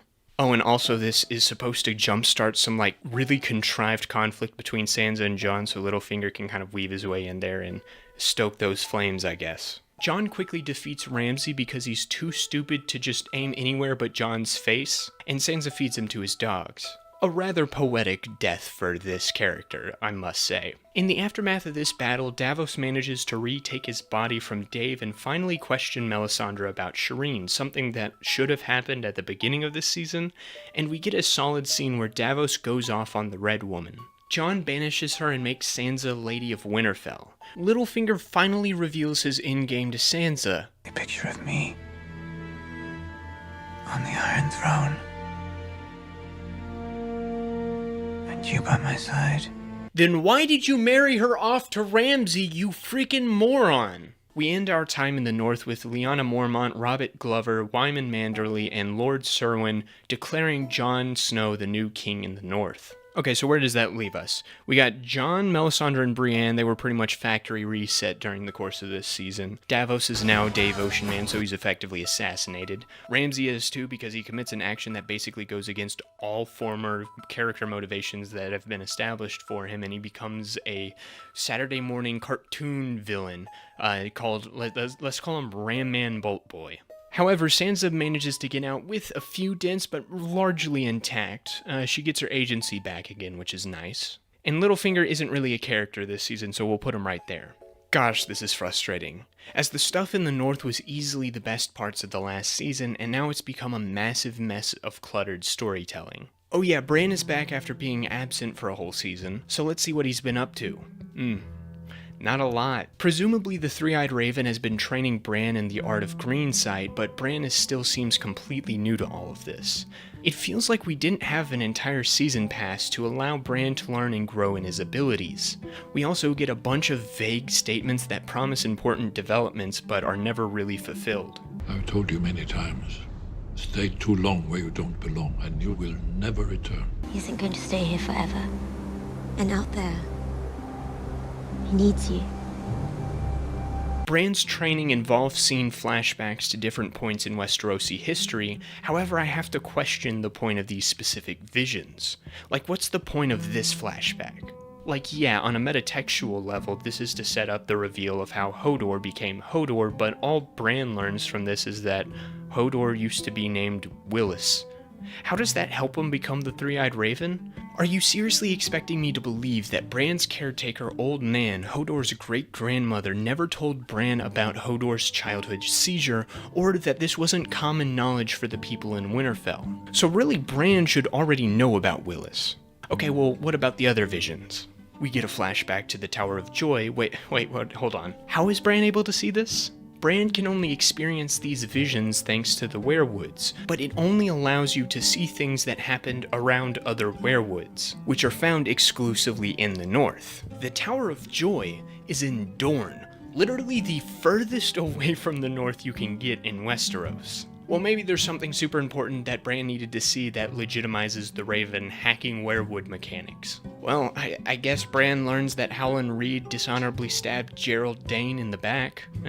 Well, actually, Bran already knew that because Jojen told him 2 seasons ago. Anyway, apparently Bran can also interact with the past to a limited capacity, which only really sets up the Hodor thing again. We get the origin story of the Night King.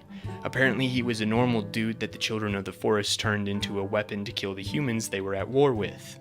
Now he's an out-of-control weapon that seeks to end all life. Okay, but that doesn't really explain why he displays a unique personality and deploys thought-out tactics even though he's a mindless weapon. I don't know, maybe it's a holdover from him being a human. There's another vision where Bran sees the Night King where it's confirmed that he and his White Walkers can see Bran for some reason. And the Night King can somehow touch Bran even though Bran is in his visions, giving him a mark that allows him to get past the magic shield around the Godswood. That means it's time to flee!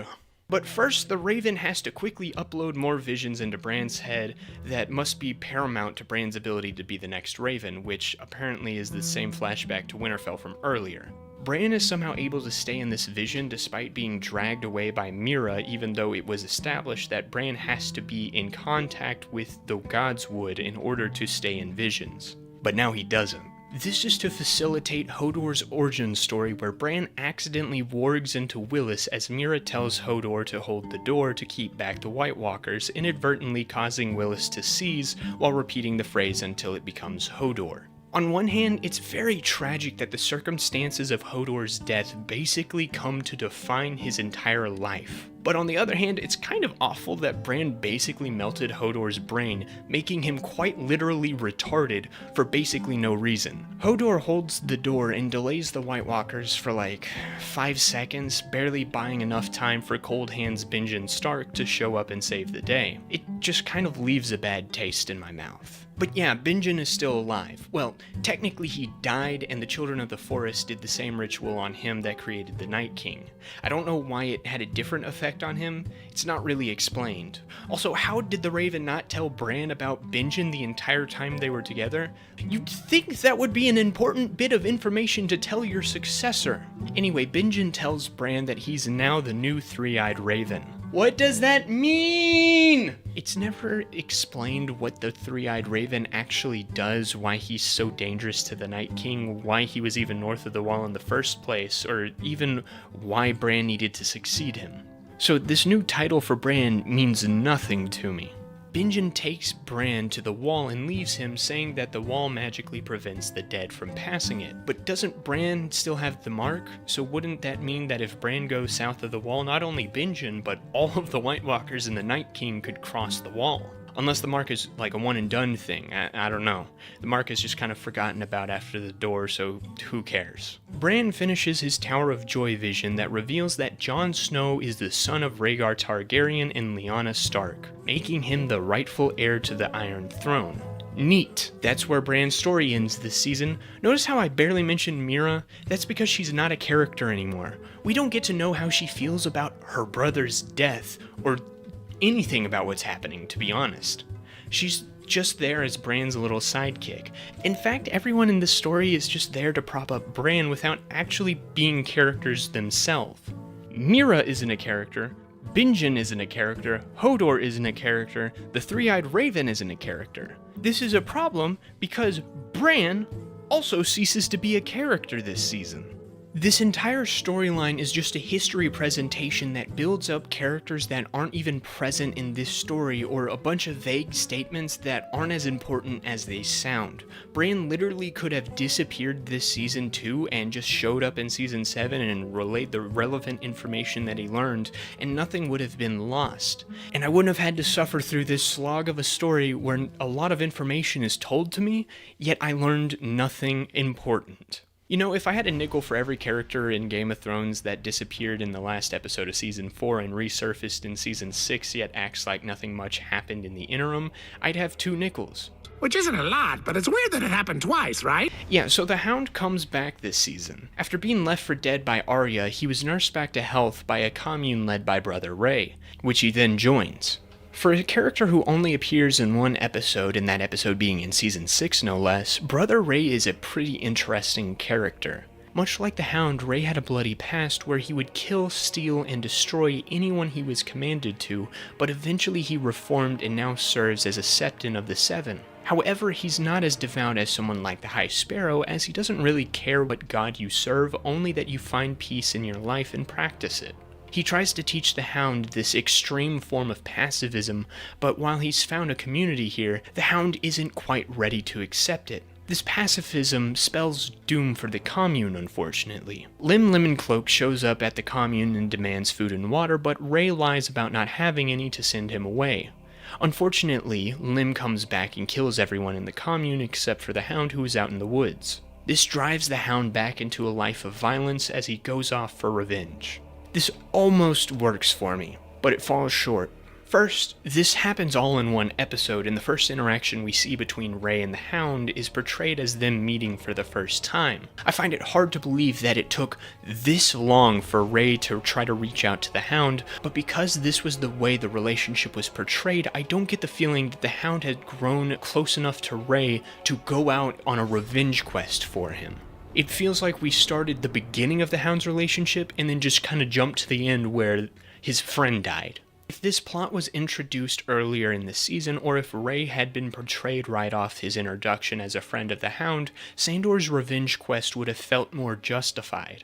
Also, we don't get to know who Lim is, so it takes a bit for the audience to know that this guy is a member of the Brotherhood Without Banners. In the books, Lim was one of the most prominent members of the Brotherhood, becoming a key agent of Lady Stoneheart. In the show, he's introduced in this episode, so the weight of his actions aren't felt as much as they could have been. Imagine if this was Anguy riding up and killing Ray's commune. We would immediately know that this is the Brotherhood without it needing to be said, and it would be indicative of how far the Brotherhood has fallen since Season 3. Just those little tweaks would have added a nice bit of weight to this small storyline. Anyway, Sandor somehow stumbles upon some of Lim's goons and then Lim himself as he's about to be hanged by Thoros and Beric. Hey, we were just talking about you guys. Beric lets Sandor hang 2 of the 3 criminals and then invites him to join the Brotherhood. He says that the Lord of Light needs Sandor's help to fight the White Walkers.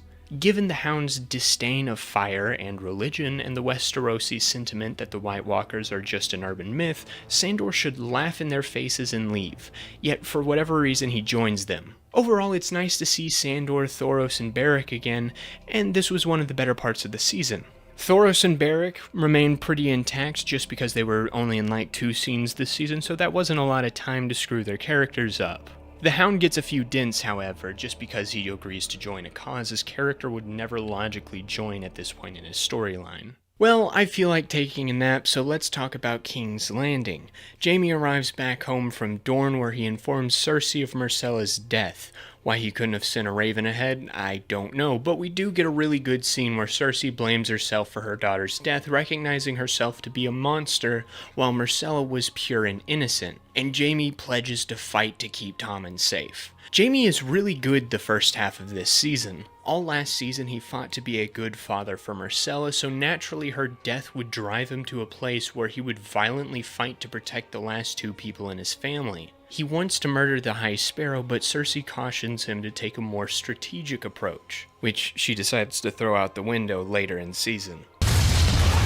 She too is also fairly solid the first half of this season. She also fights to protect Tommen from those who wish him harm. Right now the threat is the High Sparrow. He's been gaining a lot of influence and power within King's Landing, which poses a threat to her control. She decides to team up with the Tyrells, who are pissed that Margaery and Loras are still imprisoned by the Faith. Together they plan to march on the Sept and forcibly take the Tyrell twins back. However, Margaery has been making her own plays as well. She pretends to convert to the Faith of the Seven and converts Tommen as well, which pardons her of her sins. This conversion partners the Faith in the Crown, which I guess gives the High Sparrow more power. None of this really makes any sense. First, as natives of the Reach and King's Landing respectively, both Margaery and Tommen should already be members of the Faith of the Seven. Plus, the Faith of the Seven is the official religion of King's Landing, so wouldn't that already mean that the Crown and the Faith are implicitly tied together? Also, what does this exactly do for the High Sparrow? The Faith already has the power to arrest the Queen and her brother and hold them both indefinitely. Margaery finds out that Olenna is the Faith's next target, so she tells her grandmother to go back to the Reach, which would definitely reveal that she's faking her faith, yet the Baked Bird does nothing about this. Also, Olenna just agrees to abandon her family instead of helping Margaery with her plan. Speaking of this, I wonder what Margaery's end goal is with all of this.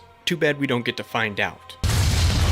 Kevin goes from hating the Faith of the Seven to being 100% bought in. Tommen is just annoying since he feels like a different character in every scene he's in. I get he's a kid, but he becomes so undefined as a character when in one scene he's ready to throw down with the smoking seagull, and in the next he's too nervous to do anything. He's a mama's boy, then suddenly he's a devotee of the Faith. Make up your mind on who you are, Tommen! Okay, it's time to talk about the High Sparrow. So the most interesting part about the Cannabis Cardinal in Season 5 was that he held greater ambitions than just religious reform, whether it was to punish the rich of King's Landing or to rise to power himself. We get one scene that brings back that intrigue where he tells Jaime that religions are capable of toppling empires. This possibly implicates that he wants to do this with these religious games. Unfortunately, the fated Finch speaks most of the season droning on and on and on and on and on about nothing before getting to a point that provides nothing to the story or to his character. He becomes such a boring character this season, because 90% of his dialogue adds nothing to anything. We get to know his backstory, which is literally just, I had money and hoes and then decided, nah, not for me. Like, that's it? Gosh, such a boring character. So the season ends with one of the stupidest things I've ever seen, which takes place in an episode that has a 9.9 on IMDb somehow. So Tommen, under the influence of the whacked-out woodpecker, bans trial by combat, which prevents Cersei from using the mountain to save her once again. Qyburn, who has now recruited some little birds of his own, has discovered one of the Mad King's secret caches of wildfire. Cersei plans to use that cache under the Sept to blow it up the day of her trial. Okay, so there's a lot of problems with this sequence. First, how did it take this long for Loras and Cersei to get to their trial? Cersei was arrested back in episode 7 last season, and Loras was arrested before that in episode 4. It took about a season and a half for these guys to organize a trial in which 4 old dudes sit in a circle and listen to a handful of witnesses. The Wasted Warbler was literally doing nothing else this season, so what took him so long?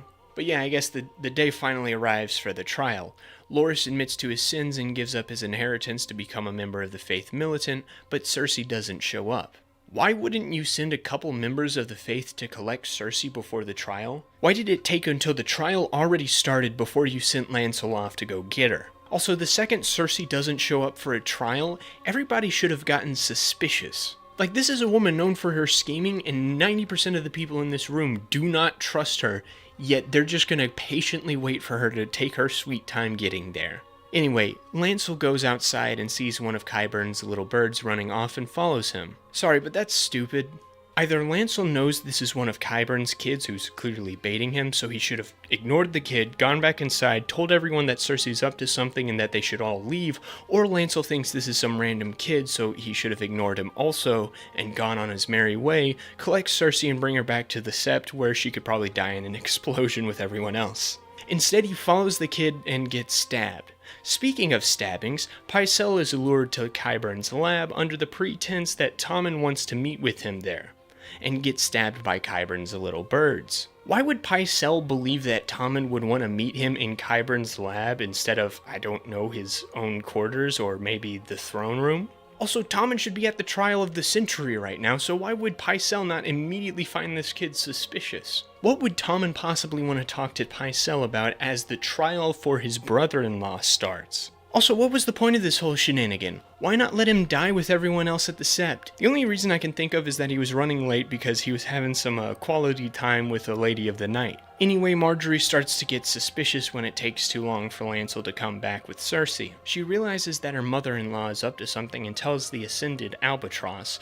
that everyone needs to leave. He shrugs her off, and when Margaery starts telling everyone to get out of there, the members of the Faith Militant block them in, preventing them from leaving. Why would they do this? Loras' trial is over, so no one there is obligated to stay. The only person who's required to be here at this point is Cersei, and she's the only person who isn't there. Because of this pointless action, all these people get blown up by wildfire. Okay, so let's talk about how stupid that is. So King Aerys back in the day had caches of wildfire hidden throughout King's Landing, planning to blow up the city. One of these caches was under the Sept of Baelor. These barrels should have been easily discovered a long time ago. The Faith Militant basically live beneath the Sept, so how did no one discover multiple barrels of lethally volatile substances just chilling beneath the most holy place in the city? But even past that, the actual explosion just destroys so many things. I mean, literally, but also narratively. Margaery obviously had a plan with her that faked her indoctrination into the faith, and she could have tried to use that leverage against Cersei. Kevin's back in King's Landing, and he could finally get some time to shine in his interactions with Cersei. The High Sparrow is still this mysterious figure whose plans are completely unknown to us, and we could have gotten to learn what his end goals actually were. Instead, all of this storytelling potential goes up in smoke. The High Sparrow could have been an interesting Littlefinger-esque character with a religious flavor, but instead he ended up being a long-winded old man who died because of his own incompetence. Now, the outcome of this is also dumb. Cersei just publicly blew up the holiest building in King's Landing, killing the High Septon, the King's Hand, the leader of a major house, a bunch of common folk, oh, and also the Queen, and she isn't punished for it. I understand why Tommen doesn't do it. Cersei kept him locked in his room so he wouldn't die in the explosion, but then leaves him unattended so he can kill himself. You would think Cersei would personally monitor Tommen to make sure he was okay after she made him watch her blow up the woman he loved and his religious leader.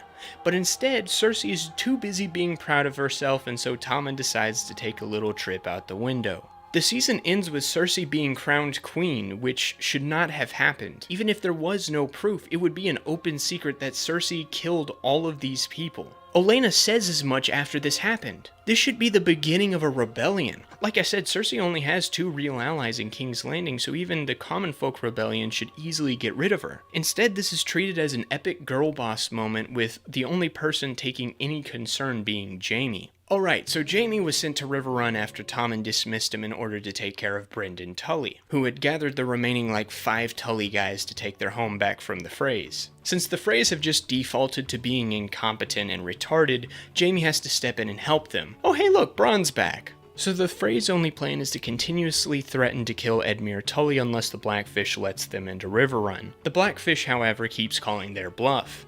Jaime decides to take another approach. It's nice to see him struggle with his duty to his family and his vows to Catelyn in this little story. At first he tries to be a nice, honorable guy in order to solve this conflict without any casualties.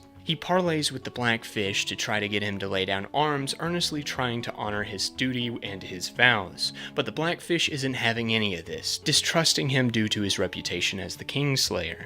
Jaime learns that he has to leverage this, weaponizing his reputation to force Edmure into a plan to take Riverrun without bloodshed. However, before that, Brienne arrives at the siege. Sansa had sent her there to convince the Blackfish to join forces in the attack on Winterfell, so Jaime decides to give Brienne one chance to negotiate, promising to let the Tullys march north if they surrender. Unfortunately, the Blackfish doesn't seem interested in helping the last living member of his family. Faith, duty, honor, my butt. This leaves Jaime's ridiculously stupid plan. He's going to send Edmure into Riverrun and have him command his men to open the gates and surrender. First, what stops Edmure from just not following Jaime's instructions and joining the rebellion? Then Jaime would have just given up his only high-value hostage for no reason. What makes him think that Edmure's men would obey him? He's my lord, my lord.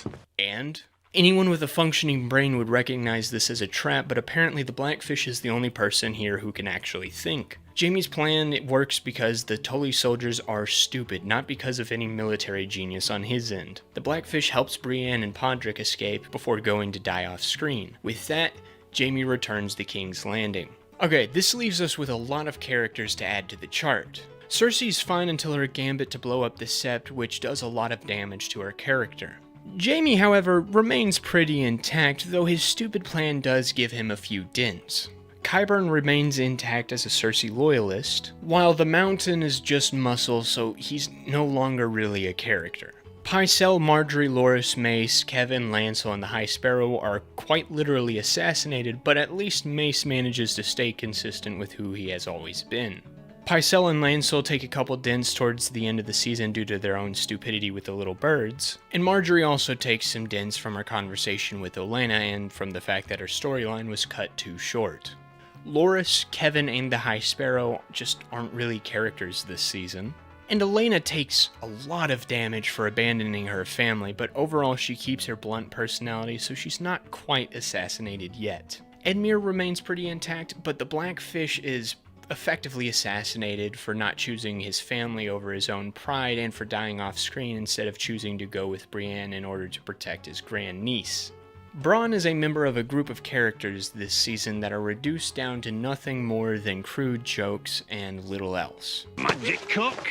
So he gets put on the not a character category. I also just realized I forgot to put Podrick down here. I kind of feel bad about that. He does remain pretty intact by the end of the season, but to be fair, it's not really hard to screw up Podrick. Okay, so Dorne isn't a big part of the season, being reduced down to 2 scenes due to the intensely negative reception to the storyline last season. Yet it still somehow manages to be bafflingly retarded. The first scene is at the beginning of the season where Doran and Ellaria are chilling in the water gardens. Doran receives word that Myrcella is dead, even though, as I've already said, he should already know about this. Ellaria immediately kills him while Tian kills Arya with a single stab in the back with a dagger. This guy was built up to be such a badass, and he's immediately downed by this little girl with a single tiny little stab in the back. Somehow Ellaria is able to get away with stabbing the Prince of Dorne in front of his palace guards, who just stand there like this is a normal Tuesday. I know Ellaria says that the citizens of Dorne are getting tired of Doran's inaction, but I seriously doubt that these guys, especially after helping stop a coup attempt, would just stand there for another one to happen right in front of them. But let's say she's right. Ellaria just committed kin and kingslaying in front of a bunch of witnesses. She just committed 2 of the biggest sins in Westeros. And this is in no way punished or even looked down upon. This should completely delegitimize her as a ruler over Dorne. She also sends Spear Girl and Whip Woman to King's Landing, where they somehow sneak aboard Jaime's ship from Dorne and kill Trystane. How are they able to orchestrate this to happen at the same time? How did they manage to get away with this? Why was Trystane just left on the boat by Jaime? As a diplomat of Dorne taking a seat at the small council, wouldn't he be placed in a nice heavily guarded room in the castle? Why does no one care that he died? He's never brought up again. Wouldn't the assassination of a foreign diplomat lead to an investigation and an inquiry to get a replacement? Also, Ellaria's entire motivation is to avenge her family members, so in order to achieve this goal, she murders 2 of her remaining family members. I mean, I hate to say it, but Ellaria's character is assassinated this season. The season ends with Olenna visiting Dorne, where Ellaria proposes an alliance to join Dany when she gets to Westeros. Varys arrives as a representative for Dany right before teleporting back to Dany's boat as she sails to Westeros from Meereen a couple scenes later. When I tell you that I died laughing, I mean I am literally deceased and I am recording this video as a skeleton. How does that work? Varys is just a magician now. But this alliance is valid, as both Dorne and the Reach have good reasons to hate Cersei, so the team up with a real threat from across the Narrow Sea makes sense. Dorne leaves about the same impression in 2 scenes this season as about an entire storyline from last season. The Sand Snakes are still not characters, and neither is Areo. Doran is literally assassinated, so who cares about him? Sam comes out marginally better. He spends the season traveling to Old Town, but he reveals to Gilly on the boat ride there that he plans on dropping her off at his old home, Hornhill. Not only does this completely go against his promise to Gilly in Season 4 to never leave her alone again, but this is also just a bad plan. You're going to send your wildling girlfriend and her inbred son to live with your father for a few years, who, may I remind you, sent Sam to the wall in the first place because he was too fat and cowardly to be a proper Tarly. Why would Sam think that his father would accept Gilly into his home? The way Randall has been set up, I wouldn't be surprised if he just decapitated her the minute she walked into his house. Turns out, though, Randall readily accepts Gilly into his home and agrees to raise Sam Jr. into a fine young lad. I mean, he's not kind about it. He's actually kind of a dick. He also banishes Sam from coming back to Hornhill, which I thought was implied by sending your firstborn son to the wall, but, you know, twice the charm or whatever. Regardless, Sam quickly realizes his plan was stupid and leaves, looting his family's stuff and taking Gilly and Sam Jr. with him. This just feels like a pointless side quest. I mean, yeah, Sam gets Heartsbane, a Valyrian steel sword, but its plot relevance is minuscule at best. The season ends with the trio finally arriving at Old Town as Sam prepares for his studies. Gilly remains intact, but I'm so close to saying that Sam was character assassinated due to his stupid plan and his willingness to abandon the woman he loves after explicitly promising her that he never would. However, he ultimately doesn't abandon Gilly and he's still his lovable self outside of this situation, so I'll put him in a lot of damage category. So Theon decides to leave Sansa and go back to Pike for whatever reason. He doesn't want to go to the wall because he thinks Honorable Jon will kill him, but he's willing to go back home to his father who hates him and his sister he screwed over. Pike isn't in a good spot at this point in the show. They've lost their foothold in the north thanks to the Boltons, and they've been licking their wounds for a whole season. Balon wants to continue his war campaign while Yara wants to abandon the doomed cause. All this changes when Balon's long-lost brother Euron comes back to Pike and pushes him off a bridge. Ah, Euron. One of the most infamous characters in Game of Thrones. His introductory scene actually isn't that bad, but his character quickly devolves into lunacy and dick jokes. Big cock. Theon arrives and backs Yara's claim to the Salt Throne at an incredibly underwhelming Kingsmoot scene. Oh hey, there's Aeron! Too bad he isn't in the show for more than a few scenes. At least he got screen time. Unlike Victarion. Anyway, Yara makes a strong argument for her claim, but Euron just shows up and goes, "I'm gonna bone a woman from overseas and steal her dragons!" And everyone clapped. I clapped when I saw big cock. Because their psychotic uncle is now in charge, Yara and Theon steal the Iron Fleet and set sail for Meereen, where they pledge their loyalty to Dany and give her the Iron Fleet. Theon really isn't a character this season, only serving to prop up Yara, using him to legitimize her as a character, which sucks because Yara is a great character on her own, and it would have been great to follow her in her struggles against Euron without Theon there. Literally remove Theon from this storyline and nothing changes. I'm going to say Theon goes here, but I'm going to say Yara was pretty intact, as was Balon. In solidarity with my fellow book readers, Euron is going here. They took a ruthless pirate wizard and turned him into this. Part of me wants to say we should have gotten Victarion Greyjoy, but honestly, I wouldn't want to see him done this dirty. Speaking of Dany, she spends the first half of Season 6 with the Dothraki. When she meets Khal Moro, she reveals herself to be the former Khaleesi of Drogo. She demands that they bring her back to Meereen, but apparently she's forgotten all about Dothraki culture, as Moro reminds her that Khaleesi widows have to go back to Vas Dothrak to join the Dosh Khaleen. Daario and Jorah, meanwhile, somehow track Dany to Vas Dothrak, where they plan to sneak in and rescue her. I don't know why they have to sneak around. It was established back in Season 1 that Vos Dothrak welcomes merchants from all over the world, so a Westerosi and a Tyroshi walking around wouldn't be that suspicious. Meanwhile, Dany is learning about Dothraki culture, stuff she should already know about considering she was a Khaleesi. She does manage to make a friend, however, though she ceases to be relevant the minute Daario and Jorah find her. Instead of going with them, Dany lets them in on an important plan. She goes before all the Dothraki Khals, who conveniently are all in Dothrak at this moment, and burns the temple of the Dosh Khaleen, killing all of them. You know, if I had a nickel for every instance in Season 6 of Game of Thrones where a girl boss destroys a culturally sacred building while killing a group of important leaders inside, and instead of being rightfully killed by the people she's crowned their leader, I'd have 2 nickels. Which isn't a lot, but it's weird that it happened twice, right? Jorah reveals to Dany that he has grayscale and he attempts to banish himself to keep her safe. I mean, he's had grayscale the last 2 times he attempted to stay with Dany, so I don't know what's changed now, but instead of insisting that he stay so she can look for a cure, Dany commands him to go find a cure for himself. She leaves him in the middle of the desert with barely any civilization around for miles to try to do that. Okay, I mean, if you say so. On their way back to Meereen, Dany's dragon sense tingles and she rides off. After an unspecified amount of time, she comes back riding Drogon.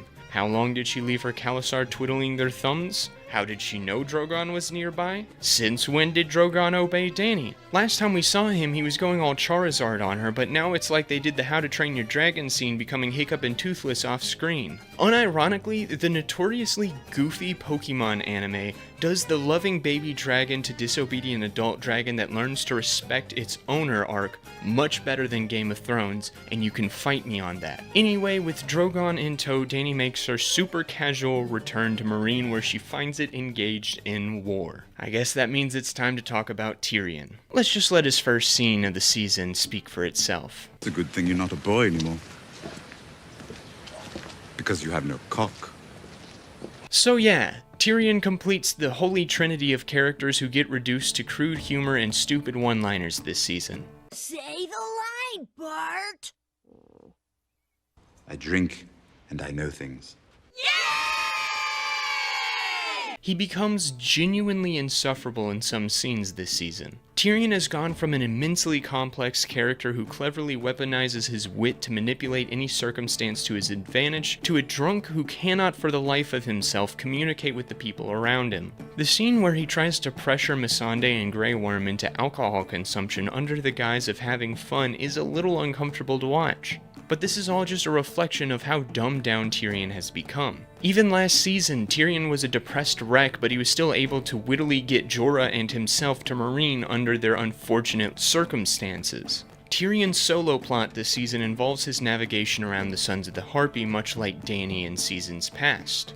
While Dany's anger drove the plot in previous season, Tyrion chooses to take a more diplomatic approach. I understand the idea behind this, showing the opposite extreme of Dany's solution to the slave problem and how it's also ineffective, especially since this is yet another outsider trying to change the culture of Slaver's Bay. At least Dany's mistakes are a result of her being a short-tempered and inexperienced young girl, but Tyrion has no excuse for his poor handling of slavers. In Season 5, he was shown to be able to navigate the culture of Slaver's Bay just fine, even if he was just an outsider to their world, but here he acts like he's back in Westeros negotiating with Bronn. Varys, who actually regained some of his brain cells this season, finds out from the whore who'd been working with the Sons in Season 5 that the group is being funded by a collective made up of the Wise Masters of Yunkai, the Good Masters of Astapor, and the Slave City of Volantis. Tyrion decides to invite the leaders of these groups to negotiate terms for peace. Razdel is back from Season 3, and somehow Yezzan has risen from a lowly slaver who openly embraced Dany after the fighting pits were reopened to the lead slaver in Astapor. Don't know how that works. The Masters want Dany to sail away from Slaver's Bay and never return. Kinda hard to do that after you burnt her fleet down, you morons. Instead, Tyrion gives them an ultimatum to phase out slavery in 7 years and compensate the slave owners, or else he'll not do anything about it. You know, Tyrion, usually an ultimatum is given with a threat backing it up. You basically wagged your finger and said, "You guys shouldn't be doing slavery, stop it. Anyway, here's some prostitutes." Oh man, that's a really compelling argument you got there, Tyrion. Well, for the time being, it seems to work with peace setting in the streets of Meereen. Tyrion teams up with the Red Priests, who have slowly gained prominence within Meereen, to spread tales that credit Dany for the peace. The Red Priestess named Minerva agrees to do this, as it seems that the priests have pivoted to Dany being the chosen one for the Lord of Light. Man, this was such a missed opportunity to have Moqorro become a major part of the show. Instead, the Red Priests just disappear, even though they really should have gained more prominence. With the Red Priest at Dany's side, especially how you've seen how close Melisandre and Thoros got to Stannis and Robert, respectively. Varys, becoming uncomfortable with the presence of these sorcerers, decides to leave on his diplomatic mission to Dorne. Unfortunately, the peace doesn't last long as the slave masters ignore Tyrion's threat of nothing and attack Meereen. Dany arrives during the assault and Tyrion tries to explain the peace he brought to Meereen even if the fireballs crashing against the pyramids say otherwise. Dany decides she will absolutely obliterate all 3 slave cities, but Tyrion actually decides to be smart for once and reminds her that the plan is something Aerys would do. Instead, they gather the 3 faction leaders so they can all watch Dany's dragons destroy the slavers' fleets while the Dothraki flank their men on foot and kill them all. Grey Worm kills 2 of them but leaves Yezin alive to spread the word of Dany's power. Theon and Yara show up right after this, conveniently offering them up the Iron Fleet, which along with the intact slaver ships provide enough space to transport all of Dany's fighting hosts, in exchange for allowing the Iron Islands to be an independent nation. Then, at the urging of Tyrion, Dany decides to leave Daario and the Second Sons behind to rule Meereen. The reasoning is fine enough. It probably wouldn't look good for someone to take over Westeros with a notoriously ruthless band of sellswords while they're shagging that group's leader. However, I think Dany could take the risk. I mean, it's an open secret that Cersei's into incest and she hires sellswords next season, yet she's still queen. Stannis was a valid contestant for the throne despite hiring sellswords and pirates to fight for him. Plus, Daario isn't really a great choice to be a ruler. He's ruthless and brutal, perfect for a strict law enforcement general, but you need someone with a bit of tact to balance him out. Dany should have honestly left Missandei behind, as she's proven to be good when it comes to politics. Plus, she understands the culture of Slaver's Bay. And I guess Grey Worm can stay too since they're in love or whatever. With Daario alone, Meereen is absolutely going to collapse, but hey, foresight is not something I've come to expect from Drunkle Ty. That's his new name now. For whatever reason, Dany is impressed by Drunkle Ty's job at governing in her place, so she appoints him the Hand of the Queen. Dany, girl, you're setting yourself up for failure. The season ends with Dany and her hosts sailing for Westeros, setting up the final war for the Iron Throne. Yeah, Meereen was pretty bad this season. Dany actually manages to be okay despite basically defaulting to a classic girl boss. Her motivations and characterization is still mostly consistent with who she has been previously, though her treatment of Jorah and her Dothraki amnesia put a couple dents in her character. Jorah also receives a couple dents this season due to his inconsistent treatment of his grayscale affliction. However, Daario manages to remain intact, as do Grey Worm and Missandei, even if I'm not really that interested in them as characters. Tyrion is absolutely destroyed this season, yet Varys somehow manages to improve. We see him in action as a spy master and how his processes differ from Littlefinger. He offers Vala a better, safer life with her son instead of threatening her, and his little birds back in King's Landing talk about how Varys would give them candy and treat them kindly. This does a good job at building up Varys' character, so he's the only character I would actually say improved this season. Finally, Arya's story kicks off with the waif engaging in one of my favorite pastimes: beating blind homeless children with a stick. Arya is plagued day after day by the waif, who plays a more violent version of the game of Faces with Arya.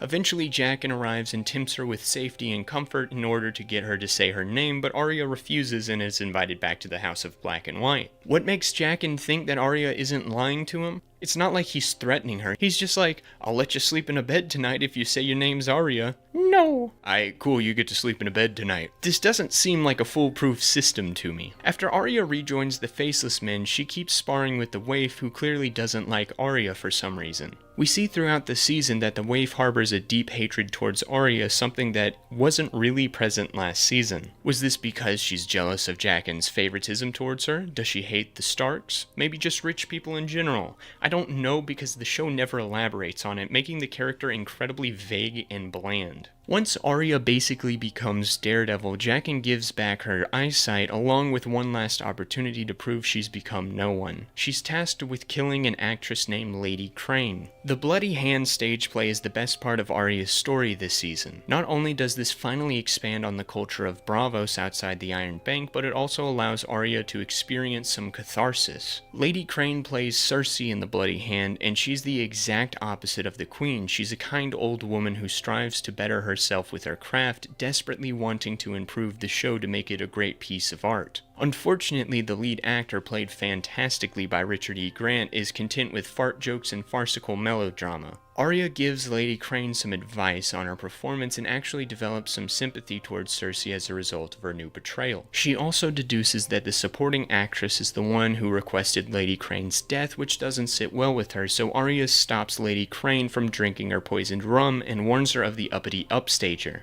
Unfortunately, the waif witnesses this. Naturally, Arya, after disobeying yet another hit, tries to stay under the radar, secretly securing passage out of Braavos before the Faceless Men can move against her. Or she walks around in the open, flaunting her cash and loudly announcing that she's Arya Stark, trying to book passage to Westeros. At least she rearms herself with Needle. The waif jumps Arya and stabs her multiple times in the stomach, with Arya barely managing to get away and jump into the sewage-filled river. Well, it sucks that's the way Arya dies in the show, but I guess it's one less storyline to follow. Are you freaking kidding me? She survived that? Khal freaking Drogo dies of an infected cut on his shoulder. Arya freaking Hota died this season from a single little dagger in the back, but Arya, a tiny girl, is able to survive multiple stabs to the gut in a swim through sewage. She somehow manages to make it back to Lady Crane, who tends to her wounds and gives her milk of the poppy in order to help her sleep. She wakes up an undisclosed time later, just in time for the waif to kill Lady Crane and come after Arya. Really convenient that the waif didn't find Arya 10 minutes earlier, or Arya would be dead. This leads to an incredibly stupid chase scene where Arya is able to easily outpace the waif despite her multiple stab wounds, and for whatever reason the waif doesn't utilize disguises.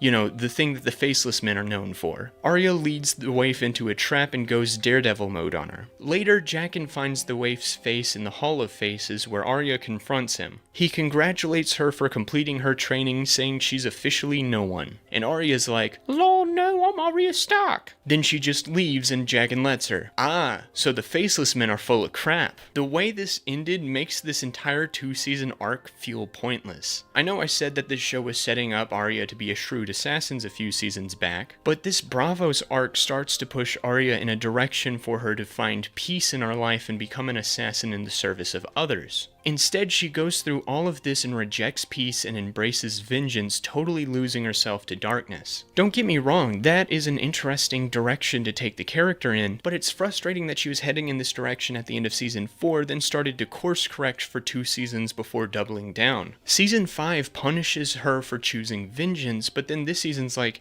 yeah, but that was the right choice to make anyways. Kind of completely contradicting the message of the previous season there. Arya now commits to the darkness, sinking even lower than she had before. Her final scene really doubles down on this. Arya resurfaces at the Twins at the end of the season, where Walder Frey continues to celebrate his victory of the Tullys at Riverrun.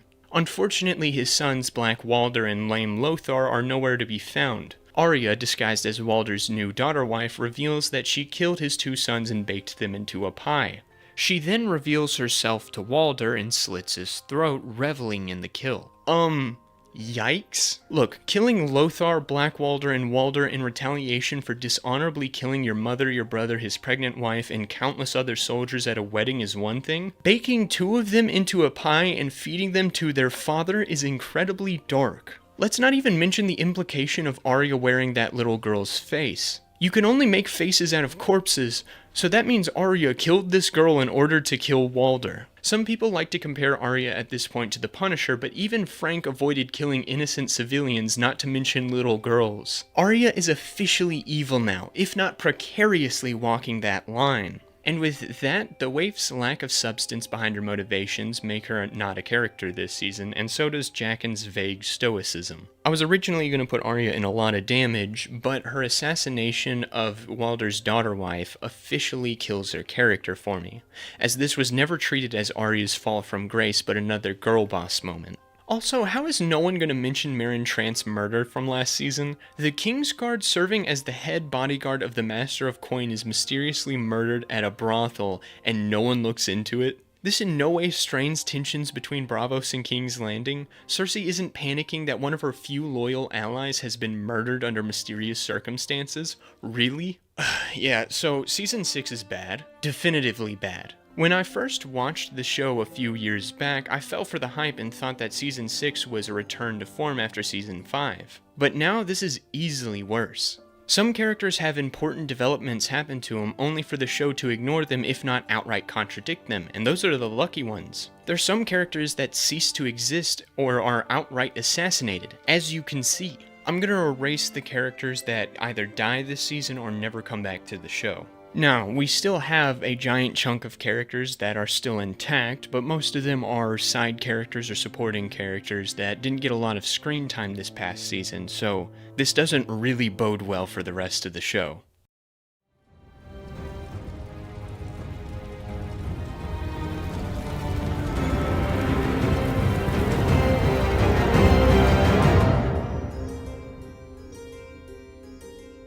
Oh boy! It's time to talk about Season 7. Now, while it does have some defenders, the general opinion toward the season has soured, especially since the fallout of Season 8. I've never been a huge fan of the season, but this time around, man did I hate it. The show has completely caught up to the books at this point, so I can't even rely on that to stymie talking about the actual content of the season. Although I will say it is a mercy that Season 7 is only 7 episodes long and most of the plotlines have been folded into about 3 main storylines. I guess I'll start with one of the less complicated ones to stave off this brain aneurysm I'm about to have.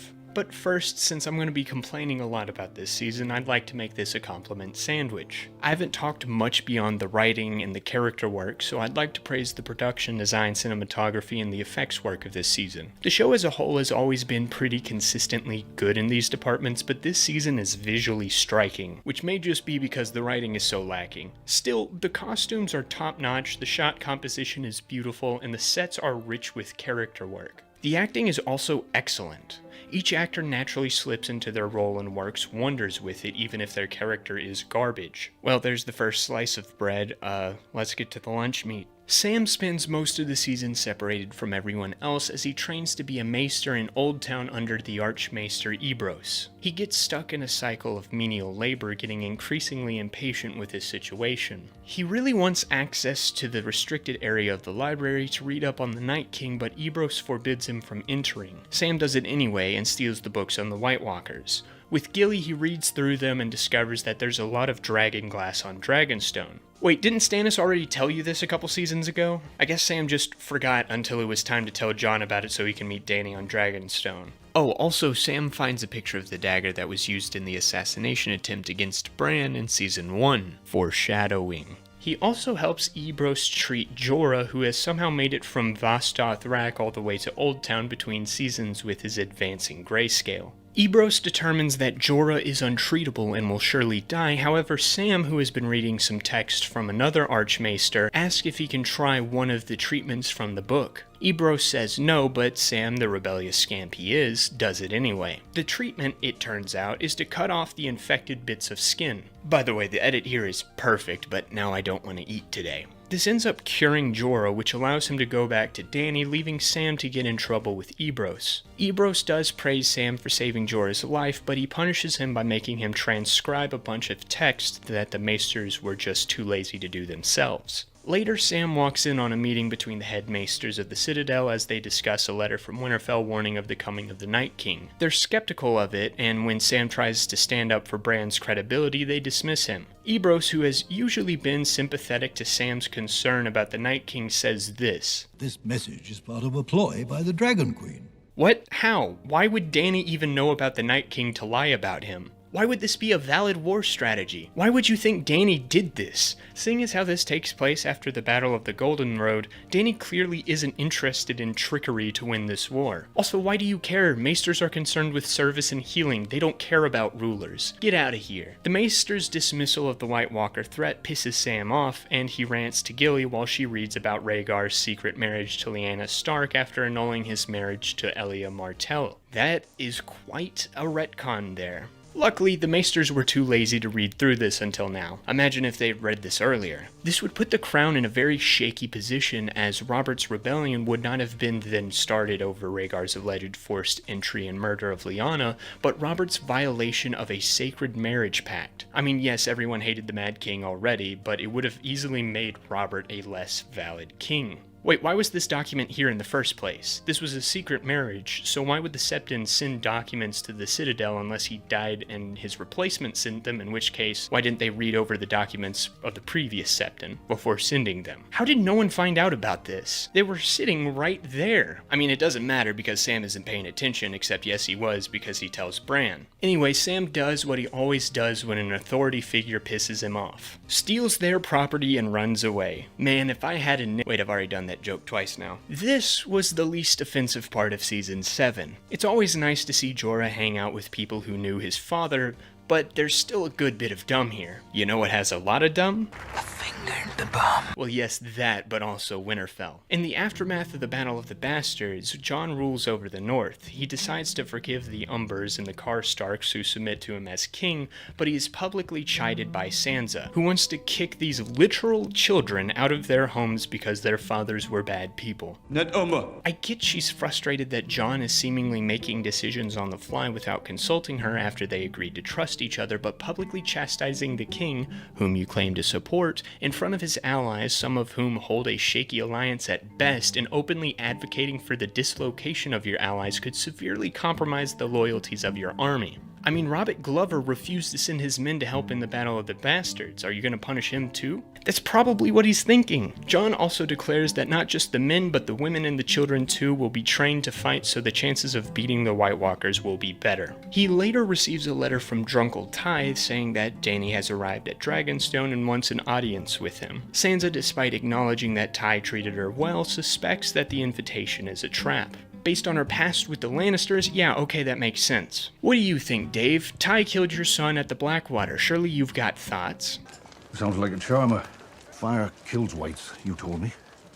What breathes fire? Alright, I forgot, you're not Davos anymore. When Jon receives Sam's letter about Dragonstone's dragonglass, it motivates him to accept Ty's invitation. Instead of doing the sensible thing and sending an emissary just in case it is a trap, Jon decides to go himself, much to everyone's chagrin. Sansa calls him out for it yet again, which enables the other lords to do the same. Look, despite not sending an emissary for this diplomatic mission, Jon's logic for accepting this invitation is sound. Dany has dragons and dragonglass. She would be a valuable ally against the Whites. Personally, I would have sent Sansa and Littlefinger to Dragonstone, since Littlefinger has proven to be adept at manipulating highborn folks into profitable alliances, and Sansa, who has allegedly proven herself to be competent politically, can keep him in check. Regardless, Jon leaves Sansa in charge as regent. He takes Dave with him because I guess he's just Jon's right-hand man now. Sansa apparently runs Winterfell pretty well, even knowing more about making armor than actual armorers. Littlefinger imparts this advice to her. Fight every battle, everywhere, always. In your mind, everyone is your enemy, everyone is your friend. Every possible series of events is happening all at once. Live that way, and nothing will surprise you. Everything that happens will be something that you've seen before. Yeah, that's funny considering how the season ends. But before we get to that, Bran arrives in Winterfell. Now that he's absorbed all these memories, he's basically become a robot. Sansa is very emotional over seeing him, telling him that he's the rightful heir to Winterfell, but Bran says he's actually the three-eyed raven. I don't know what that means. Yeah, me neither, Sansa. Me neither. Bran also adds that Sansa looked beautiful the night of her wedding to Ramsay. Yikes. Come on, dude. You know, it's really hard to like him right now, Bran. Mira later comes to Bran and tells him that she has to go back home to be with her family when the White Walkers attack, and Bran's like, cool, thanks. Mira finally gets to be a character and berates him for forgetting the sacrifices that Hodor, Summer, and her own brother made. Bran's like, I'm the three-eyed raven. You keep saying that. What are you, like a Pokemon? I just realized that's the second time I made a freaking Pokemon reference in a Game of Thrones video. Mira mourns that Bran died in the cave and leaves, and so Greywater Watch and the Reeds cease to be relevant for the rest of the show. Shortly after this, Arya arrives in Winterfell. After killing Walder Frey, Arya pretends to be him in order to kill the rest of the Freys that participated in the Red Wedding. She goes out of her way to spare the serving girls, which makes her implicated murder of the one from last season a lot worse. Later, she stumbles upon Ed Sheeran testing out some new music with some Lannister soldiers. Now, despite the most awkward musician cameo of the show, I appreciated that this scene forced Arya to interact with a group of enemy soldiers who are genuinely good people following orders so they can go back home to their families. It provides Arya a new perspective in her vengeance-fueled quest. After this, she heads for King's Landing to cross the last name off of her list, Cersei. That is until she bumps into Hot Pie, who tells her that Jon has become the king in the north, and then suddenly the entire direction of her character gets tossed out the window. Arya heads for Winterfell, and with that, any interest I had in Arya's development is pretty much gone.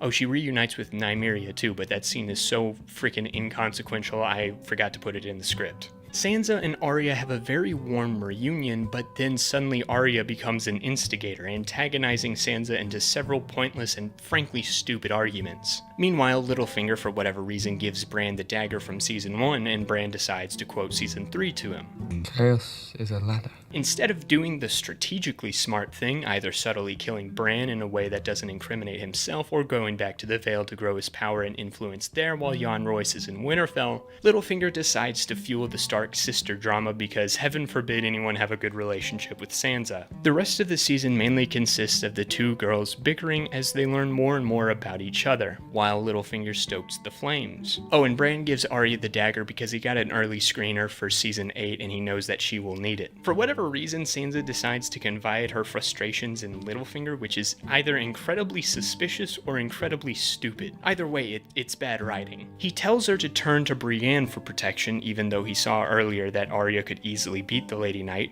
somehow, in a duel. Plus, why would you want to rely on someone who isn't fully in your control? Anyway, Sansa decides to send Brienne to King's Landing for a big meeting, which we'll get to soon. But once again, this shows Littlefinger that Sansa is acting stupidly or suspiciously. There are a few other instances like this where Sansa and Arya make choices that seem to be far too stupid or suspicious, making both them and Littlefinger as a whole seem dumb. For context, Season 7's climax for Winterfell's story is that Littlefinger thinks he's successfully convinced Sansa that Arya plans to kill her and replace her as Lady of Winterfell, but then Sansa pulls the rug out from under him at Arya's fake trial, revealing that Littlefinger is actually being charged for his crimes in the show.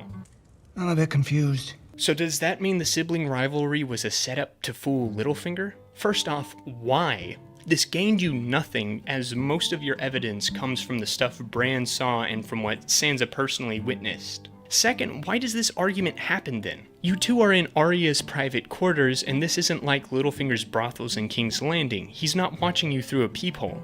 Just talk like normal people. On the other hand, the sibling rivalry could have been real until Bran told them off screen about Littlefinger. That also wouldn't make sense though. Why was Arya acting like a psycho, going so far as to threaten to kill her sister? Why then, in their argument over their roles in Ned's death, would they not address what actually happened? Sansa never mentioned that she was essentially forced at sword point to write the letter that called Ned a traitor, and Arya never mentions that she did try to save Ned's life, but Yoren stopped her. Either these arguments were fake, or they were real. Either way, they make no sense. Also, the charges they bring against him are kind of dumb too. They charge him with Lysa Arryn's death. Okay, valid. Sansa actually witnessed this, but didn't she also testify to the opposite? Specifically to Jon Royce, who is in this room? Would that not call Sansa's credibility into question for him? Now I get it, maybe she didn't have a chance to actually reveal the truth to anyone, except yes she did after she escaped Winterfell. Why didn't she just send a raven to the Vale after getting up to the wall at the beginning of Season 6? She was on this revenge kick and really hated Littlefinger for marrying her off to Ramsay and abandoning her. She could have sent a raven to the Eyrie and gotten Littlefinger detained or even executed.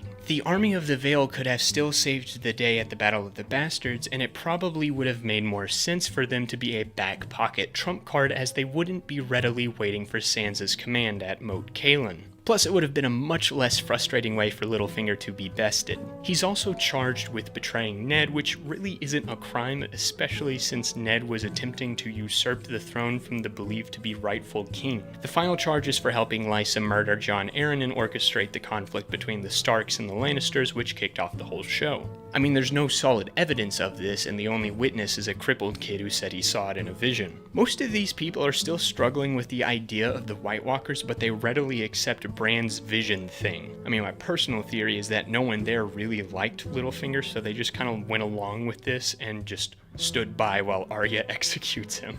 Well, actually, there's one more scene in Winterfell. Sam arrives and visits Bran. Bran also tells him that he's the Three-Eyed Raven. Oh. I don't know what that means. Yep, me too, Sam. We're on the same page on that. Bran randomly tells him that Jon is actually the bastard of Rhaegar Targaryen and Lyanna Stark. Why are you telling Sam? You've been holding on to this information since the end of the last season, and you've told no one? Not Mira, not Ed, not Sansa, not Arya. You didn't even accidentally let it slip to Littlefinger? No, Sam is the guy you need to tell. Well, this is so Sam can actually Bran and tell him about Rhaegar's secret marriage, which apparently Bran didn't know about, even though he's freaking omniscient. Still, I guess this haphazardly sets up Jon to be a contender for the Iron Throne in Season 8. So the main plot of Season 7 is the beginning of the final war for the Iron Throne, which kicks off with Dany and her army arriving at Dragonstone, which Stannis for whatever reason left completely unmanned, allowing them to just stroll in through the front doors and stake their claim. Once their allies arrive, Drunkle Ty lays out his battle plan. The Iron Fleet will escort Ellaria back to Dorne while Olenna goes back to the Reach. In a coordinated attack, the three armies will surround King's Landing and lay siege to it, while the Unsullied march on Casterly Rock and conquer the Lannister family home. Meanwhile, Cersei gathers all of her bannermen to secure their loyalty. So basically it's just Randall Tarley and some other extras. Jaime appeals to Randall's racism to make sure he abandons the Tyrells, who he's pledged to.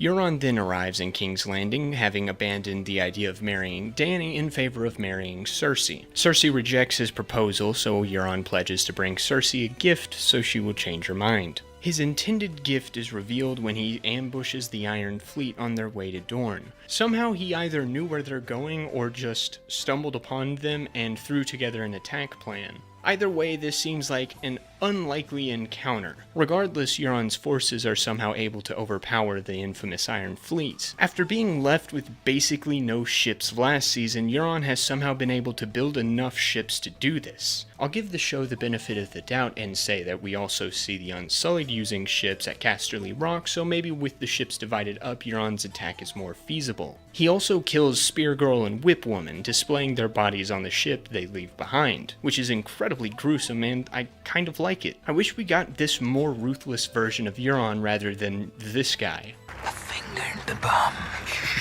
Not now. We'll talk later. Anyway, his men capture the rest of the relevant Dornish characters while he captures Yara, daring Theon to attack him. Theon does the sensible thing and abandons ship. This scene in isolation is actually kind of good. The show has tried to convince us that Theon is back to his old Ironborn self for like the past 5 episodes or so, and here we see a season's worth of torture-infused fear boil back up to the surface as Yara realizes her brother is going to fail her once again. Euron takes his prisoners with him, leaving Theon in the sea. He later gets rescued by, I guess, the only ship in the Ironborn fleet to have made it out unscathed. Euron then takes his prisoners back to King's Landing, where Cersei promises to marry him if he wins this war for her. We then get a rare great scene in this season where Cersei executes her vengeance against Ellaria. She gives Tien the same kiss of death that Ellaria gave Myrcella, and she leaves Ellaria to watch as her daughter dies from the poison, planning to keep her alive in the cell long enough to see Tien's body rot. That is some proper evil, and I expect no less from a Cersei with no living children. Oh, and also Qyburn introduces Cersei to a new weapon called a Scorpion, which is essentially just a giant crossbow that should be a viable counter to Dany's dragons. Way to destroy an important artifact to prove a point, Cersei. Meanwhile, the Unsullied raid Casterly Rock as Drunkle Ty narrates his plan. They know we're coming. Yes. Cersei believes my sole purpose in life is to destroy House Lannister. She will be ready. Wait, then why are you doing this? If Cersei knows you're coming to Casterly Rock, how about you change your plans, you retard? Instead, you let the Unsullied go ahead with this attack where Grey Worm easily overthrows the forces at Casterly Rock, while Jaime leads the bulk of the Lannister forces to the Reach, leaving the Unsullied's fleet to be ambushed by Euron. At the Reach, Jaime experiences an easy victory. Despite the army of the Reach being formidable enough to secure victory over Stannis in Season 2, Olenna just calls her army a bunch of weaklings when Jaime arrives to execute her. I really like that Jaime chooses to mercifully give Olenna a poison that doesn't bring any pain to the person who consumes it. Olenna drinks it and decides to reveal that it was her who poisoned Joffrey. It was me, Barry. I jerked you off at super speed so it'd seem like you nutted at just a woman's touch! Honestly, I found that part to be hilarious, though I do really like that Jaime restrains himself from pulling his sword on her. It does indicate that he's trying to be a better person. Later, Jaime gathers all the Reach's gold and sends it ahead, apparently without anyone guarding it, to King's Landing, where Cersei uses it to pay back the Crown's debt to the Iron Bank. Cersei then immediately requests a loan after this. Then why pay back the debt if you're just going to take out another loan?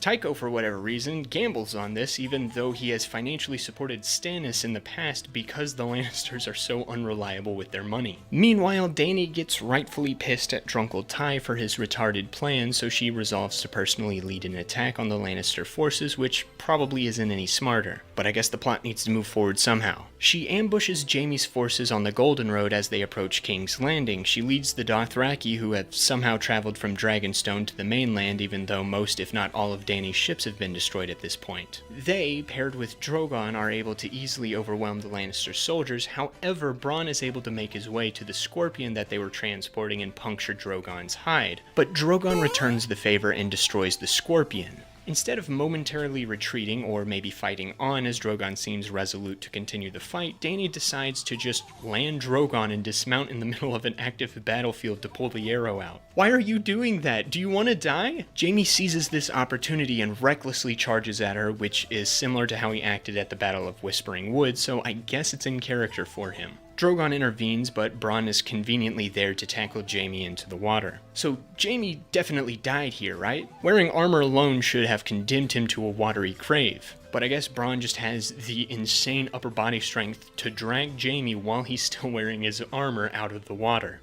So when they surface, how are they not immediately captured? It's not like Dany assumed Jaime died and left. She's still nearby burning POWs. Somebody should have spotted him, or at the very least someone should be scouting for him. Not only would it be a good war strategy to capture the general of an opposing army, but wouldn't Drunkle Ty want to make sure his brother was alive? He's one of the only family members that Ty actually loves. Oh yeah, Ty is here. Why did Dany bring her political advisor and strategizer to an active war zone?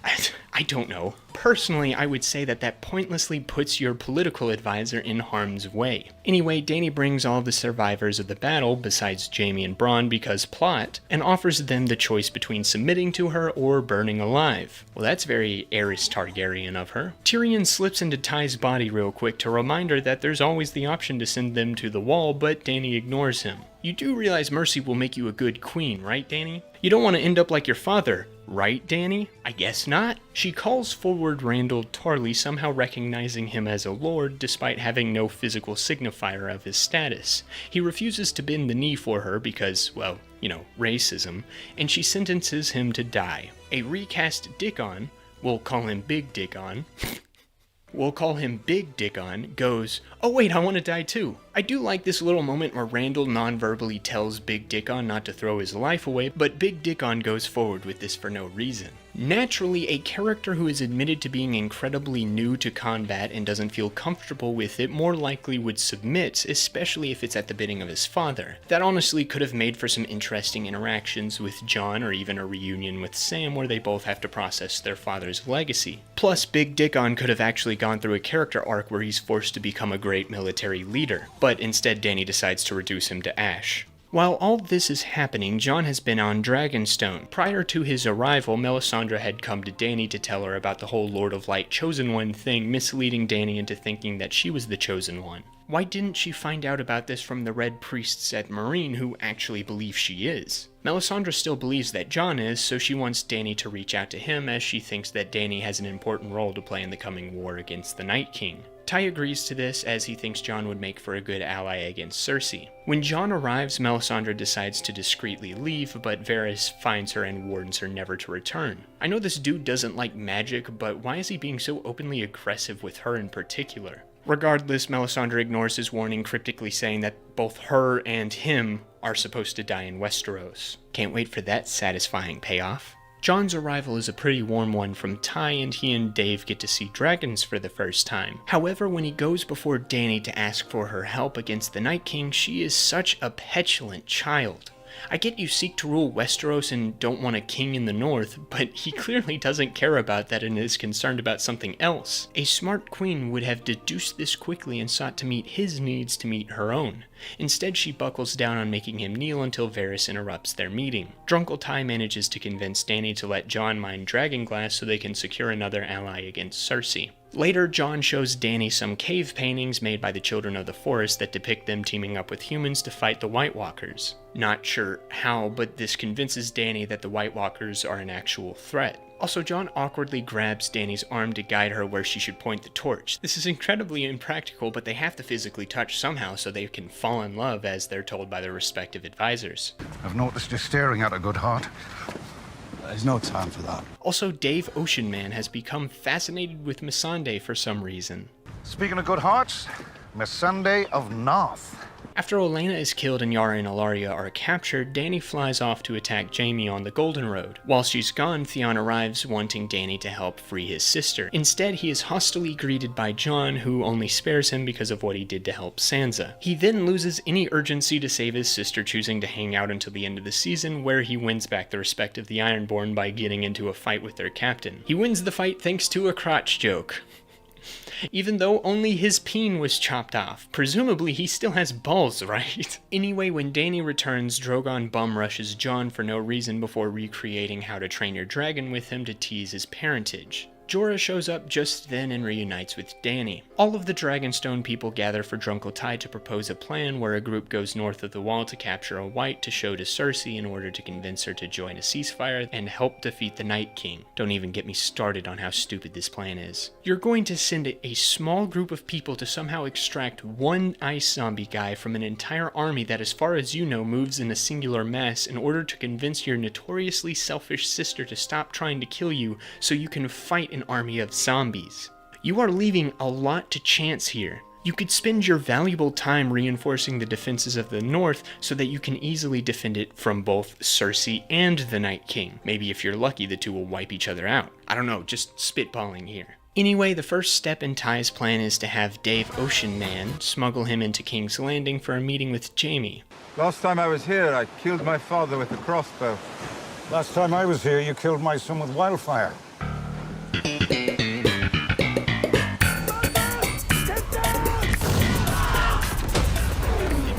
Somehow Ty is able to get a message to Bronn to bring Jaime to the crypt so they can talk. He gets Jaime to agree to get Cersei to agree to host a meeting with Dany in the future. Because the script just needs to give Dave something to do, it conjures Gendry into existence and gives Dave the ability to just randomly find him.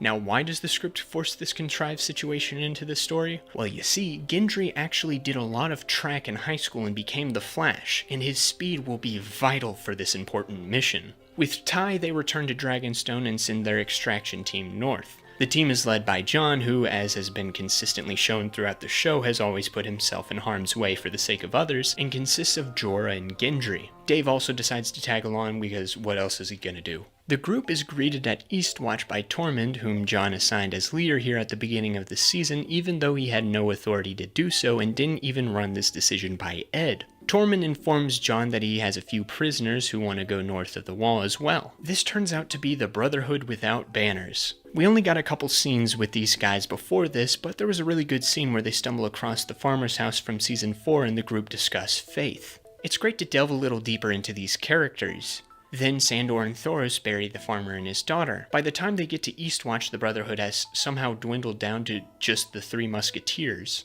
And then after an exchange of quips, the group decides to team up and go beyond the wall. Well, all of them except for Dave. There's a lot of good interactions on this expedition, from Thoros and Jorah reminiscing on the raid of Pike to Jon and Jorah reflecting on Gior's legacy. Oh, and there's also Thoros and Beric kind of just shrugging off Gendry's legitimate complaints about them selling him off to a woman who effectively did some Chris Hansen stuff on him. This doesn't really reflect well on you two. Yikes. Their forces are dwindled when they're jumped by a White Walker bear, 'cause sure, why not? And Thoros is severely injured when he saves Sandor's life from the beast. It would have made more sense for Beric to be the one throwing his life away here, since he's basically immortal right now, but sure. The group coincidentally stumbles upon a small group of whites who are, scouting? Why would the Night King be sending out scouting parties?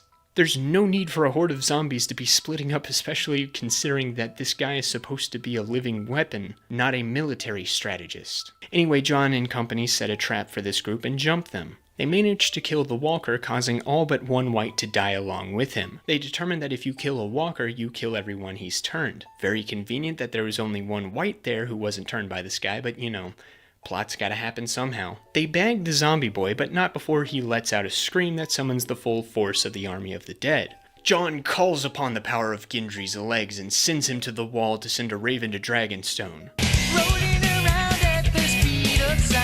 The rest of the group gathered together on a rock in the middle of the frozen lake, while the army of the dead gather around it as they cannot go into the water.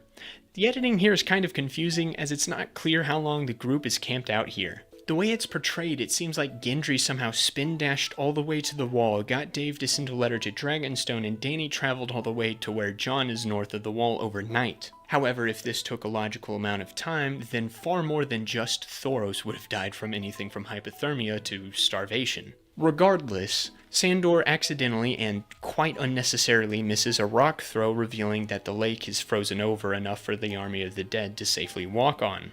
The army attacks and a bunch of red shirts die. Wait, hold on, Sandor should keep using that hammer to smash up the lake and keep the army of the dead at bay. Well, I guess it just didn't occur to them. Tormund nearly dies. Hey, wait, how are those guys jumping out of the water? I thought whites couldn't swim. In that case, Jon, Tormund, and Ed should have died at Hardhome. And this standoff should have never happened, as they should have just immediately charged these guys. Well, it doesn't matter, as Dany ex machinas herself into this situation right at the moment the important characters are about to die. She burns the incoming undead forces before landing Drogon on the rock. Jon holds off the enemy long enough for his comrades to climb on the dragon. Wait, Jon, where are you going? He just runs away from Drogon to keep fighting the undead when he could have easily climbed on by now and escaped. He does this long enough for the Night King to grab an icicle spear and pierce Victarion's heart. Yeah, Jon pretty much got Victarion killed. He gets tackled into the water, forcing Dany to leave him behind. This time around, the whites die in the water, allowing Jon to surface. The army of the dead are shuffling off now, so Jon can discreetly sneak away. Or he can make a commotion as he gets up and runs, causing the whites to turn and attack him yet again. Fortunately, this time Benjen ex machinas himself into the scene. He reveals himself to Jon, and before Jon can get any questions answered, Benjen's just like, "Get on the horse. I can't fit on it for some reason. No time for questions. Ta-ta!" And so Jon is carried off while Benjen dies for no reason. Benjen could have easily gotten on the horse and rode off with Jon, but he has to die because the riders don't know what to do with him. Jon manages to make it back to the wall, where Dany puts him on a boat back to Dragonstone with Dave, Sandor, Jorah, Gendry, and their little zombie friend. So basically we're in a similar position we would have been in if Jon had just gotten on Drogon, except Victarion might have been alive and not an undead weapon for the Night King, and Benjen would have been alive and maybe play a role in the upcoming battle against the Night King. Other than that, Jon's stupid decision really serves no important bearing on how this story plays out. Jon and Dany make bedroom eyes at each other, and Jon metaphorically bends the knee to Dany, starting his McQueen arc. What makes him turn his allegiance over to Dany?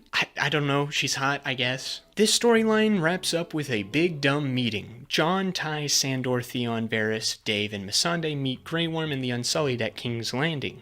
Oh yeah, the Unsullied just go missing after they're ambushed at Casterly Rock, and no one knows what happened to them, but suddenly they just show up here and no one addresses it. The group is greeted by Bronn, who has already collected Brienne and Podrick, who have just arrived from Winterfell. Bronn takes them to the old dragon pit before taking Pod off somewhere to get a drink. This is the most blatantly thin way for the writers to get Bronn out of a scene. Allegedly, Lena Headey and Jeremy Flynn had a messy relationship and both had clauses in their contract that they couldn't shoot scenes together. However, this particular solution to that problem is incredibly retarded. Bronn is a commanding lord, one of the last on Cersei's side, and he's just allowed to not be at an incredibly important parlay meeting. And he's allowed to take an enemy soldier with him? Well, once Jeremy has left the set, Cersei is allowed to enter. Dany then arrives late on Drogon to flex her dragon strength. This is a substantial moment as we are witnessing many characters reunite after multiple seasons or share a screen together for the first time,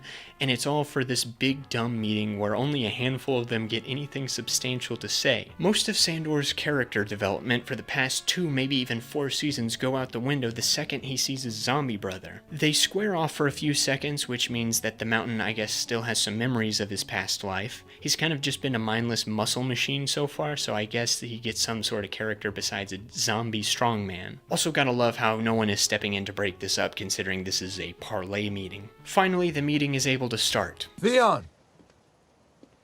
I have your sister. Oh, come on, Euron. Though I do like that Euron doesn't care about any of this and is just there to torment Theon. Top 3 Euron moments for sure. I mean, there's not a lot of good ones, but this is definitely one of them. Finally, the meeting is able to start. Ty and Jon lay out that the Night King is marching south, planning to end all life on Westeros, and then they show Cersei their evidence. After showing off the White's capabilities and its weaknesses, Euron nopes out of there, although this is a ruse so that he can go east and collect the Golden Company. Cersei considers the plan, but she will only agree to it if Jon agrees to stay neutral in her and Dany's conflict after the fact. Jon refuses because I cannot serve 2 queens. That's not what she asked of you, dude. She asked you to just stay out of it. That's what the North wants anyways, but heaven forbid someone attack my queen. Drunkle Ty has to go speak with Cersei personally to salvage this situation. Cersei blames Ty for the deaths of Tommen and Myrcella, saying that the murder of Tywin allowed for their deaths to happen. And Ty tells her he regrets his behavior. He offers himself up to be executed, and for whatever reason Cersei doesn't take him up on it. I guess this is meant to show she still loves him, but she's been fine with manipulating a trial to get him sentenced to death and with putting a bounty on his head. She should have no remorse about killing him. Anyway, after Ty deduces that Cersei's pregnant, we just cut back to him returning to the Dragon Pit with Cersei, and she agrees to the ceasefire, pledging to send her armies north to help fight the Night King. However, she reveals to Jaime in private that this was all a ruse to allow her to keep the Iron Throne, planning to let the warring factions fight to the death and kill the surviving army. Jaime confronts her on this, obviously, saying that they made an oath, but she shrugs him off. This isn't too bad of a moment, as this is Jaime finally breaking free from Cersei's control to pursue his family's honor, and Cersei cementing herself as the monster she's been built up to be this season. Jaime tries to leave, but Cersei threatens him with execution. Seeing as how she wasn't able to execute Ty, this moment loses any tension it could have had. Obviously, Jaime calls her bluff and heads to Winterfell to fight the dead as winter arrives in King's Landing. This storyline ends with Dany and Jon doing the deed as they sail to Winterfell. The ancient Targaryen tradition of incest. Meanwhile, at Eastwatch, the Night King arrives and uses Victarion to destroy the wall and comes south. So I guess this does mean that Bran coming south of the wall enabled the Night King to invade. Thanks, Bran. You brought about the apocalypse. So where does this leave the character board? Well, Thoros dies, but we do get a good scene with him at the farmer's house. However, both he and Beric receive a lot of damage for portraying themselves as noble, yet they shrug off what they put Gendry through. Qyburn isn't really relevant this season. He plays Cersei's cue for the scorpion scene, and he shows interest in the White, which is in line with his obsession with necromancy. However, he takes no initiative with this and just goes along with whatever Cersei wants. For now, I'll move him to not a character, but there's still a little bit of him left. Edmure isn't even in this season, so I guess we'll skip him. Podrick just kinda gets his butt whooped by Brienne as he trains with her, but doesn't get much to do past that. So I'll move him to not a character as well. Though he does get this atrocious line. Catelyn Stark would be proud. You kept your vow. No, she didn't. She had nothing to do with Sansa or Arya reuniting. I did next to nothing. Gilly is still Gilly. Since Shireen helped her learn to read a few seasons ago, she helps Sam with his Maester studies and becomes seemingly fascinated with history. She supports Sam in his decision-making and raises Sam Jr. She is still very much intact. Yara doesn't get much to do. She wants to immediately attack King's Landing at the beginning of the season, and she lesbians it up with Ilaria until their ship is jumped. After Euron captures her, she disappears from the season, so I guess she's still intact, as what little we see of her seems to line up with who she's been. Grey Worm gets to have intimate relations with Missandei and solidifies their relationship, but he pretty much is a non-entity outside of this, so to be consistent with what I did with Qyburn, I'll say he's not a character. We get more screen time with Missandei, however, where she does some girl talk with Dany and advises her on her war council. She also gets a handful of scenes where she's either teaching others about her culture or learning Westerosi culture. She remains intact. Varys is a little messy, as he becomes needlessly petty and hostile with Melisandre, even though in earlier seasons he would have played along with people he didn't like for the sake of diplomacy. However, he keeps his allegiance to the realm when Dany confronts him about his shifting loyalties. She makes him promise to confront her whenever she makes decisions that don't benefit the realm. He expresses doubts in her after she burns Randall and Big Dick on to Ty in honestly a really good scene where the two old friends just get to hang out and discuss things. He advises Ty that his practicality needs to counteract Dany's ruthlessness. I think, however, he definitely should have brought his concerns directly to Dany. I'll say he receives a few dents, but overall still okay. Sansa is just dumb. She's promoted as this badass leader girl boss who's incredibly intelligent, but she gets into pointless fights, directly counteracts her advisor's counsel, and is rewarded for it. She is this season's first assassination. Sandor makes it out okay. He gets to reflect on his journey at the farmer's cabin, but he's still his gruff, vulgar old self. There's also an indication he may be coming around on the Lord of Light. However, a lot of this goes away when he sees the mountain at the end of the season. It's not egregious. Not yet, at least. Jaime is one of my favorite parts of the season. He wrestles with his allegiance to Cersei and his family, but as people start to point out the obvious to him, he finally has to abandon her and break off his abusive relationship. However, like last season, his military victories come from incompetent enemies and less his own abilities, which continues to weigh down his character. Dany says she wants to be different from her father, but then she ignores her counsel, becomes petulant with people approaching her in good faith, and burns Big Dick on for no reason. It's clear they want to do the Mad Queen Dany arc, but right now it doesn't feel earned, as she doesn't really try to be a good queen once she's in Westeros. It feels like Weiss and Benioff derailed her character to get her to their desired ending. Ergo, I'd say she's pretty much assassinated at this point. Jorah is still a Dany simp, and the minute he's cured of grayscale, he goes back to her side. He's willing to go on Ty's stupid mission for her, so I'd say that he's pretty much back to being intact. Littlefinger, on the other hand, is just flat out assassinated both on the writing level and quite literally in the show, as he loses brain cells and becomes blitheringly incompetent so that he dies at the end of the season. Mira gets one scene to be a character, and it's her last scene in the show, but she's still mostly Bran's taxi service, so she stays where she's at. Bingen is still not a character, and he dies for no reason. Bran is full RoboCop without any of the interesting inner conflict. His complete social ineptness is something, I guess, but he's pretty much nothing but a plank of wood. If they explored the importance of the three-eyed raven, maybe he could have been interesting. The Mountain gets a little something in his standoff with his brother, but he's still mostly not a character. Bronn is still making dick jokes. Break on. Dick on. And he's just the default military guy when Nikolaj Coster-Waldau isn't available to be on set. It sucks he's just a nothing character now. Tormund has now been reduced to being the wildling guy who's obsessed with Brienne. I want to make babies with her. Think of them.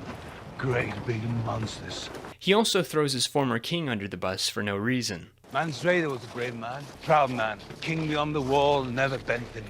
How many of his people died for his pride? Pride?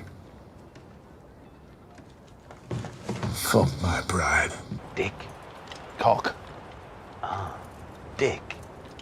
I like it.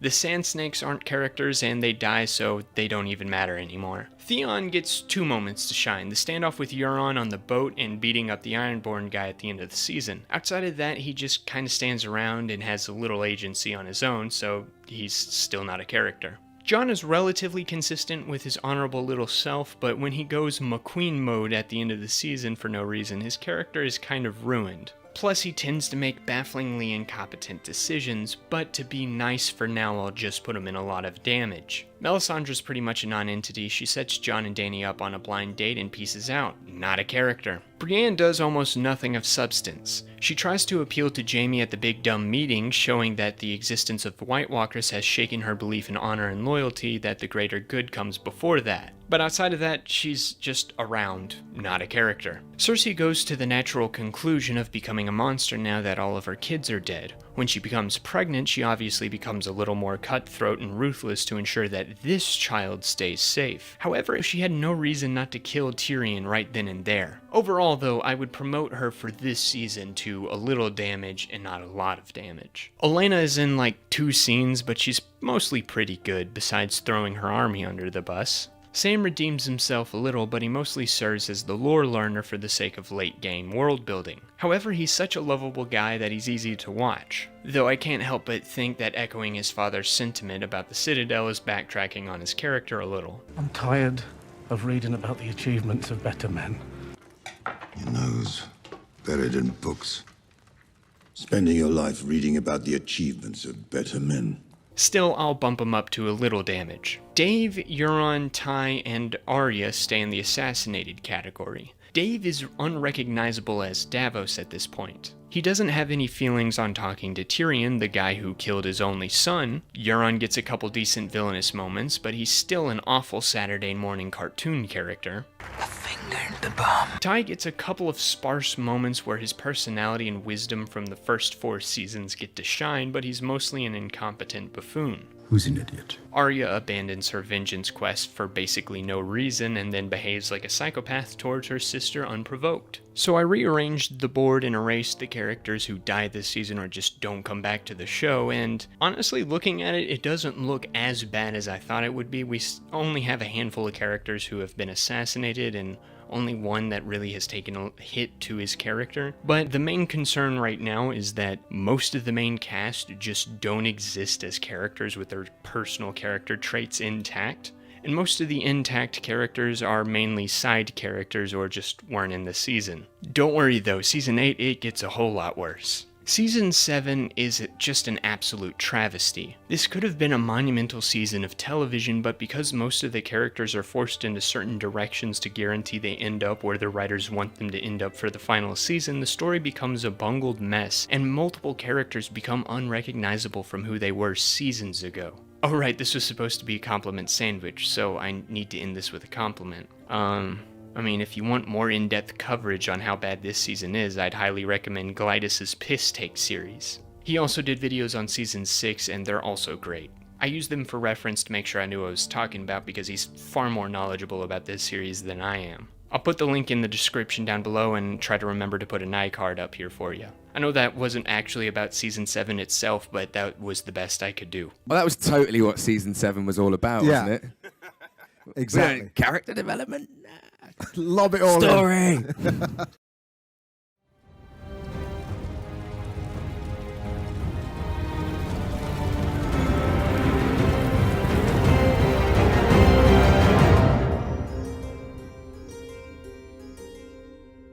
We're finally at the infamous Season 8. If you ask most people, this is what killed Game of Thrones. It's universally hated by just about everyone. Go on YouTube and you can find anyone from the previously mentioned Glimbus to Mauler to Sean Chandler to Cosmonaut Variety Hour, and even Moist Critical has made an in-depth commentary video on why this season is bad. And because of this, and because this video is long enough as is, I'm going to try to make this as brief as I can. The final season of Game of Thrones splits its 6 episodes in half to finish off the 2 major storylines of the show. The first half of the season deals with the fight against the Night King, while the second half wraps up the war for the Iron Throne. I don't like this. Putting aside the fact that both of these conflicts really need full seasons of their own to flesh out their respective stories, I hate how this is structured. One of the many big points of both the books and the show is how humans get too consumed squabbling amongst themselves while something that could end them all looms over them. That point sort of goes out the door when the Night King is killed first and the petty squabbling just kinda goes on uninterrupted like nothing ever happened. Though I will concede that humans do have the tendency to do that, I guess. Anyway, Season 8 starts with most of the characters gathering at Winterfell and hanging out as they prepare for the Night King to arrive. The Northerners are understandably wary of Dany and pissed off at Jon for basically selling them out for some hot incest. Jon makes some introductions between Dany and Sansa, who are just like immediately hostile with each other for no reason, but Bran's like, we got no time for this, the Night King's coming, come on, we gotta go, we got 6 episodes this season, no time to waste, let's go. As they make battle preparations and try to navigate the tricky political situation Jon put everyone in, there are a lot of reunions going on. Jon and Arya compare sword sizes, which would have been a sweet moment if Arya wasn't basically a psycho mass murderer at this point. Sansa and Drunkle Ty see each other for the first time since the Purple Wedding, which in light of her relationships with Ramsay and Littlefinger could have been a good moment of reflection, but instead it's yet another moment the show takes to chastise Ty for being an alcoholic moron, as Sansa rightfully calls him out for trusting his sister to just send her army up north and support them. Arya meets Gendry at the Forge for the first time since he got sold off to Melisandre in Season 3. Instead of reflecting much on their past, Arya gets down to brass tacks and requests a super special weapon. She continues to pester him about this weapon, and when he expresses concern for her, she just shows off that she's basically perfect with every weapon, so I don't get the point of this particular weapon to fight the White Walkers. I know she's become a good assassin or whatever, but they're really overselling how good she is with these weapons. She only trained at most a handful of times with archery before, and who taught her how to throw knives? Like, I'd buy if she was great with a sword or maybe a bow staff, but she's acting like she's in an Assassin's Creed game. Right before this, she bumps into the Hound for the first time since Season 4, and I love Sandor's side of this interaction. You can just tell he's emotional over seeing Arya again. Jorah and Sam reunite after about a season where Sam is introduced to Dany for the first time. Once Dany finds out Sam's last name, she reveals that she executed both his father and little brother, causing Sam to become overwhelmed with grief. In isolation, this is a great scene, however, it's marred by the fact that there's no way Sam left the Citadel after his family died and made it all the way to Winterfell without hearing about this once. It's at this time Bran decides to tell Jon about his parentage, even though he was pretty adamant about telling Jon as soon as possible at the very end of last season. And Sam goes to tell Jon, advocating for him to take the Iron Throne. Once again, this is some good stuff for Sam. Jaime arrives and is put on trial for Cersei being Cersei and lying to everyone. Ty and Brienne stand up for him and he's pardoned. He then goes on a mini reunion tour where he goes to apologize to Bran and talks to Ty and Brienne. The show is doing a good job of showing how Jaime is striving to be a better man. We get a couple more arrivals. Theon shows up in Winterfell interrupting a catfight between Dany and Sansa. He just got done rescuing Yara from Euron and was sent north to relay that Yara is going to reclaim the Iron Islands and hold it as a safe haven for Dany just in case the fight against the dead is lost. I mean, she has Dragonstone already, but sure, why not? He also has a really sweet reunion with Sansa. Beric and Tormund, who somehow survived this,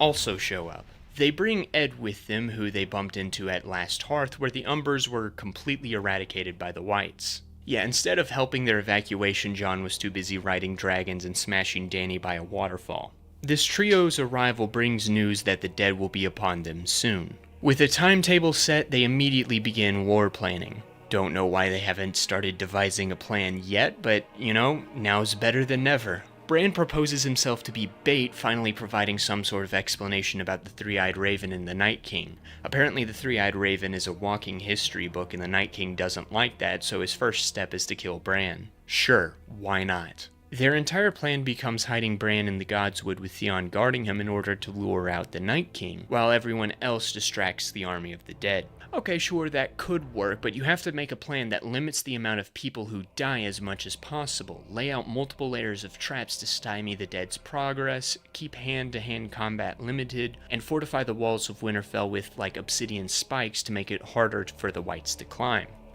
Yeah, that's not what they do. But before that, we get more character conversations. Ty, Jaime, Brienne, Pod, Dave, and Tormund chill by a fire, and we get Tormund's origin story. Giant's milk. And there's also a sweet scene where Jaime knights Brienne, and it's the only thing Brienne gets for like the last 3 seasons of the show. There's also another decent interaction between the Hound and Arya where Sandor realizes how much Arya has changed. Beric shows up, Arya gets bored and leaves to get some of that Baratheon schlong. Sam interrupts the only interaction we get to see between the only 2 living Mormonts and gives Jorah Heartsbane, which pretty much never comes into play after this. Come on, give us more Lyanna and Jorah. That is a meaningful interaction you can build upon. Missandei experiences racism and Grey Worm tells her that they'll go live in Noth after the war is over. Not really sure Dany will let her sworn commander and her trusted translator just leave, but sure, okay. Jon meets with Dany and just drops the fact that he's her nephew before she can say anything. The dead arrive. Here we are, the climactic battle against the big threat the entire show's been building up towards. How does it go down?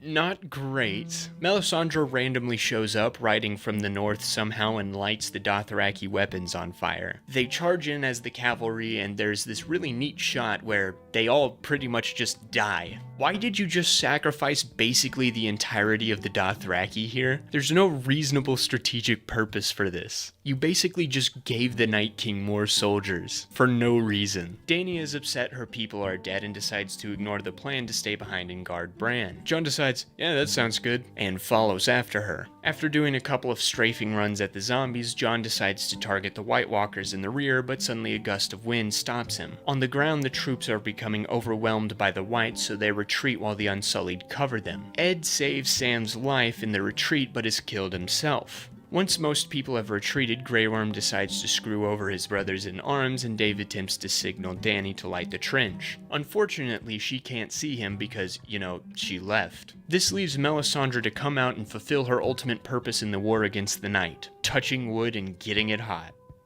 Arya gives Sansa a dagger and sends her to the crypts with the other women and children, and Varys, and Drunkle Ty. I don't know how to use it. I mean, it's a dagger. It's not that hard to figure out how to use one effectively. She's the smartest person I've ever met.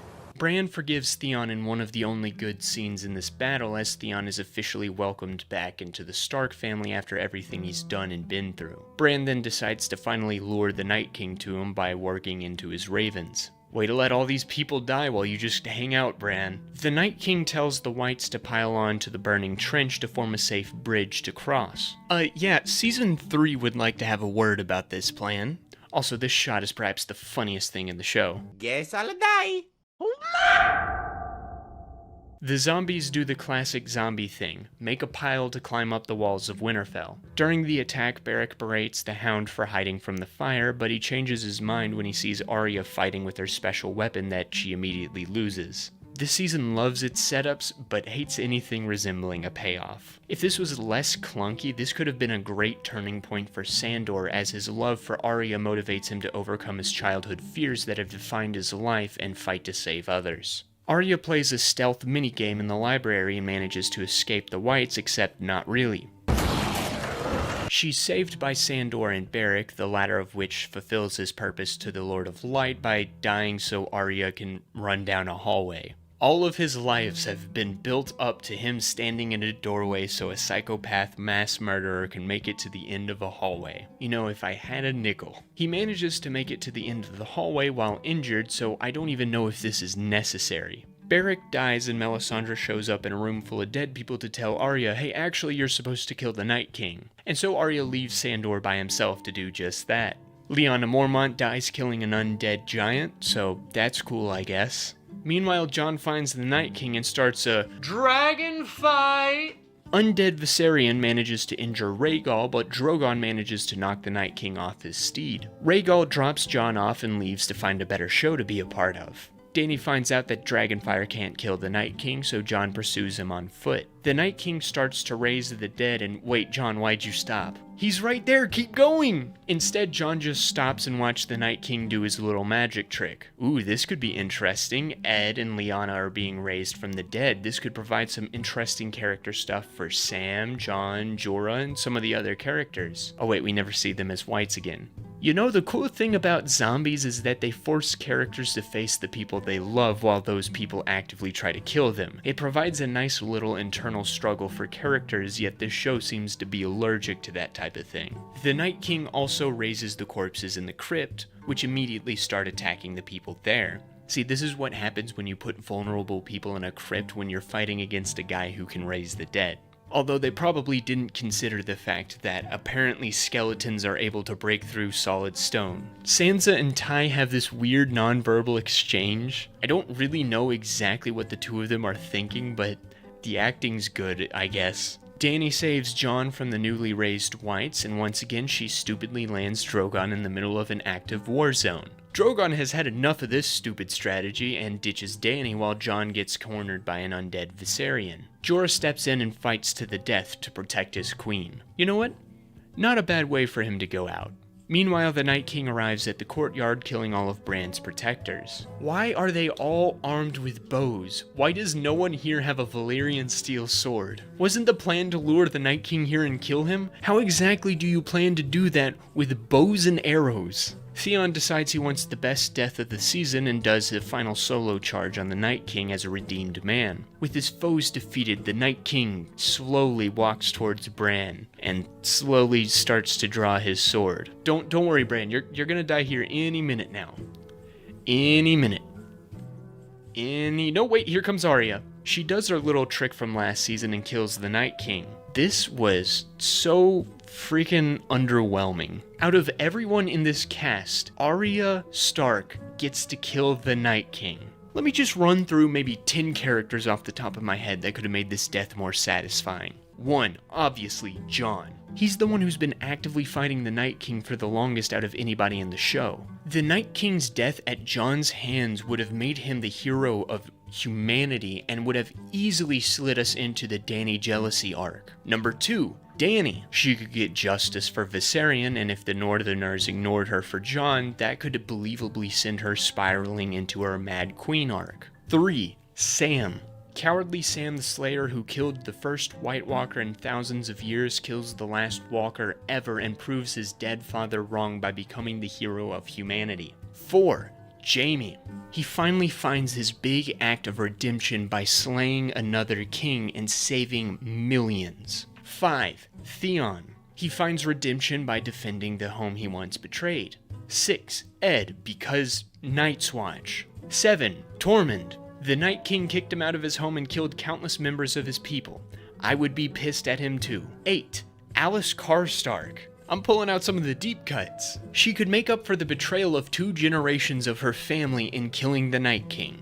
9, Melisandre or Beric. It would have been a much more fulfilling way for either of them to accomplish their role in the Lord of Light's plan. 10, Bran him frickin' self. The three-eyed raven twisting fate around and killing the machine trying to kill him. Plus, it would have made it more believable when he becomes the freaking king of the 6 kingdoms at the end of the show. Literally, Jeor Mormont could have come back as a white and killed the Night King, and it would have been more fulfilling than Arya Stark, the psychopath serial killer who didn't know about this guy's existence until like a couple episodes ago. Plus, this doesn't change any of her character dynamics after the fact. In the aftermath of the battle, Melisandre kills herself because the script has no more use for her.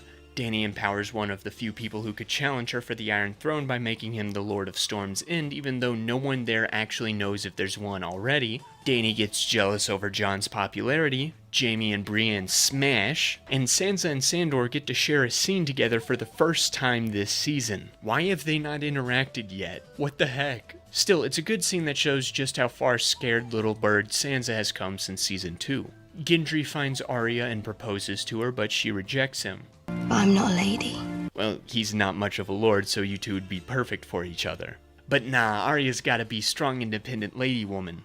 Jon is now super awkward around Dany since they know their family. Dany asks Jon not to tell his siblings about that, but Jon flips a coin and decides to pick loyalty and duty this time around and tells them, but swears them to secrecy. Sansa tells Ty anyways. Dany decides it's time to take out Cersei. Ty plans another siege to starve out King's Landing and turn the commoners against her. I mean, if blowing up their holy place and killing multiple innocents in the process doesn't do it, I don't know what will. Sansa thinks that they should take some time to let their soldiers heal, which honestly kind of makes sense. The longer I leave my enemies alone, the stronger they become.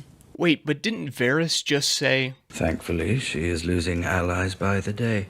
So which is it? Later, I have a fever dream where Bronn manages to make it into Winterfell and find Ty and Jaime threatening to kill them. Ty haphazardly decides to promise him Highgarden in exchange for not killing them, and Bronn leaves. Man, if only Littlefinger knew that all he needed to do to become a Major Lord is threaten to kill the King's Hand with the crossbow. Wow, what a weird scene.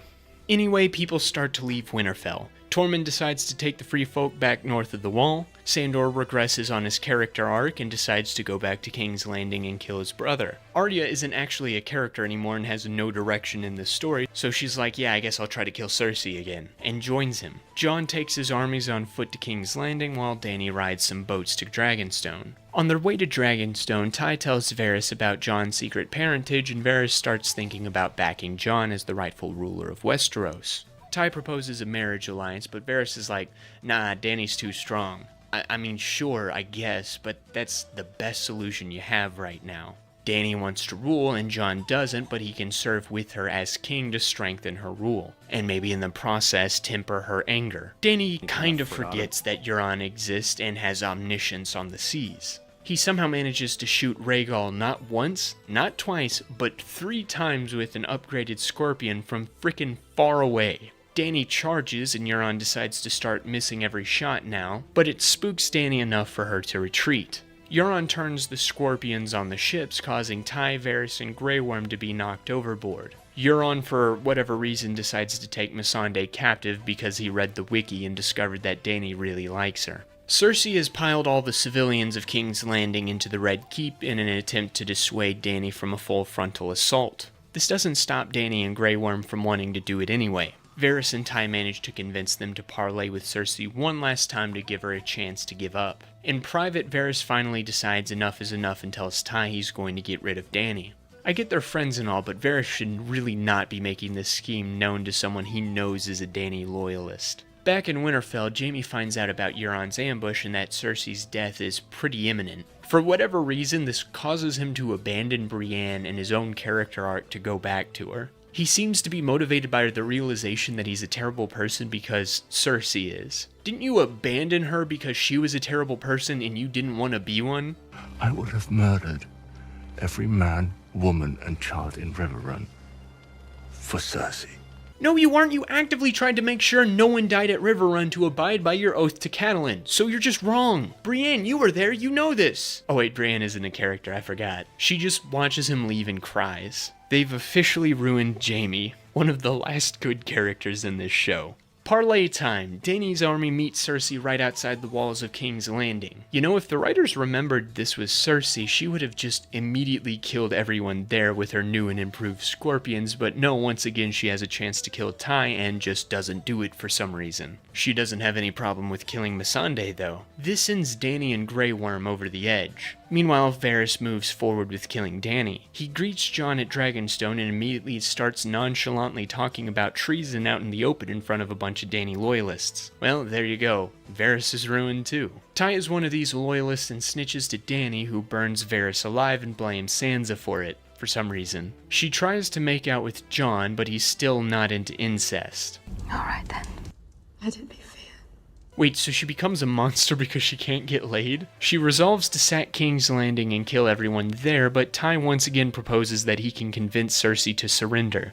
If the city surrenders, they will ring the bells and raise the gates. Please, if you hear them ringing the bells, call off the attack. So Ty's just making stuff up now. I've never known bells to mean surrender. Dany yet again agrees to this, and tells him that Jaime was caught trying to get into King's Landing. The next time you fail me will be the last time you fail me. How many times are you going to say this and not kill them? This is like the 15th time he said he could reach Cersei and has failed. Ty has Dave Oceanman arrange for a ship to smuggle Jaime and Cersei to Pentos and tells Jaime to convince Cersei to surrender so that the common folk are spared. He should know at this point that Cersei would never surrender. So he's basically just condemning his brother to death by letting him go. Meanwhile, Arya and Sandor manage to easily get into King's Landing without being detained, because they're special. The next day, Dany attacks the Iron Fleet.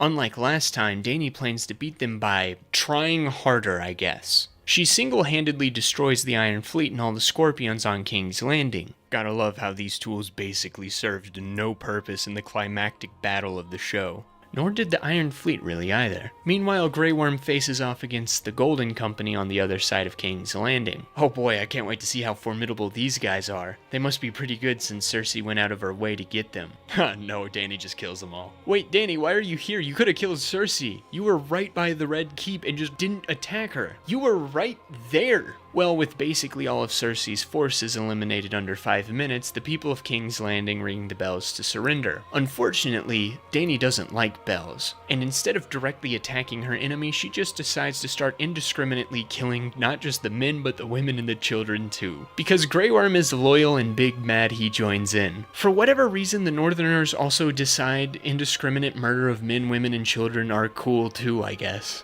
The only people who don't indulge are Jon and Dave. As he makes his way to Cersei, Jaime bumps into Euron, who somehow survived this. Euron decides he wants to kill Jaime, and they fight. Jaime kills him in yet another unsatisfying death. I'm so glad Jaime, who didn't like Euron because he wanted to bang his sister, killed Euron and not Theon or Yara. That would have been actually satisfying to watch. Wouldn't want that to happen. No, this is Game of Thrones Season 8. We don't want satisfactory conclusions, no. Meanwhile, Cersei decides to flee only after Dany starts flying towards the Red Keep and not, when it's clear they've lost. Sandor and Arya get there right as Drogon starts to destroy it. Sandor tells Arya to abandon her vengeance, something she already did earlier, but now I guess she's back on the vengeance quest. He adds that he doesn't want her to turn out like him. Then why'd you bring her, dude? If you knew vengeance was bad, why'd you bring her on a vengeance quest? Also, if you knew that revenge and hate was wrong to begin with, something that you've learned over the course of this show, why are you here? Alright, the writers really wanted the big Clegane grudge match. Anyway, Arya leaves, Sandor intercepts Cersei, the Mountain, and Qyburn as they evacuate. Greg suddenly gains sentience and kills Qyburn to fight his brother. Cersei escapes and bumps into Jaime, who takes her to the crypts. They find that their way out is caved in, so they resign themselves to die in each other's arms. Too bad I don't care, since Jaime's character has absolutely been destroyed to get here. Plus, they could have taken a couple steps to the left and survived. Sandor tackles Greg off the tower as heroic music flourishes. Piss off, show. You've ruined the Hound. Meanwhile, we get to see the redundant point of view that Arya has as she tries to escape King's Landing. She witnesses the destruction Dany has brought, something we've already seen from Jon. She tries to save a mother and daughter and fails, and then she gets knocked out. She comes to, finds a horse, and rides away, only to be back inside of King's Landing without a horse at the beginning of the next episode. In the aftermath of this horrible event, Jon confronts Grey Worm as he murders prisoners. Dave tells him to talk to Dany, and Jon, being the honorable, dutiful man he is, fights Grey Worm to save the captives. Or he walks away and allows Grey Worm to commit war crimes. Sure, Jon's an honorable guy only when it's convenient to the plot now. He heads to the Red Keep where he's greeted by Grey Worm. Okay, the teleportation's getting ridiculous. The script supervisor definitely just showed up to set drunk. Dany delivers an on-the-nose fascistic speech. Ty finds Jaime and Cersei's corpses and resigns from being Dany's hand. Dany doesn't like that and has him arrested. Arya confronts Jon about Dany. I know a killer when I see one. Yeah, you don't say. Jon visits Ty in custody, and Ty tries to convince him that Dany is not fit to be ruler. Jon defends her actions after saying he isn't going to defend her actions. I can't justify what happened. She saw her friend beheaded. She saw her dragon shot out of the sky. And she burned down a city for it. It's easy to judge when you're standing far from the battlefield. What the fuck? Ty plays the family card as he leaves, and he goes to Dany to talk her out of world conquest. She refuses, and he kills her. Drogon's Dany senses tingle, and he shows up. He gets pissed and destroys the Iron Throne because I guess he hates symbolism. He takes Dany's body and flies away, and Grey Worm arrests Jon off screen. He was perfectly fine with killing prisoners before, but now he's only going to arrest the guy who killed his queen. Sometime later, Ty is brought before another big dumb dragon pit meeting to answer for his crimes. Representatives of each of the Grey great houses are there. Edmure is there to represent the Tullys in the Riverlands, Robin is there to represent House Arryn in the Vale, Jon Royce is there to be redundant, Sansa's there to represent House Stark in the North, Gendry represents House Baratheon, Yara represents House Greyjoy, the Dornish Prince guy is there to be the token Dornish guy, Oath-breaking Citadel dropout Sam is there to represent House Tarly and the Reach by default, I guess. Brienne represents the Knights. Arya threatened to kill everyone if she wasn't allowed. Bran's the Three-Eyed Raven, which I guess is a pass to just do whatever you want. This guy's here, so is this guy. Don't forget about him. Oh, and Dave Oceanman wanted to be included too, so he just said, screw it, why not? I'm so over this show.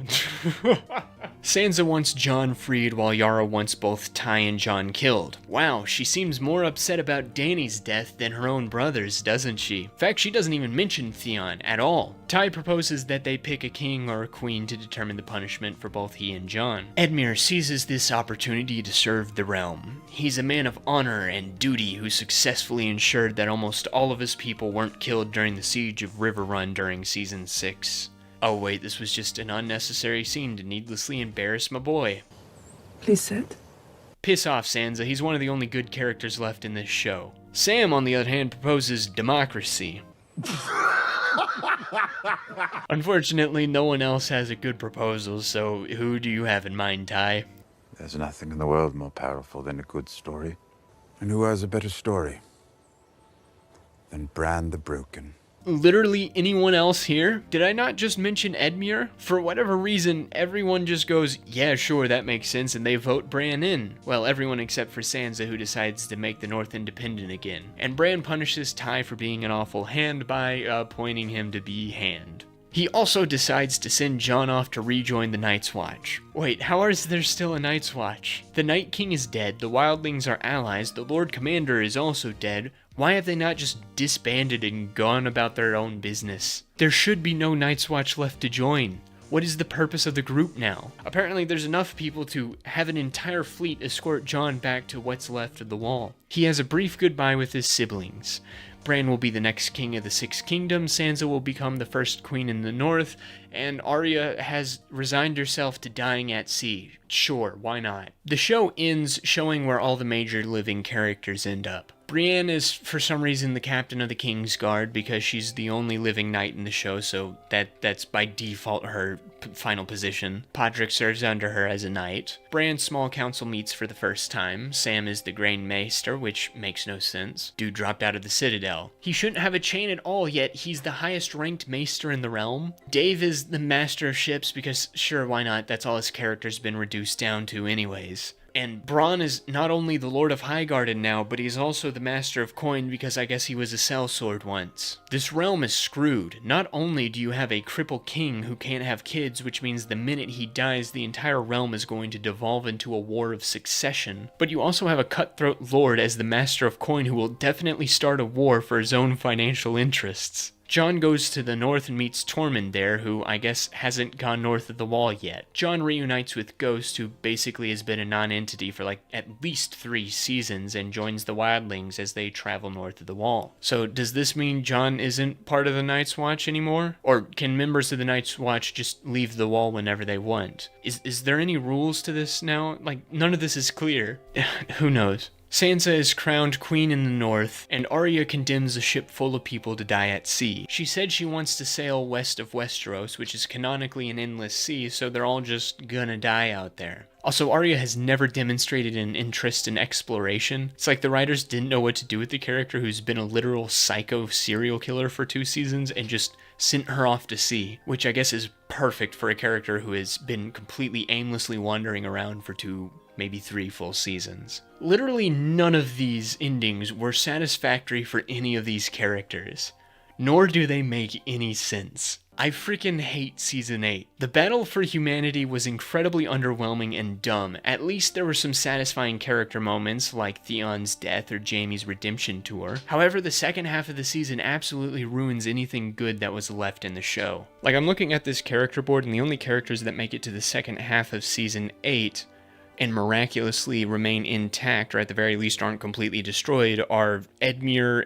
because he's pretty much in only one scene, and Gilly because she stays behind in Winterfell to be pregnant. I mean, I guess Sam is pretty good too, but it pisses me off he didn't earn his status as Grand Maester. Look, I'm not opposed to about 85% of the story beats this season wanted to hit. It's just that the way the writers steered the story to get there was just absolutely retarded, and I left this show with a bad taste in my mouth. How the mighty have fallen. Game of Thrones used to be the king of television. Many considered it to be one of, if not the best shows on TV, and for 4 seasons I would have agreed. There was political intrigue and brilliant action. Characters like Ned, Tyrion, Bobby B, Davos, Stannis, Bronn, Varys, Littlefinger, Jaime, Joffrey, Alliser, Viserys, Elena, and Theon could have numbered amongst my favorite characters on TV, and those of which who died in those first 4 seasons remain there. As the show started to outpace the books, it quickly ran itself more and more into the ground with each season. When your show ends so horrifically and half of it isn't even that good, I don't think you can confidently assert that it's the best show out there. I wouldn't recommend it to anyone who hasn't seen it, and that really sucks to say because it used to be so good. There's a video by Unique Namosaurus that does a much better job at satisfactorily wrapping up the major storylines of the show, as well as giving the characters proper endings that befit the arcs they were on. That video is going to be my own personal headcanon from now on. Despite the runtime of this video, I still haven't covered everything about this show, whether through sheer laziness or I just kind of forgot. Maybe in the future I'll revisit it, but for right now I've spent about as much brain power as I possibly can on this disappointment of a show. Thank you to everyone who worked their butts off to deliver some of the best television out there, and to those who underperformed, well, maybe next time, champ. Hey, you know, there's always that Star Wars project. Maybe that'll work out for you. And to those of you who have made it this far in the video, thank you as well. I know this video was a bit of a chunky boy, but I really appreciate that you took 6 hours of your day to watch this. And if you made it this far, I'd like to think you liked the video, so why not subscribe for more things like this? Oh my gosh, I'm so glad I'm done with this show. Well, now to wait for Winds of Winter to be published. Maybe George can write a better ending. I'm sure it'll be out any day now.